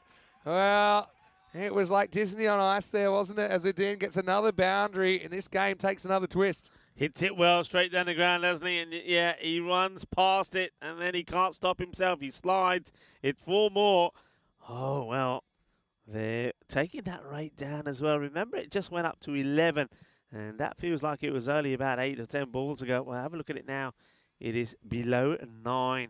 Yeah, I mean, Daniela I spoke to, of course, when I was in Romania. Yeah. She was there, and I did say, look, why aren't you playing? Because I was there, of course, for the women's T20I Continental Cup. And she said, well, no, I haven't really played. And I said, well, you can. Well, this is big. It goes all the way. Seis carreras más. Bolle, bolle, bolle. As Udin plays this one away. Oh, what a hit that is. Yeah. Oh, what a fantastic shot. That was almost a knock-knock, wasn't it? But just missed the production van. Well, I mean, they're in the box seat. It's theirs to lose now, really. Yeah. Now they've got it down to 31 off 24. But again, you just feel 1 wicket could change everything.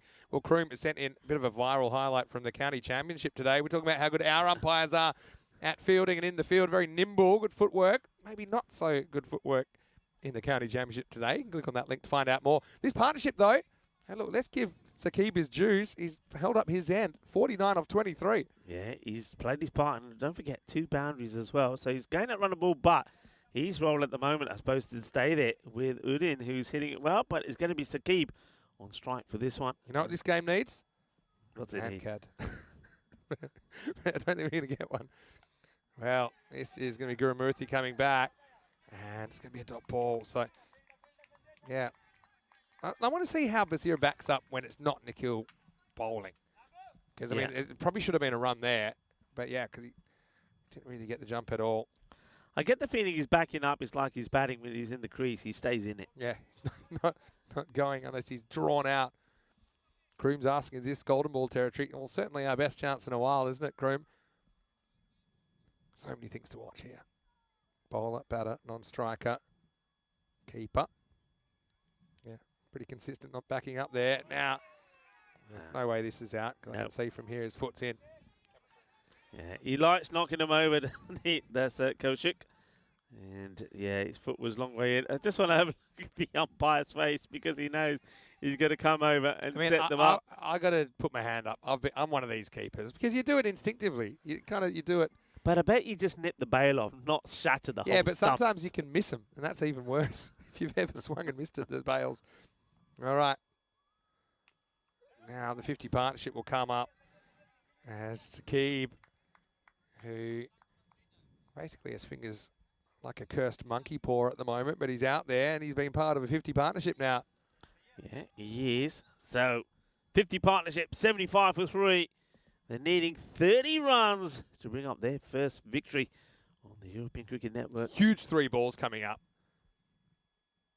You know he's going to swing. He gets away with it. And I suppose, you know, they'll take a 1. It's only really dot balls that get you into trouble here, I think. So the fact that they're not swinging and missing it too many, mostly getting bat on ball, and they usually need that odd boundary to pick up the odd extra as well to get the remaining runs. But yeah, they've got to break this partnership to challenges. How are they going to do it?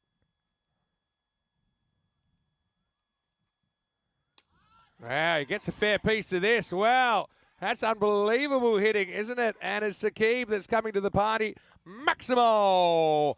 Well, his captain knew what he's capable of and says, look, you get out there. I'll bandage you up myself. And right now, this could be a memorable day for Ryan Rua Sports if they can pick up their first win in ECN cricket. It certainly could be. What a shot that is. Well, now he's getting a little bit cocky. I tell you what, if he does this, I reckon he's going to have a few more broken fingers because I think every time that the captain wants him to perform, he's going to say, hey, come here a minute. Well, I mean, snap, off you go. I can't wait to see the high fives be dished out and how Sakib handles that if they do get across the line. 83 for 3, I should say, after 7. Coming up tomorrow, more cricket. It'll be day 9. And I'm feeling a bit sad already because I've only got 2 more days here before I have to take off. But I'll be back on Monday. Ujwal is going to fill in for me. Join us tomorrow, 7:15 a.m. GMT, 9:15 in Central Europe, and 12:45 in India for 5 more matches as the Final 4 puzzle slowly comes together. Just 3 more days before we find out who makes the finals on Friday. Yeah, big day, I think, for the boosters tomorrow and also for, well, VFB Gelsenkirchen. They can certainly give themselves a great boost to get those wins tomorrow. It's a lovely afternoon of sunshine here and quite fitting for what promises to be a great finish. But Dante probably been brought on and over earlier than they would have wanted. And, well, this will go all the way. Bolle.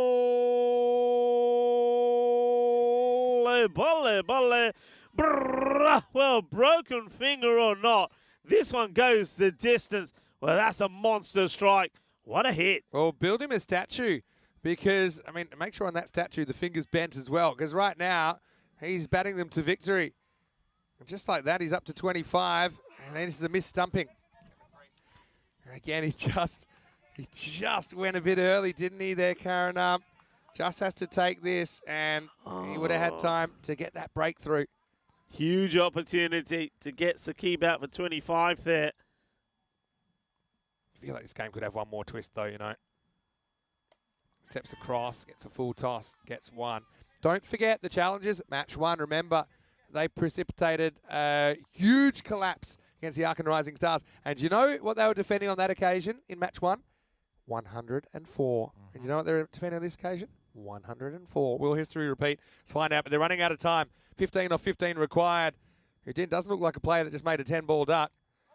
He's going to get one here as he gets some bat on it. So that's intelligent stuff as well, isn't it, from Basir, who's showing a bit more maturity than you'd expect from a guy that's just taken up hardball cricket. Yeah, absolutely getting better all the time. But I get the feeling here that Saqib, while he's there, he's putting the strings and telling him, hey, this is what you got to do. Get me on strike. I'm seeing it well here. Oh, well, that's a tremendous leave. I mean, you got to have a good eye here. And he thinks, this is missing leg. He's confident. Doesn't miss by much. Just a stump away. Two types of leave, good or bad. That turns out to be a good one because it doesn't hit the stumps. Okay, one more to the total. Oh, another opportunity, I think, and I think they're going to get a bye here as well. Oh, well, two big moments here. Remember, there was an opportunity when he was on 25, and now a run later. I think this is another one, you know. Let's see. Oh, yeah, it is. Oh, I mean, he may have got the bat back before the bails came off, but I suppose we'll never know because he wasn't able to take the ball cleanly. Last ball of the 8th. How deep can Cologne Challengers take this? It's going to be another wide, you know. It is. So Dante, he's losing his shape, losing his rhythm, trying to finish off this over. But these extra balls that are being bowled, those extras, they hurt you in a close matchman like this. They can do it just with singles. I can see it getting tense, though. If they can just dot them up a couple of times. Last ball of the 8th. Well, there's the dot. And, of course, as Murphy's Law would have it, Karanam takes this one cleanly, but there's no opportunity. It'll be the end of the over. 94 for 3 after 8. That means 11 are required off the last 2 overs of the day. I just feel this one could get tense, especially if the challengers can straighten up and fly right with their bowling. Yeah, but you got to say that Ryan Sports, it's theirs to lose. They got 2 batters that are set. They just need to play smart cricket. That's what they got to do. And well, who's going to come on to bowl here now? Looks like they're going to a mate who went for 15 in his first. May Potalik to bowl over number 9. All happens in the 9th. Is it going to be a good one or a bad one for Ryan Sports? Eyeing up their first victory on the European Cricket Network. Got to create an opportunity and take an opportunity here if you're the challengers. Saqib has just found another gear, battling through the pain barrier. Dave is asking who's commentating this weekend. Well, Ujwal will be filling in for me this weekend. Of course, he's done some work for us here in Krefeld before. Let's get back to the present now. Patale to bowl his second over. As this is in the air at 6. Well, there is over half of the runs required. What a shot by Saqib. And his teammates are out of their seats. Maximo! Amazing stuff. We'll get ready for one of the most biggest and most amazing pitch invasions that you're going to see from Ryan Sports, because they're eyeing up their first win here. They've got the 100 on the board. 5 runs needed for victory. They've got 11 balls to do it in. You can see there that Udin is just saying, we just need to get a single. Don't do anything crazy. What a moment this is. Oh, unbelievable. What a partnership. Yeah. And we were thinking, oh, is it smart? I was going to retire Saqib Hurt, saying, look, he can barely move. That'll do it. That'll do it. What a moment. And here they come. Ryan Sports, their first win in ECN cricket. They come out of the trees. And it's Saqib. Well, be careful about the high fives, like I said, because he was injured, but he found a gear, didn't he? And Ryan Sports, it ends up being pretty comprehensive. 10 balls to spare, their first win in ECN cricket. A glorious moment, and look at the way that he's keeping that hand away. I got to admit, he's just keen to get off the field of play. There's not too many celebrations. Look, he's hiding the left hand, which is the busted one. But what a moment. I mean, I thought he'd be jumping up and down with joy, but he's probably sulking a little bit, saying, you made me do it. You made me do it. But they needed him out there. What a moment it is. Well done to Ryan Sports. They win their first ever match on the European Cricket Network, and I'm so happy for them. You never like a team to go without a victory. Look, definitely, but by the same token, there's 2 sides of every coin, and the challengers, they've had an absolute Barry Crocker today, haven't they? 0 for 3, and they lose to the previously winless Ryan Sports as well. But take nothing away from the men in red there. They can be very proud of their efforts. It shows you how far they've come in quite a short period of time. We talked about the fact that there's some players that have none or very little hardball cricket experience, but they've put it together. I think they showed good attacking intent there. Obviously, the captain, Safqul Islam, went with his gut and basically strapped up Saqib and said, out you go, we need you. And Saqib came to the party along with Basir. They get home with 7 wickets in hand and 10 balls to spare. Yeah, what a good partnership. Worth, I think, 81 runs. And somebody had to clip for them, didn't they? And when that wicket fell, and that was Hussain that went after hitting a lovely shot for the boundary, thought, uh-oh. And then Anup Singh came out. We know this guy can hit the ball pretty well. There was a little bit of luck there as well, you have to say. When a couple went over the likes of the slips. This one is another one which went into that vacant zone. And maybe things were working out for them, but then this happened. It was a corner bowled, hits the toe end of the bat. So their top scorer on their side, Anup Singh, he wound. And then the surprise that we never thought we were going to see. A batter who has got a broken finger, badly broken, comes out. And, well, first it was a little bit of joy there when Anup, he goes LBW. Thought that was pretty important, but then look at some of these wasted runs. Yeah. I think the extras, I don't know what the final total was. I mean, that's one that's just booted into the car park. And it's some missed opportunities as well. Karanam sets high standards for himself. He'll be upset that he just missed out on, I suppose, a couple of half chances. But let's not forget Basir Uddin in here as well, because he's coming off a 10-ball duck. Yeah. And he puts together a very, very good innings of 34 off 16. Saqib ends up overtaking him, 38 off 22. And Ryan Rural Sports, they find that winning feeling and they get home, like I said, with 10 balls to spare. But at one time, they were just drifting away, weren't they? 25 for 3 after 13 deliveries. But Basir-Uddin and Saqib to the rescue, and Ryan Rural Sports, well, they're finally on the board in the ECS. It's a wonderful moment, isn't it? I mean, you've got to feel, like you said, for current challengers, it's been a dismal day for them. And they weren't able to get a win, but Ryan Rural Sports up against the odds. Remember, they've taken, well, both teams have taken a bit of a battering in the two other matches that they played today. But well done to the Ryan Rural Sports getting the first victory. And you've got to say, well done to the likes of Saqib there for him to go out there with a busted finger. And that really takes some guts and some grit. So well done to him. But also, you said it, Basir-Uddin, after his performance in the last match when he faced 10 balls for 0, he come out and show what he could do as well. It's a very good performance. It's a memory that these guys will share forever. Remember, they only just formed at the beginning of this year. So for them to come out and get this victory, well done to them. Yeah, and you got to hand it to them. I mean, we are all about making memories, aren't we? And making players' dreams come true, as we always say here on the European Cricket Network. Now, they don't play again till Thursday morning. Yeah. You start to wonder whether that might be the last we see of Saqib in the series because of that issue with the finger. I think that Shaquille did a pretty good job behind the stumps as a kind of backup option, but, you know, if he does need some work on that, there's every chance that we might not see him again in the series. But what a way for him to go out, Rico. Yeah, what a way to go out. Goes out in style, wins the match for his side. And like I say, it just shows a lot of grit and a lot of guts to go out there, because, I mean, anything could have happened out there. Yeah. But some of those shots he played were absolutely amazing. In fact, it's the best he's batted all the way through this series. There's a bit of expression in cricket, beware the wounded batter. And suddenly you're not so worried about getting out. You're kind of fearless. And it happens in all levels of cricket and all types of cricket. Yeah. You know, there's some very, very big examples in Test cricket, for example, of batters going out with their injury and just having some of the best form of their life. Well, this has really brought it so far. We're only one day into the week. We saw the fastest century ever on ECN, 22 balls, don't forget Jamshed Khan. We saw the highest score of the year, 217 by a team. We also saw the man-can-man neutralised here on day 8. No one was backing up at all to the kill, and he kind of met his kryptonite, didn't he? And yeah, so a lot of storylines here, but still the final 4 is wide open, isn't it? Yeah, wide open. Don't forget, we saw another 5-wicket haul of as course. well. Just so much happening. And Ace plus. yeah, and we see a team getting their first win on the European Cricket Network. So it's been a marvellous day. What a start to the week. All in today's work. As Kroom said, and this is one of my favourite comments of the day, said, crazy stuff, normal ECN. And that's really what the ECN is all about. Yeah. Stuff that you'll never see anywhere else. Finally, before we go, just like to remind you, if you are watching on YouTube, please like the video, subscribe to the channel, tell your family and your friends about the European Cricket Network, because it is a lot of fun and the community is growing every day. Don't forget also our social media at European Cricket. I think there's some potentially viral content from today as well. And also EuropeanCricket.com, the home of European Cricket. Look out for some of the series to come, including that European Cricket Championship, which starts 3 weeks today. Well, I know that I probably need to take my breath, because that was a breathtaking day. It was a fantastic day, but I hope you enjoyed it as much as we did. Yeah, the highlights I know are coming up, and there's going to be plenty of good ones there. It's time for us to say goodbye. Thank you for watching. Of course, we know that we have got the best cricket audience in the world. Thank you, guys and girls. You've been absolutely brilliant. And well, it's time to say hasta mañana. Yeah, for sure. On behalf of everyone here at the European Cricket Network and the European Cricket family, enjoy these best bits of the day. Big shout out to Spin Productions. They've done a great job once again. We'll see you tomorrow for more European Cricket Series.